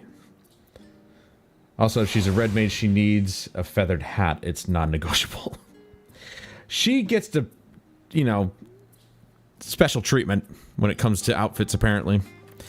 Yeah, and the thing is that it's not even shorts. It's like a onesie that ends in shorts. Like, it looked better in the cutscene. Now it kind of just... it doesn't look as good. I liked her last one. Her last one was way better looking. His is way better than the last one. He looks so dope now. Look at him. So cool. Thank you for indulging Mother's request. I can see it meant a lot to her, and I shall refrain from inquiring as to the content of your private conversation. You don't want to know, kid. Our visit was all too brief. For now, however, it will have to suffice. As will these tokens of home that we carry with us. You mean on you. These gifts to help us remember who we are and whence we came. She, by the way, she gave more gifts to him than her. So, we know who the favorite was. But enough sentimentality. Let us return to the annex and rejoin our companions. Alright. And that is not done yet. We're almost there. Hold on. That one. I was thinking of, like, gave Alize the sword. Yeah, but, you know, this is from her mother, okay? And Alphino got way more out of those gifts. Enjoyed your time with the Laviers, I hope. I would ask how the twins fared, but their new outfits tell the tale. I only hope we can help them to reconcile with their father, that they might return home one day with their heads held high. In the meantime, we edge ever closer to the secret of the Forum strives to hide, and the flower bequeathed to you by Heidelin is sure to guide us going forward. I'm confident that once you've scouted out the situation in Thavnair, we'll be well equipped to plot out our next move.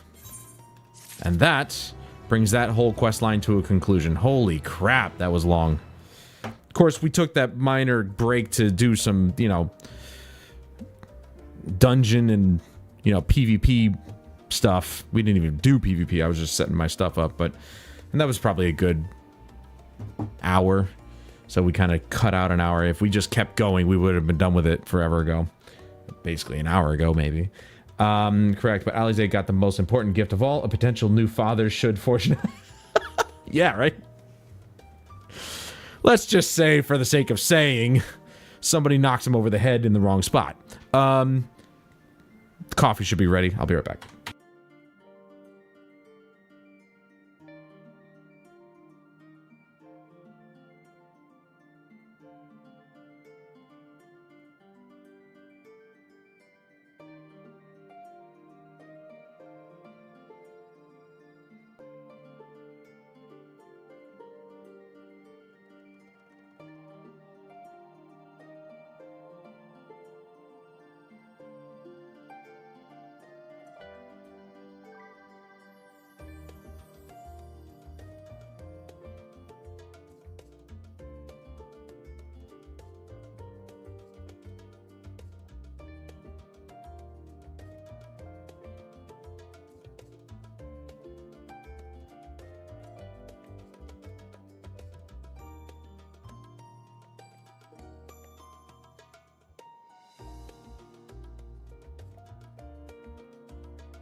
Alrighty, that does it for that bottle of honey.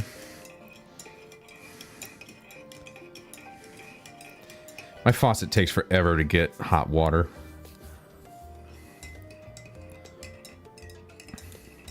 Kind of messed up she didn't at least get a feathered cap. Like, why deck your kid out in red leather if you aren't going to make them look like a modern musketeer? Wasted potential. Dude, yeah, ain't nothing wrong with a musketeer, man. Classic. And why short shorts with thigh highs? It irks me beyond what it reasonably should. I mean, you know. Ask the game devs. I think what they're trying to do, given that technically in Japan the legal age, which is really low, is 13. So 17-year-old, obviously they've got Western ideals in mind, so she's 17, she's underage, but they're still trying to sort of make her appealing in a way. I mean, let's be honest, thigh-high boots are kind of sexy, but, you know, she's 17, which is, why would you? But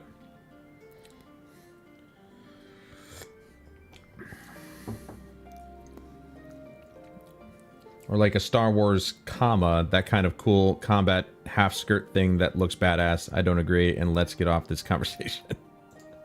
I don't know what their reasoning is behind it. I'm just taking a guess. I'm not saying I agree with it either. I'm Star Wars comma.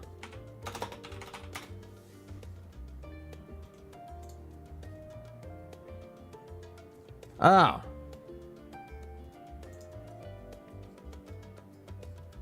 Yeah, so, okay. I see what you're saying. Didn't know that's what it was called. Okay. Alright, now we're gonna sign up for the duty. Because that was a lot longer cutscenes than I thought it was gonna be, so it kind of just kept going. So now we have to wait 10 minutes.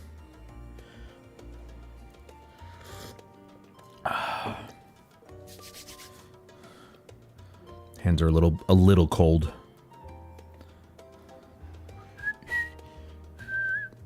I think we'll do a couple of duty things before we start that. Of course, depending on how long they take, that could be it. Like, then I could actually rename this, the quest line. The old Sharlayan. And then the next stream can be the Thavnair quest chain. Which is probably what I'll do.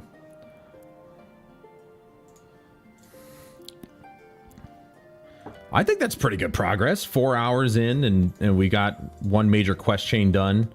I know it's going to take a long time to get through this. I mean, oh my god. Levels 88 to 90 is possibly the longest quest line here. Also, boy, I hope this is explained, but I'm looking at the quest names for just past halfway of the final list, and a bunch of them just have symbols in them. Like this one's it's obviously meant to say victory, but then in the middle it's cut out and then lost at the end. This one says where knowledge leads, but the O is replaced with the infinity symbol.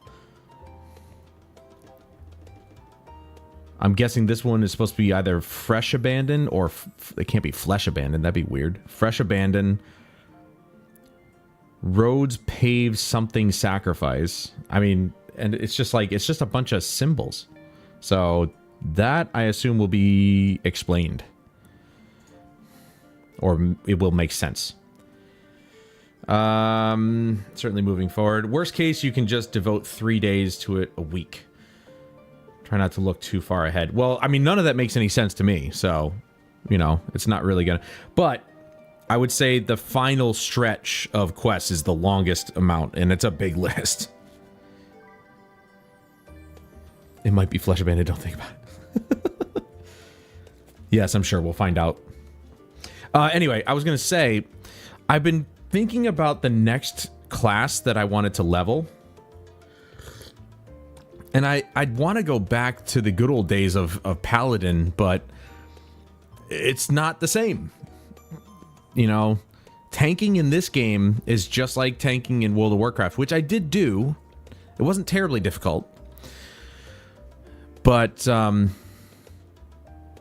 liked tanking in 11 because it was just one enemy at a time. Why are you doing leveling, by the way? You're capped out. Oh, I'm just doing it to get extra cash. That's the only reason I'm doing it. But, I mean, you have a good point. Yeah, I was just doing this to get cash. It's 12,000 gil. And all these, you know, you got the storm seals and the tomestones of causality and comedy and whatever these are. No idea. Anyway.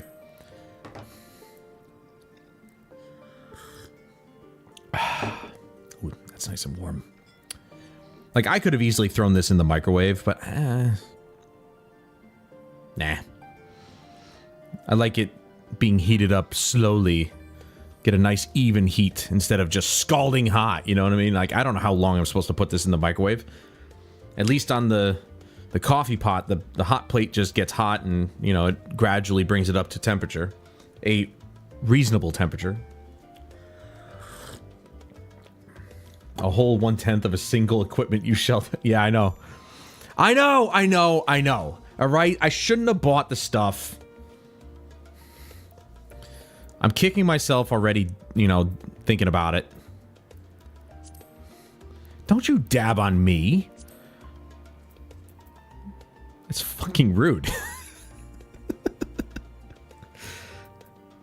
Let's go through my inventory and see what we can possibly get rid of. I don't know. We'll see. Actually, I should probably move that to... Can I not put that in my saddlebag? Or do I have to go here? Oh, here we go. Yeah, so I have to do that. Add all to saddlebag. I could put all of this in there. Obviously, I don't have the space, but I'm going to add that to saddlebag. There we go. High potion of mind. All right, so it's all just... This is all just stuff. Like crafting stuff. Most of it. I have materia, but... And then I got a bunch of potions, which... I mean, I don't remember the last time I used a potion. I'm not gonna lie, I have no clue. The ether potions for sure. I need those. Because I have run out of ether before. But... I mean... Like, the first thing you get in Dawn Trail will probably be higher item level than this than this pinnacle gear. Like, very first main scenario quest ask gear.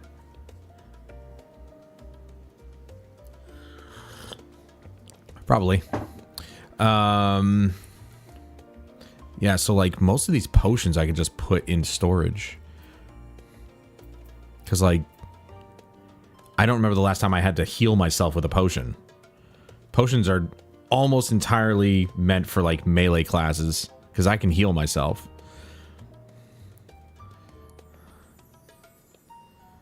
It's been a long time since I need to use a potion.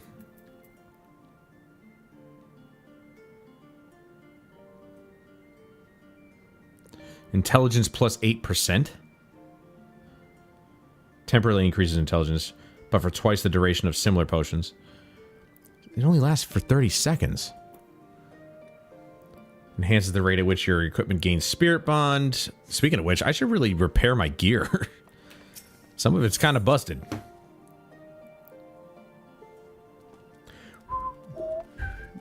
Whoa. Look at this chick. That is one colorful chick. Look at this. How does she get all pink? Is that actually... Is that actually gear? Just walks in here naked. What the hell? Holy crap, that's a cool looking weapon. Is that her rune, or is that her relic weapon?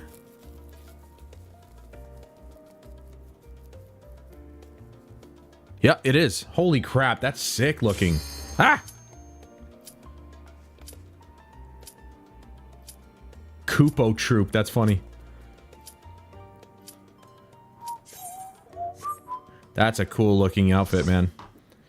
I'll buy it from you when it's irrelevant at market price of like 100k for everything.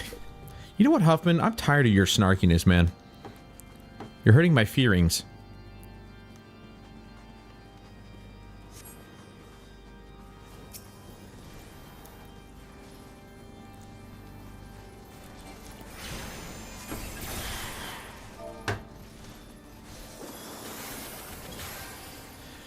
I completely keep forgetting that I have a keyboard attached now, so I can actually type to these guys.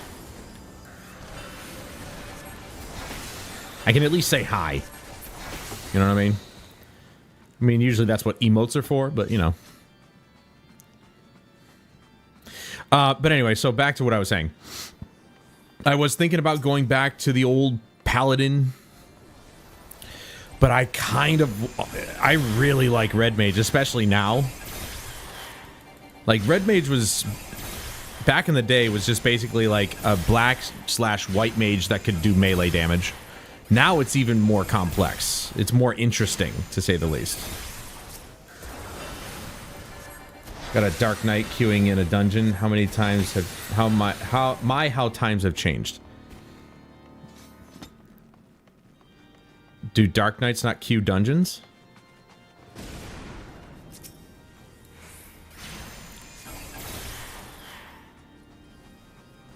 I'm confused by that statement.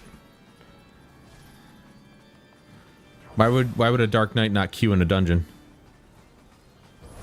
Do they think themselves above the law? Ooh, heal him, heal him, heal him.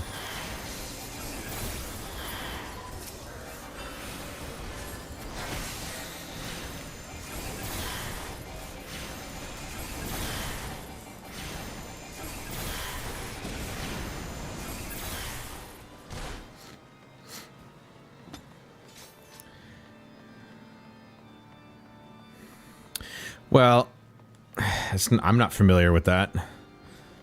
The Dark Knights have been pretty popular since they came out. Oh no!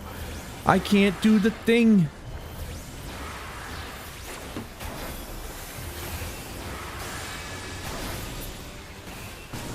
Can't do the Mega Flare. That sucks. We're at level 58, just barely under.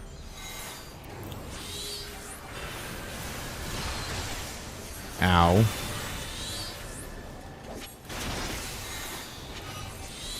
Dude, healer, healer. Come on now.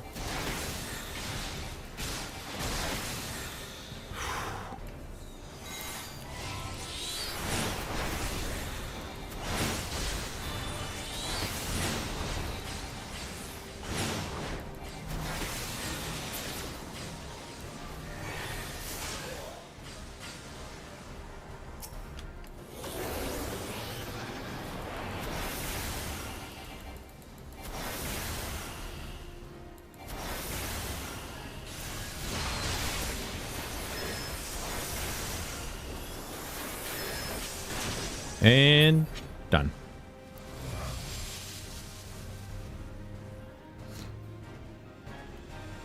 But not done. Oh no, he is.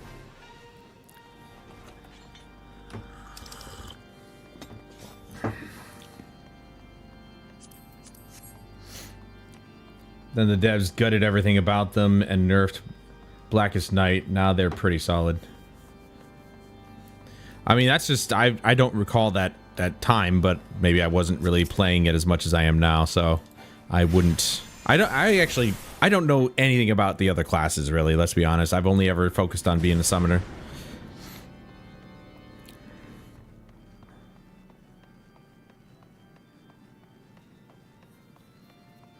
Well, I'm going to be late to the party here.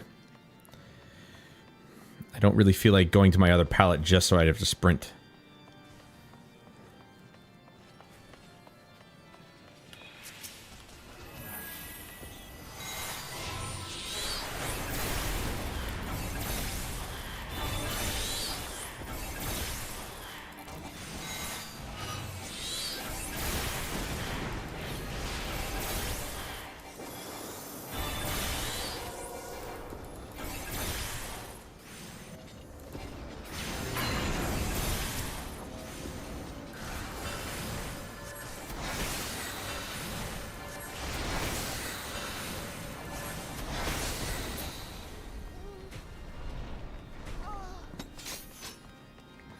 Healer's being very selfless right now, not healing herself. Heyo.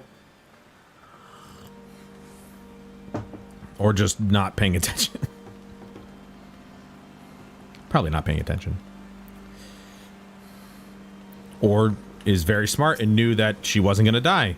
So she didn't waste her magic. Her MP. Her magicka. Her whatever you want to call it. But I call it MP.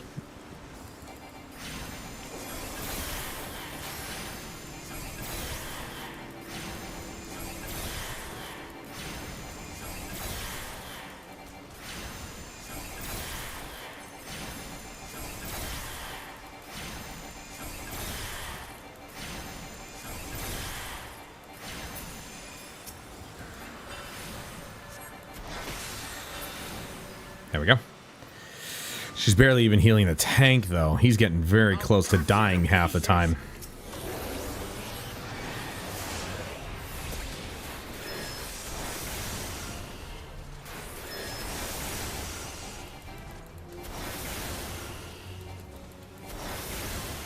I will not yield to you.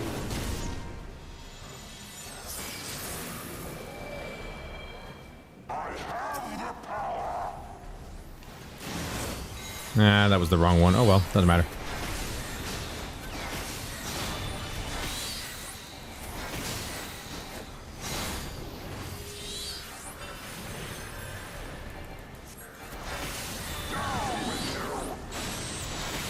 Woo, that was big.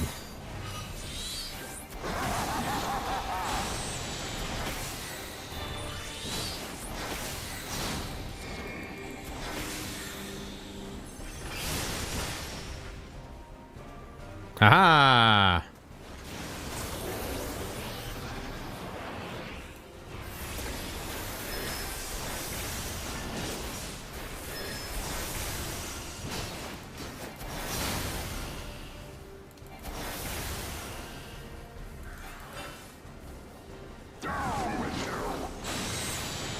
Not me.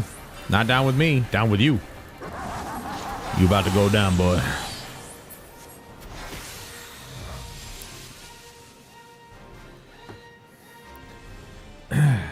Yeah, Alphino is a sage now.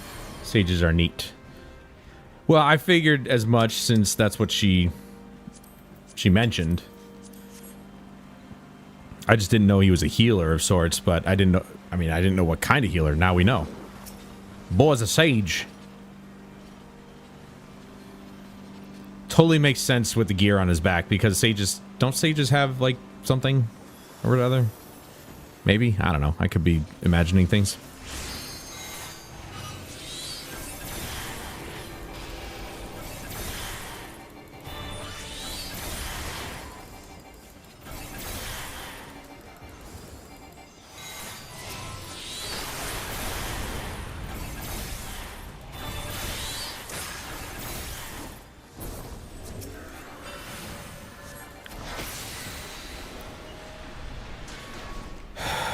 Dude, this healer does not like to heal. Holy crap. The only life point that matters is the last one, Adam. If they live, it's a good healer. Dealing damage is just,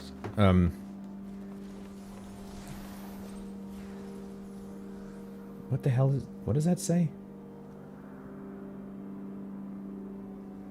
Oh, dealing damage is just mitigating future damage and yada yada, so on and so forth. Oops.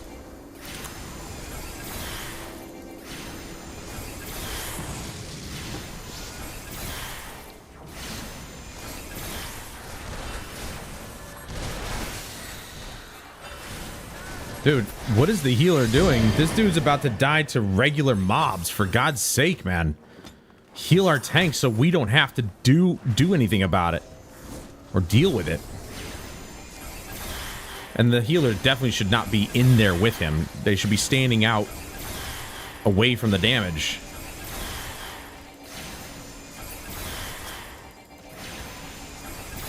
Obviously, I'm not doing the most damage that I can do just because, well, I don't want to waste my summons. It's a pain in the ass to have to freaking keep rotating and cast a spell and then just not be able to use it. No, obviously he didn't die, but he's getting pretty close. I don't see her healing him that much. And this is the big boss now, so she better get on it. Excuse me? The hell do you think you're talking to? Filthy wretch. Filthy tall man? How about that? Doesn't feel so good, does it? Being called names. Haha. I had a barrier on. Sucker. I've got burning chains. This hurts. Ow.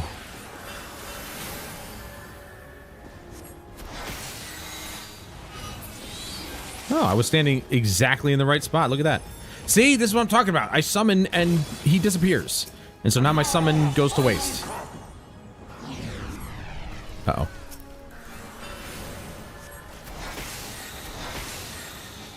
Oh, I don't think so.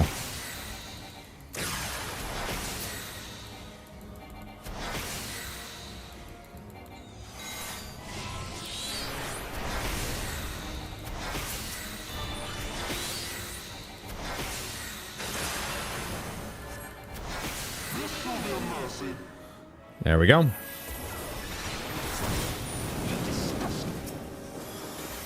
We discussed him. Yeah, sure.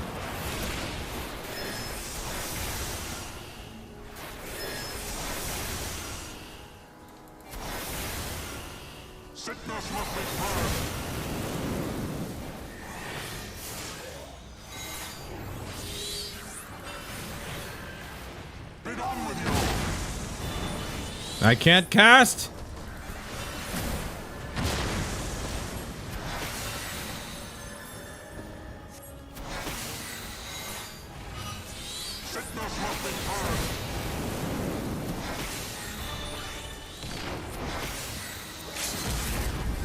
And he's done.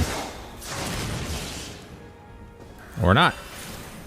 I remember when limit breaks were like way more powerful than that. I'm going to give it to the tank this time because he suffered horribly.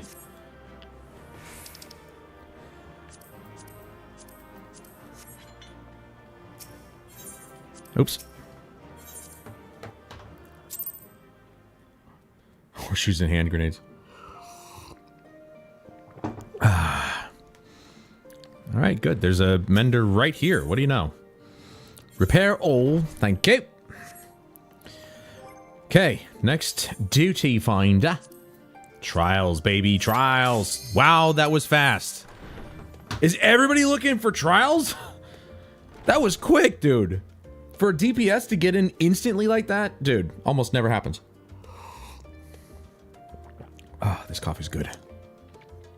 Come on, 2 more, come on. I never queue that quickly as a DPS, come on.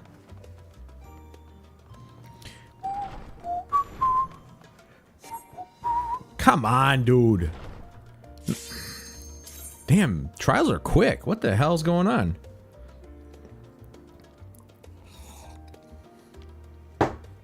Thank you. Holy crap.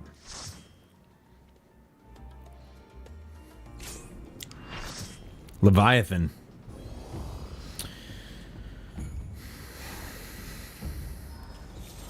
We're back to the basics here, boys. We don't have Bahamut anymore. We don't have even the worm trance. Or dread worm trance, excuse me. Somebody still watching the cutscene? Apparently.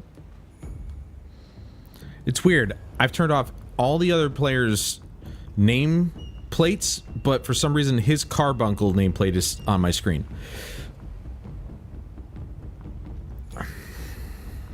Not sure why.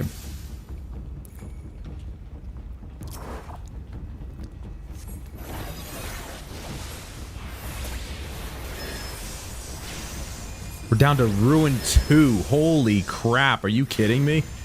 Wow.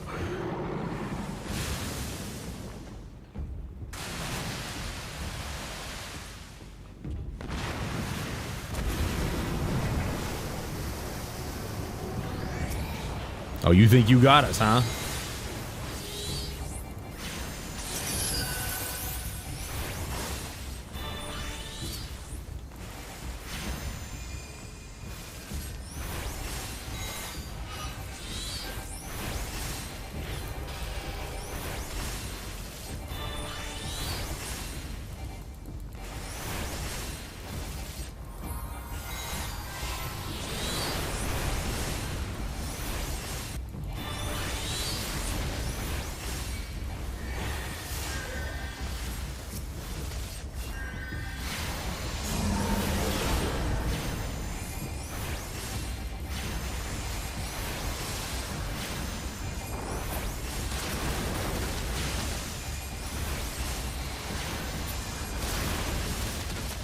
Trying to get rid of these ads.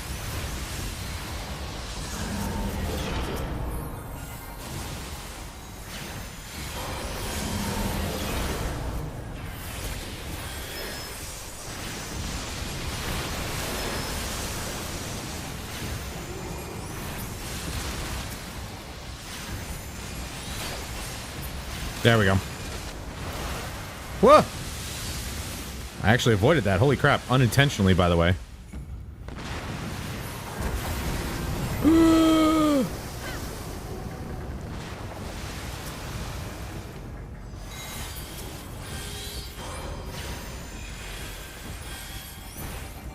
What the? Oh.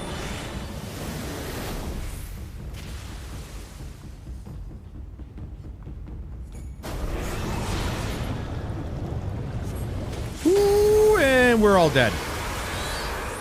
I'm guessing we didn't get it fast enough.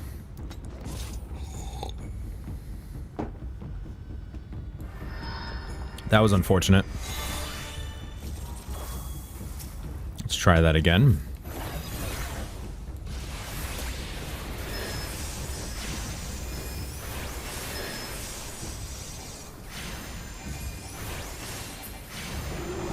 I don't know how we didn't get it fast enough. It looked like we got it.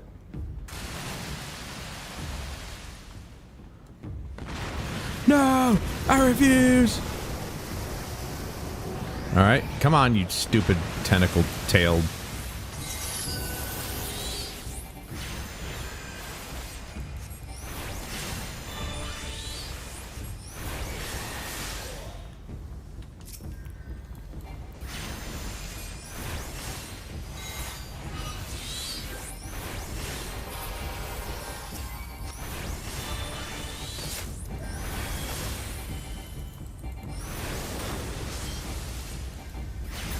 No, he dead.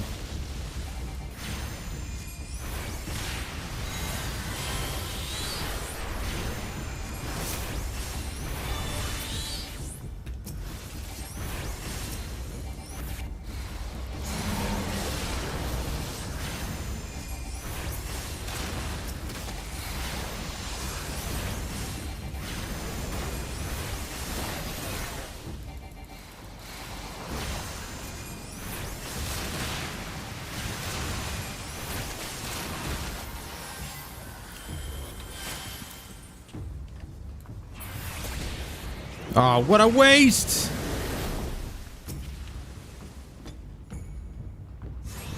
Haha! I got it. We did get it, but it was just ever so late.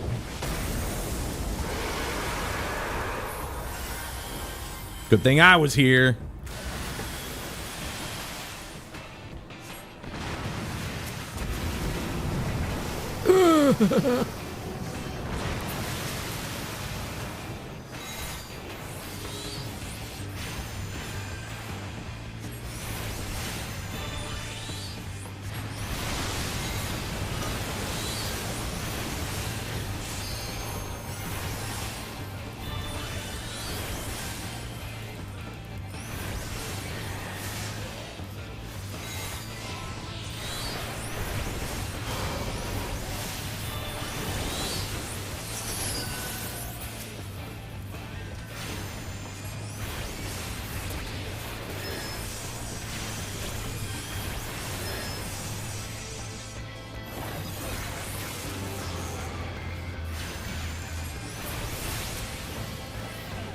Oh, damn it. Thought maybe that would have gone by now. Stop. There we go. We got it. It's fine.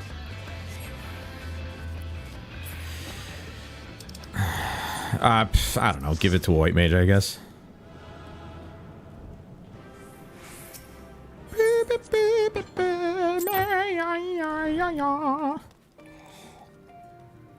Slight mishap in the middle there, but that's okay. Where are your pants? That's a red mage hat if I've ever seen one. Hold on. Called it. Everybody's using their relic weapons. Are they really that good? Like, should I get that done? Oh, it's okay. Yeah, she's... And she's wearing nothing. Nope, not that one. This one. Scholar wearing nothing.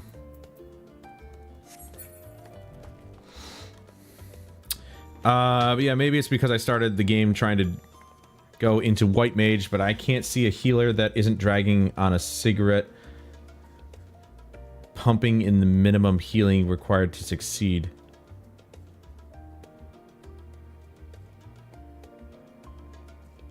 That's how I was taught. The AR relic? Absolutely not. That is like 40 levels out of date. Well, everybody seems to have their relic weapons out. Like, I don't understand it. Everybody's got relic weapons. Like that one, Dark Knight we saw. That scythe was sick. Alright, obviously not going to do that. The guild has really doesn't... 18 grand? Or 1800? That's it? I don't even remember what the...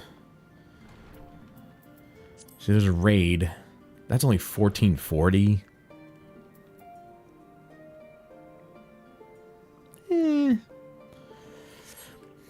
Alright. I'm gonna take a quick bathroom break. Be right back.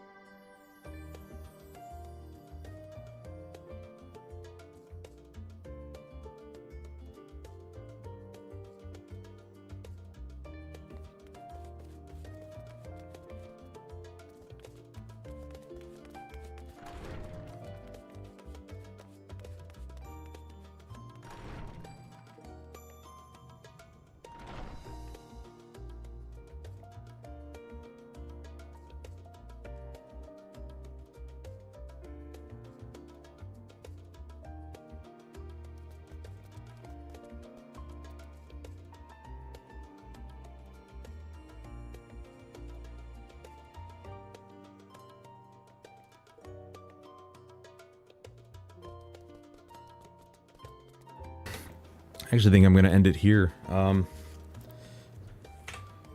Because, you know, we finished up the main quest line, and, well, I didn't realize that the other duties were... Or the other random stuff really doesn't pay out very well. The main scenario pays out 7,200, which is not bad, but... That takes forever to do, and it's only the one, and... Yeah, I don't know. I don't really want to do it. And then even a normal raid, which could take... a little bit of time, only pays out 1,400. Like, come on. And look at that. I could just sit here and do the leveling one all damn day. 12 grand a piece. Unless, of course, that's specifically for the tanks, which would suck. Nope, that was bonus of 12,000 gil. So I could just farm that. But wish I had the discipline to keep playing this game. Might have to do a month to month. So whenever I'm feeling like playing, I hop in. Dude, I mean, I wanted to make this game a weekly part. I was thinking just, obviously, Final Fantasy in general. Just any Final Fantasy game. But then I was like, you know what? Final Fantasy XIV is already a lot. So let's just leave it at that. And so here we are. The other Final Fantasy games I'll probably play, you know, for the week. The main game during the week. Can I still download on my PC? Yes. Well, now that it's free, yeah. But you don't keep your expansions.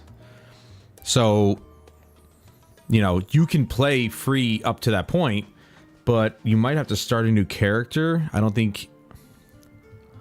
You have to purchase them separately. Unfortunately, they did that whole thing where it's like if you pick it up on a separate system, you have to buy everything all over again. They did the Destiny thing before Destiny did it. But yeah, now that it's free all the way through Stormblood, I mean, that's not bad. But I think you'd have to start a whole new character. Anyway, I'm going to end it here, guys. We got one massive group of quests done. I'm going to name it that. And next time, we're going to start up on the, what you call it? Why am I blanking on the names here?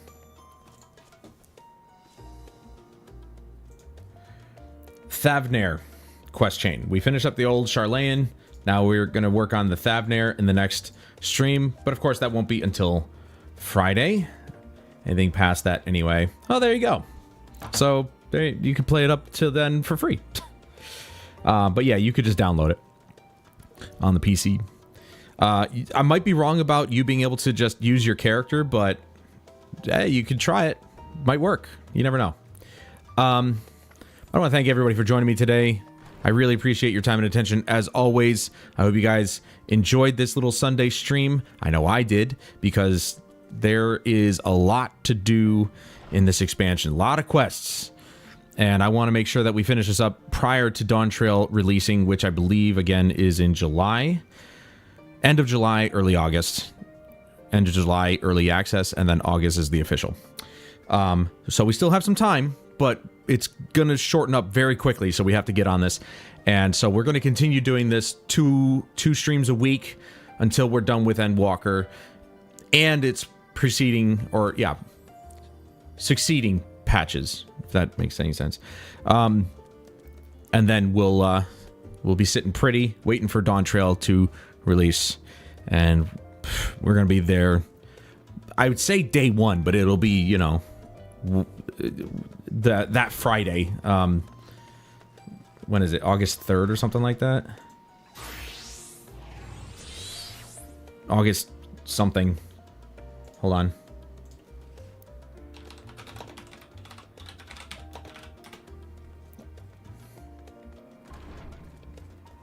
Sorry. Well, it says July 2nd. What? I thought it was in August. Oh, it's July. I'm an idiot, not August.